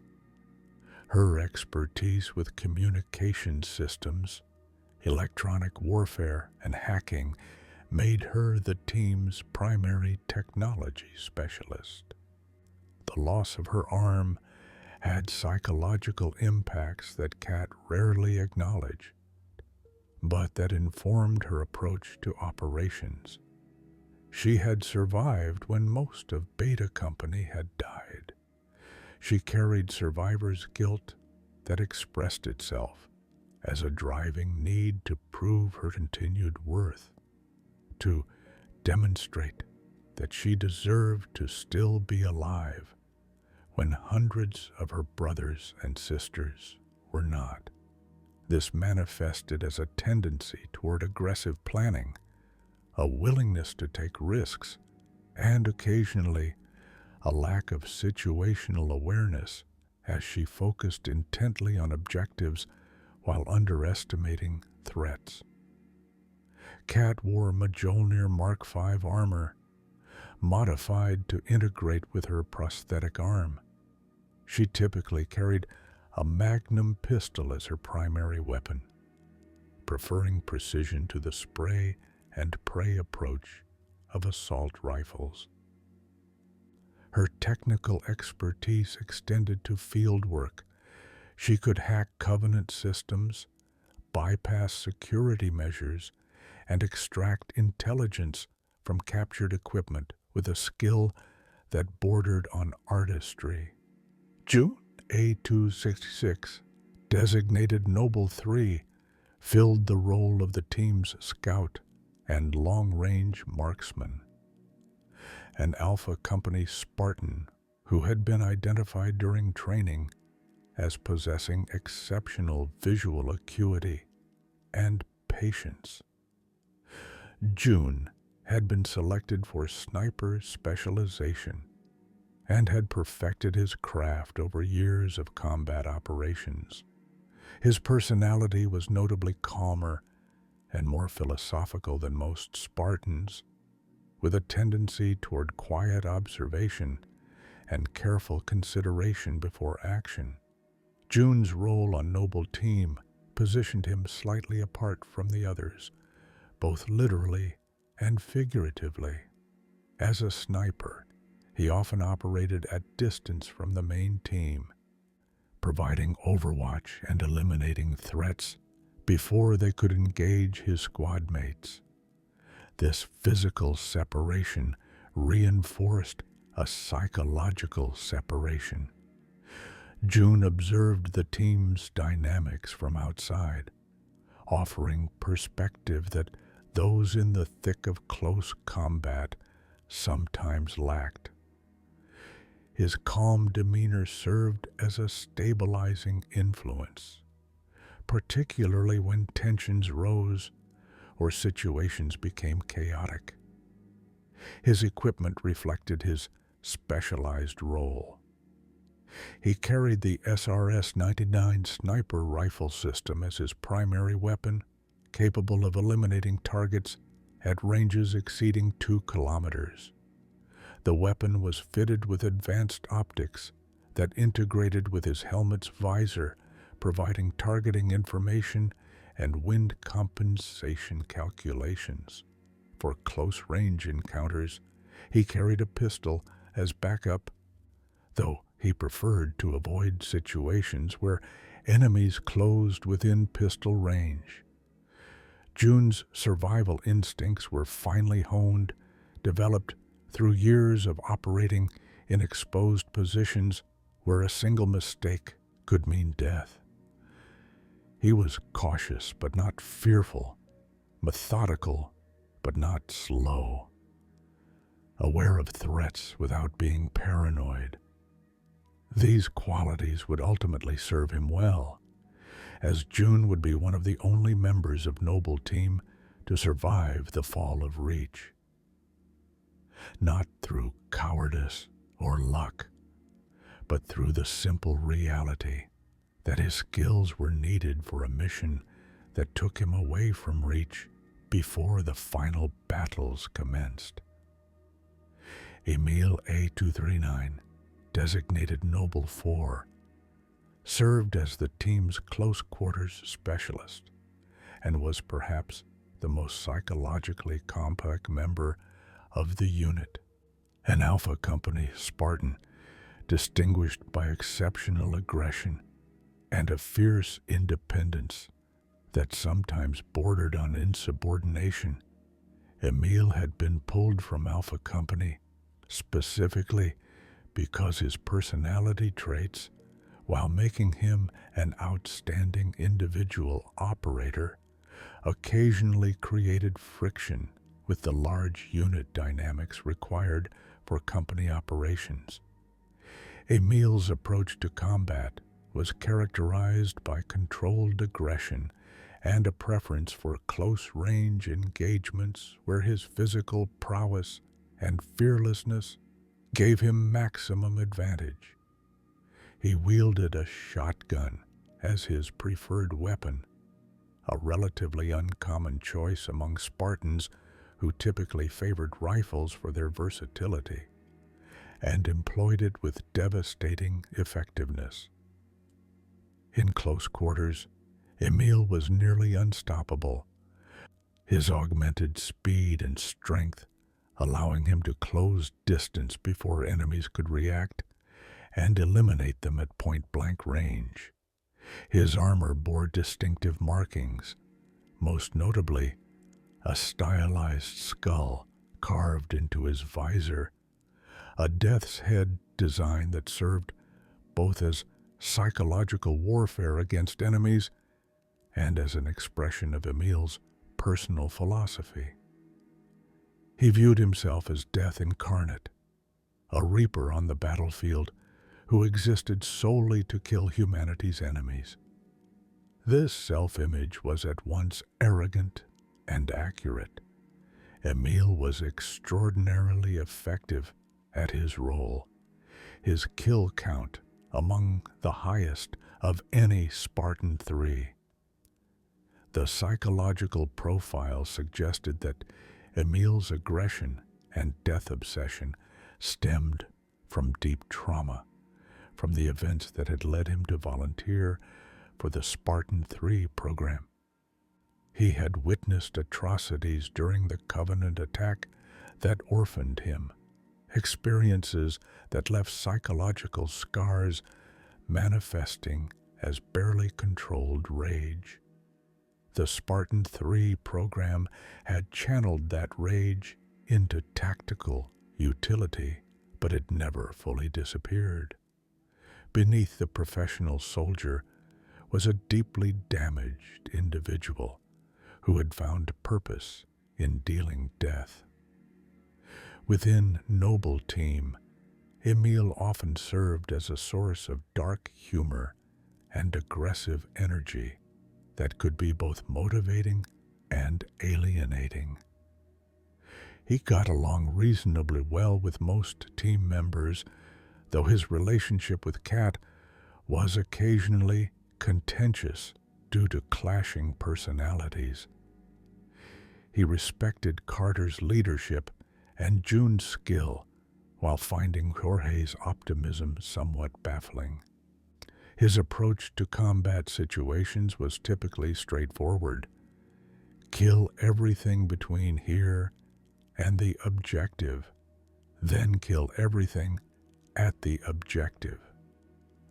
Jorge 052, designated Noble 5, was the exception to Noble Team's Spartan-III composition. He was a Spartan II, one of the original super soldiers from Dr. Halsey's program, assigned to Noble Team to provide veteran leadership and enhanced capabilities. Jorge had served with distinction for over 2 decades, fighting across dozens of worlds and accumulating combat experience that far exceeded any Spartan-IIIs. His presence on a team otherwise composed of Spartan-IIIs was initially controversial within the unit. Jorge represented the elite, a warrior equipped with the finest armor and weapons, trained to the highest standards, considered individually more valuable than entire companies of Spartan-IIIs. His assignment to Noble Team could be interpreted as oversight or as acknowledgement that Spartan-IIIs could operate at high levels when properly supported. Jorge himself viewed his role simply. He was a soldier serving with other soldiers, and the distinction between Spartan II and Spartan III mattered less than their shared purpose. Jorge's personality differed markedly from most Spartans, particularly the Spartan-IIIs who had been forged from trauma and rage. He retained a degree of humanity and optimism that the younger Spartans often lacked. He spoke frequently about Reach as his home, expressed affection for its people and places, and maintained a belief that humanity would prevail despite the war's terrible toll. This optimism was not naive. Jorge had seen as much horror as any Spartan, but rather reflected his determination to fight for a future rather than simply against an enemy. As the team's heavy weapons specialist, Jorge carried armaments that required his Spartan II strength to wield effectively. His preferred weapon was the M247H heavy machine gun, a crew-served weapon that Jorge operated solo, firing from the hip with accuracy that seemed impossible for such an unwieldy system. When the situation called for even more firepower, he employed missile launchers, autocannons, or captured Covenant weapons. His armor was Mjolnir Mark V, standard for Spartan IIs of the era, and his physical capabilities exceeded those of his Spartan III teammates by a noticeable margin. Jorge served as something of a mentor and older brother figure to the rest of Noble Team, particularly to the Spartan-IIIs who had never known family beyond their training companies.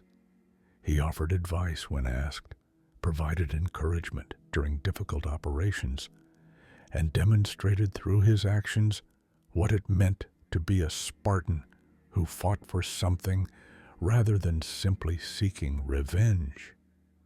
His presence made the team more cohesive, providing a stabilizing influence and reminding the others that they were not merely weapons, but warriors fighting for humanity's survival. The newest member of Noble Team was Spartan B312, designated Noble 6, and typically referred to simply as 6. This operator joined the team shortly before the fall of Reach, replacing a previous Noble 6 who had been killed in action. The new 6 brought with them a service record that was heavily redacted, marked with classifications that indicated involvement in operations so sensitive that even most ONI personnel could not access the files. What little was known about 6 suggested an operator of exceptional skill and ruthlessness. The unredacted portions of their record showed successful completion of numerous classified operations, often conducted solo or with minimal support. ONI's internal assessment classified 6 as hyper-lethal, a designation shared with only one other Spartan, the Master Chief himself. This suggested capabilities and a track record that put 6 in the absolute highest tier of Spartan operators. 6's personality was characterized by professional detachment and minimal verbal communication. Where most Spartans developed camaraderie and formed bonds with their fellow operators. 6 maintained distance, spoke rarely, and seemed to prefer working alone even when assigned to a team. This was not antisocial behavior so much as intense focus. 6 was mission-oriented to a degree that exceeded even normal Spartan conditioning, seeing objectives with clarity, unmarred by personal considerations.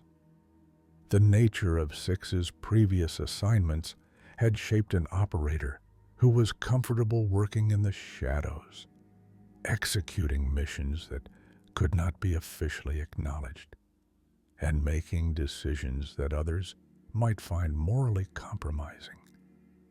6 had done things that were necessary but not honorable, had made choices that had saved lives, at costs that were never publicly recorded.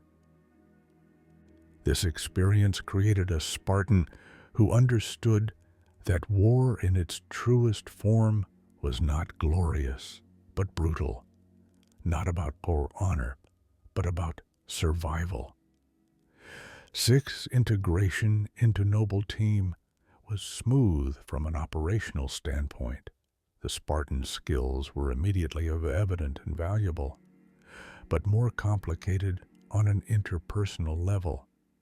The team members were uncertain how to relate to someone so closed off and mysterious. Over time, 6's actions spoke louder than words. The new Noble 6 demonstrated complete reliability, flawless execution, and willingness to take on the most dangerous roles without hesitation. Gradually, the team accepted 6 as a valued member, even if they never fully understood the person behind the armor. Noble Team's operational history prior to the fall of Reach included numerous missions across various worlds and environments. They conducted counterinsurgency operations against human rebel forces on the colony worlds that had never fully accepted UNSC authority. They executed direct action raids against Covenant installations on contested worlds. They provided security for high-value personnel and escorted convoys through dangerous territory. They performed reconnaissance on Covenant-controlled worlds, gathering intelligence at tremendous risk. The team's approach to operations reflected their combined strengths. Carter provided strategic planning and decisive leadership. Kat handled tactical planning, communications, and technical challenges. June provided long-range reconnaissance and precision elimination of key targets. Emil handled close-quarters combat and breaching operations. Jorge brought overwhelming firepower and veteran experience. 6 executed the most dangerous individual tasks with reliable efficiency. Their assignment to Reach reflected both their capabilities and the world's strategic importance. Reach was humanity's primary military stronghold, home to major fleet facilities, ground force training installations, and classified research projects. The planet's defense was considered paramount, second only to Earth itself. Noble Team's presence there suggested that UNSC Command anticipated significant threats and wanted elite operators in position to respond. This anticipation would prove grimly prescient. When the Covenant finally discovered and assaulted Reach in July and August 2552, noble team would find themselves at the center of one of the war's most desperate and significant battles. Their actions during the fall of Reach would have strategic implications far beyond the immediate tactical situation, and their sacrifices would ultimately contribute to humanity's survival and eventual victory, even though none of them would live to see that victory achieved. But before we can understand Noble Team's ultimate fate, we must understand the battle they fought, the desperate defense of humanity's fortress world, the gradual realization that Reach was lost, and the final missions that would cost the team everything while saving something far more valuable than their individual lives. The fall of Reach awaited, and Noble Team stood ready to pay whatever price survival demanded. The battle for Onyx in October and November 2552 represented a convergence of forces and fates that no one could have predicted. What had been envisioned as a secure training facility for the Spartan-III program became the site of a desperate last stand, a revelation of ancient Forerunner secrets, and ultimately the tomb of one of the program's founders. The events that unfolded on and within Onyx would close the chapter on the Spartan-III program as it had been conceived, while opening new mysteries that would influence humanity's understanding of Forerunner technology for years to come. The Covenant's discovery of Onyx's location was the result of patient intelligence gathering over several years. Since learning of the Spartan programs through combat encounters and captured intelligence, Covenant leadership had been searching for the training facilities where these troublesome human super soldiers were created. Eliminating Spartans before they reached operational deployment would degrade human military capability significantly and was deemed a high priority objective. Covenant intelligence assets, including human collaborators, intercepted communications, and analysis of Spartan deployment patterns, gradually narrowed the search. The Zeta Doradus system became a focus of investigation after anomalous signals and restricted navigation warnings suggested a classified UNSC facility. When a Covenant reconnaissance vessel finally confirmed human presence on Onyx in October 2552, Fleet Master Forerunner Mantakri immediately recognized the strategic opportunity and assembled an assault force. The fleet that arrived at Onyx on October 31st, 2552 consisted of more than 30 warships, including cruisers, destroyers, carriers, and support vessels. The ground force exceeded 10,000 troops, drawn from multiple species, elites, brutes, grunts, jackals, and hunters, equipped for sustained planetary assault. This represented a significant commitment of resources, justified by the potential to eliminate an entire generation of Spartans before they could become operational. What the Covenant did not know was that Onyx was far more than a simple training facility.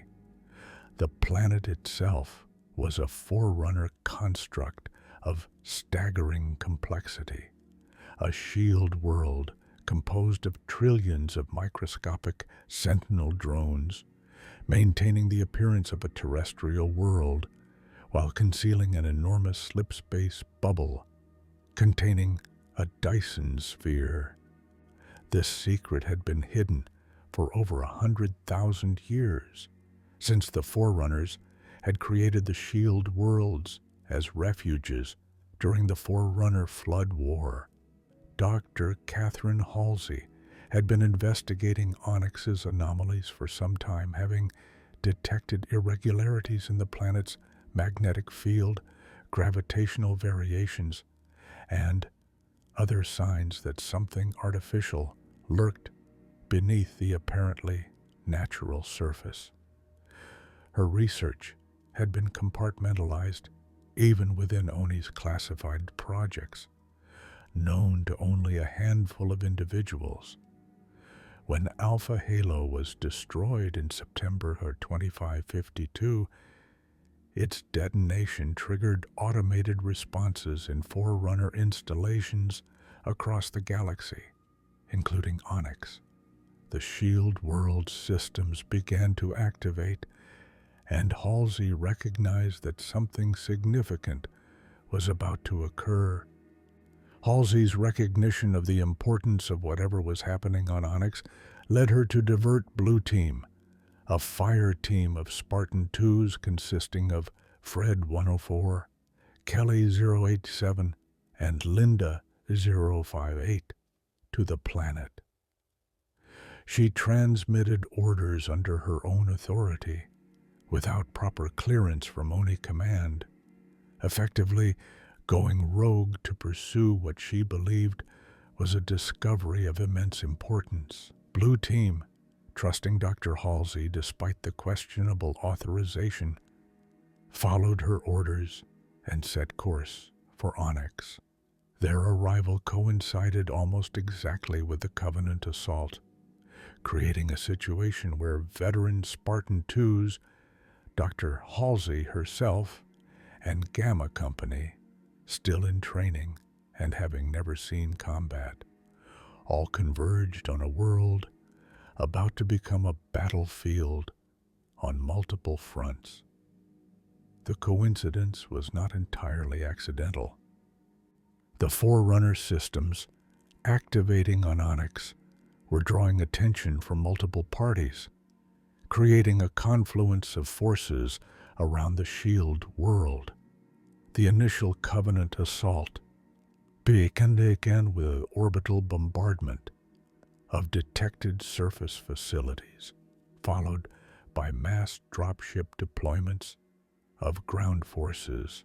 The targeting priorities indicated that the Covenant had good intelligence about the location of Camp Kurahi and other training installations. Dropships descended through Onyx's atmosphere in formations of dozens, protected by fighter escorts, heading directly toward the Spartan-III training facilities. Gamma Company, which had completed training and augmentation but had never been operationally deployed, suddenly found themselves defending their home world against overwhelming invasion. Lieutenant Commander Kurt Ambrose issued immediate orders, organizing the 330 Spartans into defensive positions around critical facilities. Chief Petty Officer Mendez coordinated with Oni security forces, a few hundred personnel who were trained soldiers but vastly outmatched by Covenant troops, to establish a coherent defensive perimeter. The first engagements occurred as Covenant forces landed near Camp Kurahi. Gamma Company platoons met them in battles that raged through the training facilities, forests, and mountain valleys surrounding the base.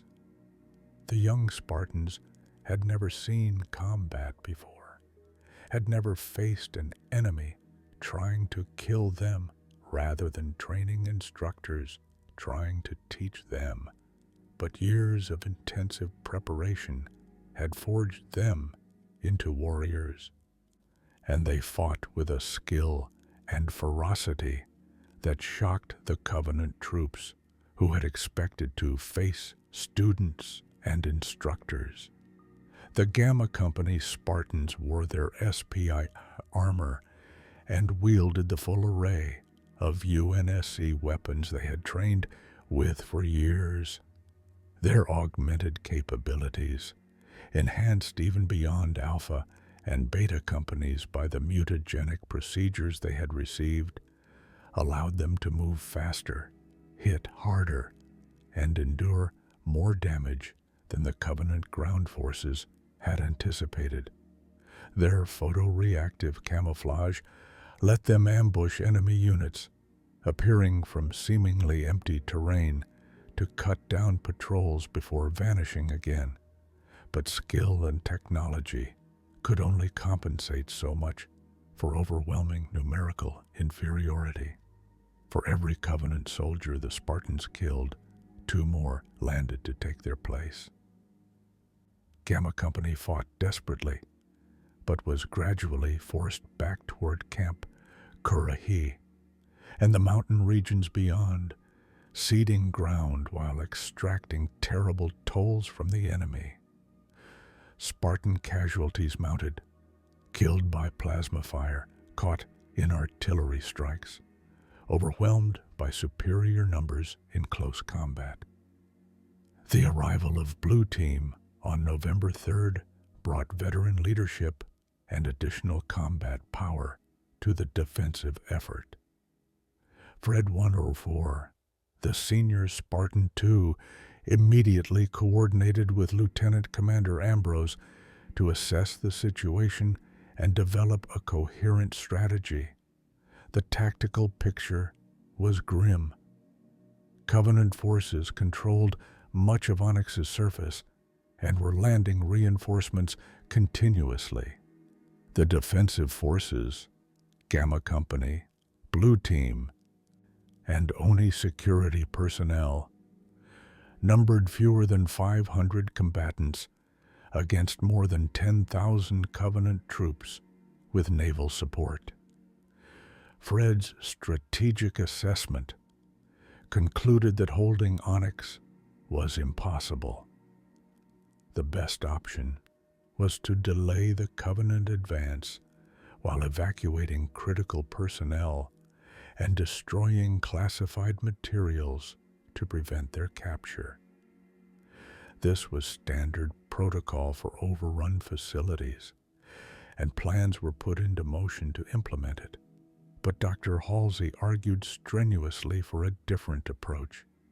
Halsey's research had identified the location of what she called Zone 67, a region in Onyx's polar area where Forerunner structures lay close to the surface.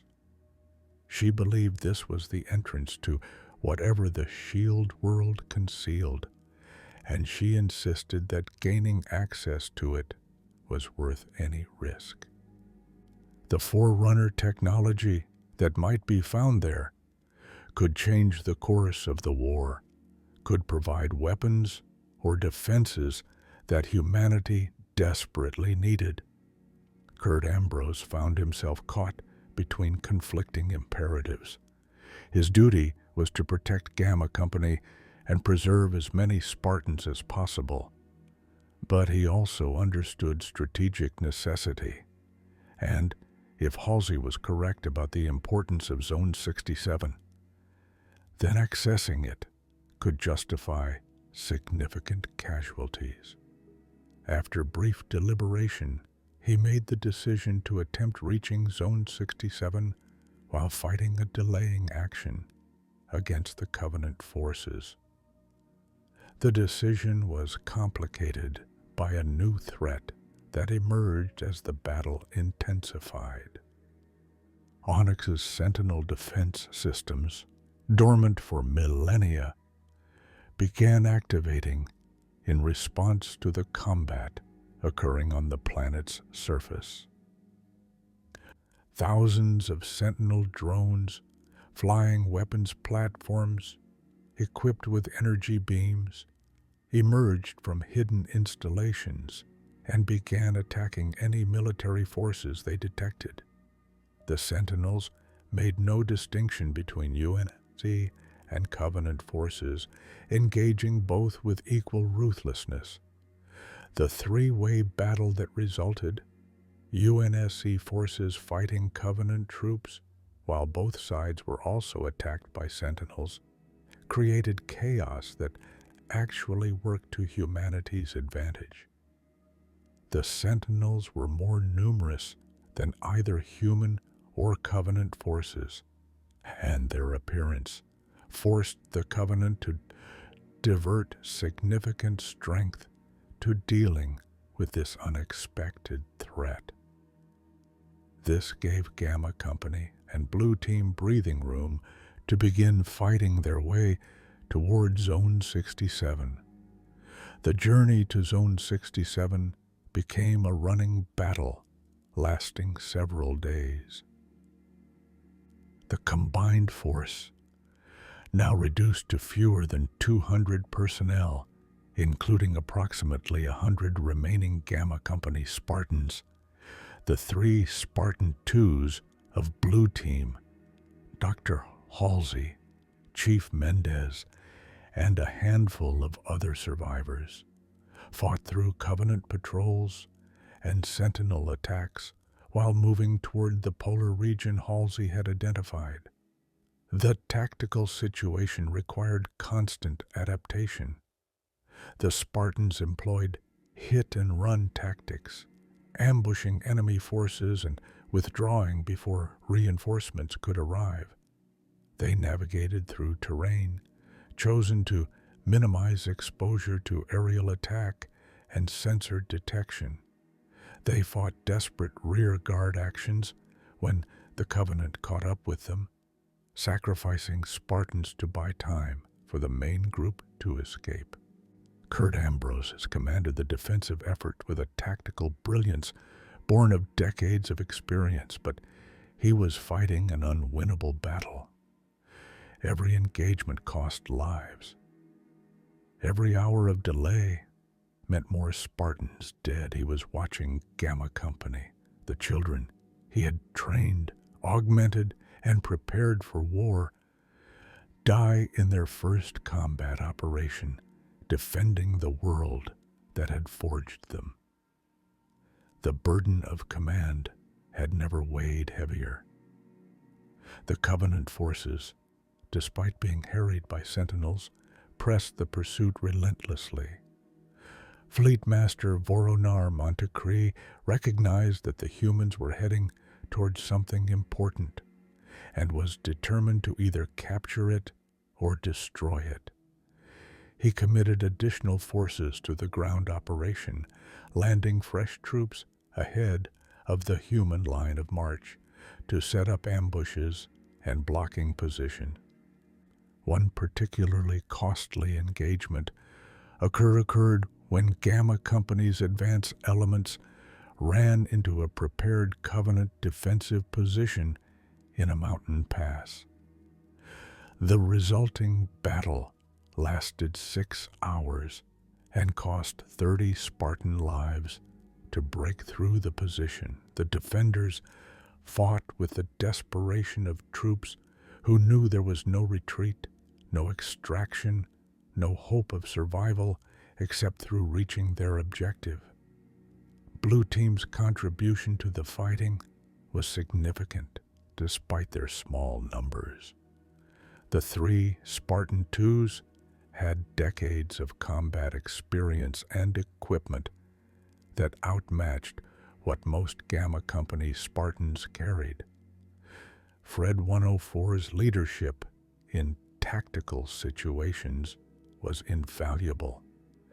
Kelly 087's speed, legendary even among Spartans, allowed her to conduct lightning raids that disrupted enemy formations.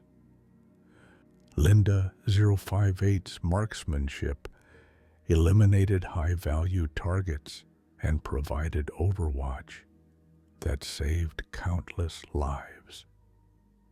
They fought not as individuals, but as a seamless unit, demonstrating the peak of what Spartans could achieve Through experience and perfect coordination, Dr. Halsey, while not a combatant, provided crucial analysis of the Forerunner structures they encountered as they approached Zone 67.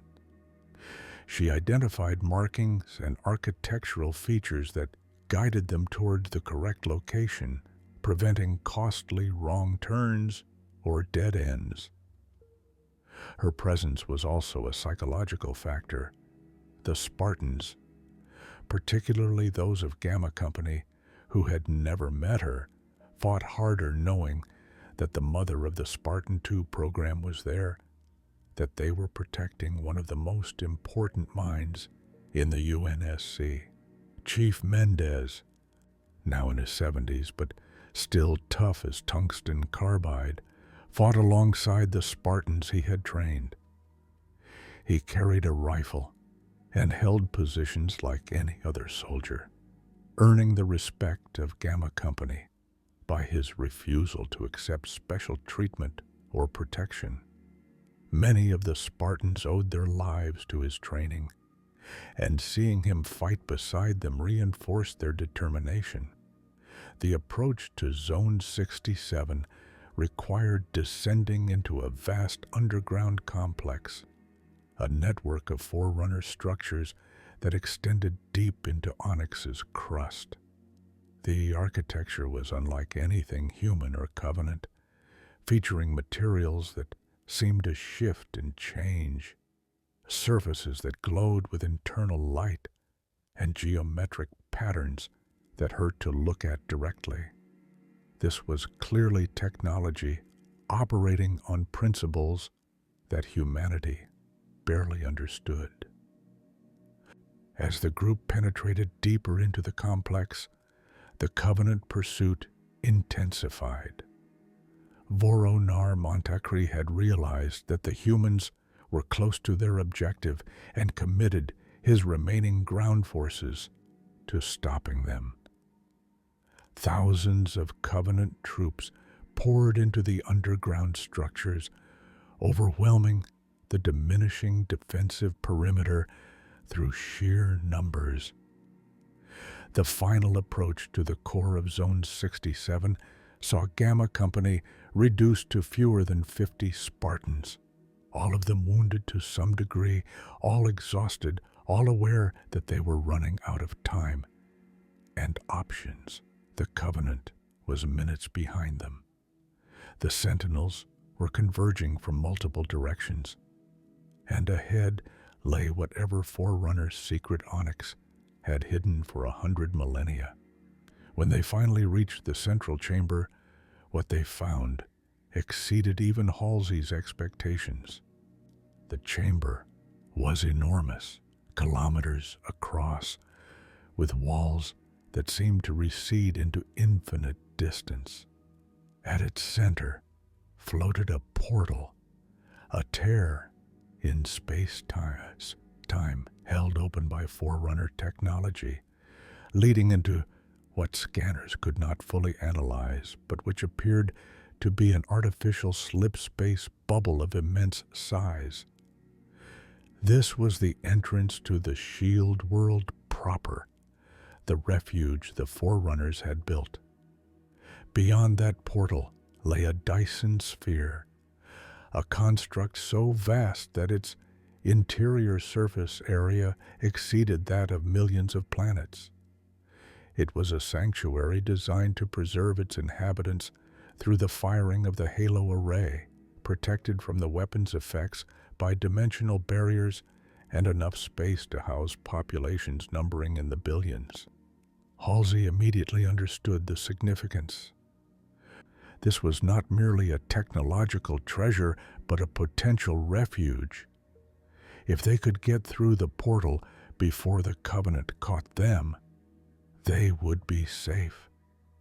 The portal could be closed from the other side, trapping pursuers outside, while those inside would have access to a space so vast that finding anyone within it would be nearly impossible.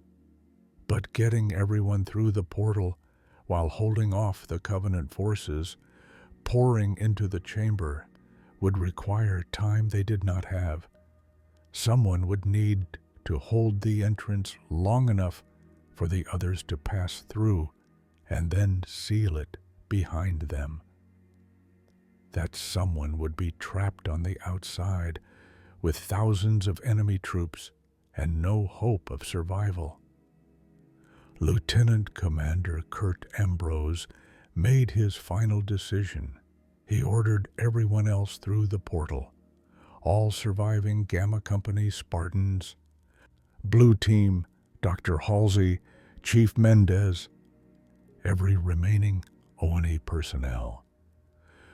When they protested, he pulled rank and made it a direct order. As the commanding officer, his authority was absolute. They would go through the portal. He would stay behind. Kurt had 2 Fenris nuclear warheads, each with a yield of several megatons. He intended to position himself at the portal entrance, allow the Covenant forces to mass as they attempted to follow the humans through, and then detonate both warheads simultaneously. The explosion would kill the Covenant troops, collapse the chamber, and quite possibly destabilize the portal itself, sealing it permanently. It was a suicide mission in the purest sense. There was no possibility of survival, no chance of escape, no hope of anything except accomplishing the objective. Kurt accepted this with the same calm determination he had shown throughout his life as a Spartan. He had sent 600 Spartans to their deaths in operations he had planned. He had carried the guilt of those deaths for 15 years. Now he would join them, and in doing so, save the lives of those few he still could. The Spartans argued. The Gamma Company operators, who had known no other commander, did not want to leave him. Blue Team, recognizing him as a fellow Spartan too, despite the false identity he had maintained, argued they should stay and fight together. Mendez, who had trained Kurt as a child and worked with him for years, refused to leave. Halsey, with her calculating mind, tried to argue there was another way. Kurt was adamant. He had made his decision. He gave them his reasons. Someone had to stay.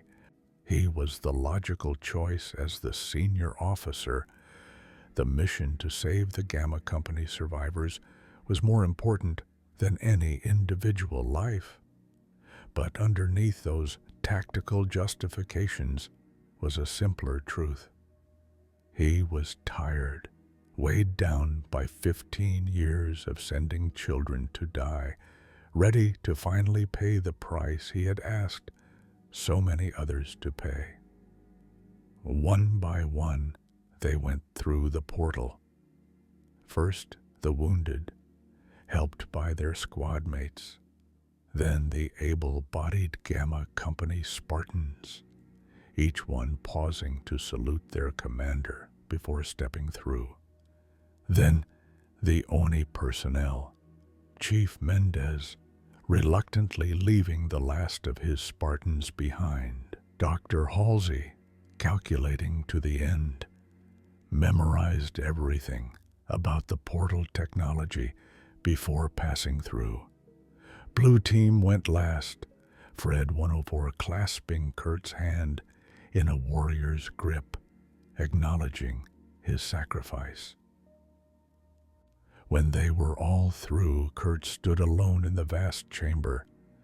The Covenant forces were approaching, their weapons fire and shouting echoing through the underground spaces, thousands of them converging on his position, unaware of what awaited them.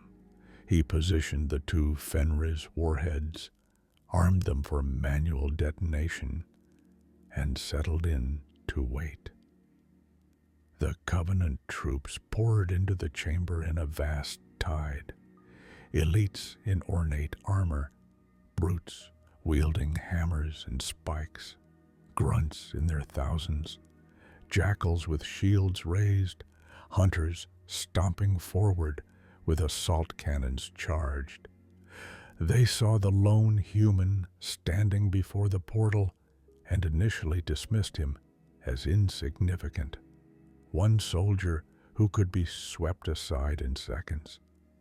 Then they recognized the armor, the posture, the defiance in that single figure's stance. A Spartan, one of the demons they had learned to fear throughout the war. Some hesitated, others pressed forward more aggressively, eager to kill this enemy who had cost their people so dearly. Kurt watched them come.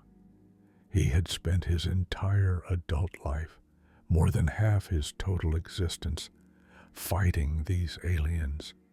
He had killed thousands of them across dozens of worlds. He had studied their tactics, learned their language, come to understand them as well as any human could. They had taken everything from humanity, burned worlds, and slaughtered billions in the name of false gods and religious zealotry. And now, finally, he was going to make them pay one last time. The Covenant forces were massing in the chamber, thousands of troops packed into the space, all focused on the portal and the lone defender. Perfect. Kurt raised the detonator he held. He could see the Covenant commanders realizing what was about to happen, see them start to shout orders to retreat, see the massive troops try to turn and flee. Too late. Kurt Ambrose's final words, transmitted to those who had passed through the portal and heard by them in the microseconds before the explosion cut the transmission, were simple and perfect. Spartans never die. Then he activated the detonators. The two Fenris nuclear warheads detonated simultaneously, their yields combining into a fireball that vaporized everything within kilometers. The explosion annihilated the Covenant forces instantly. Thousands of soldiers turned to plasma in a microsecond. The shockwave tore through the underground complex, collapsing tunnels and shattering structures that had stood for 100,000 years.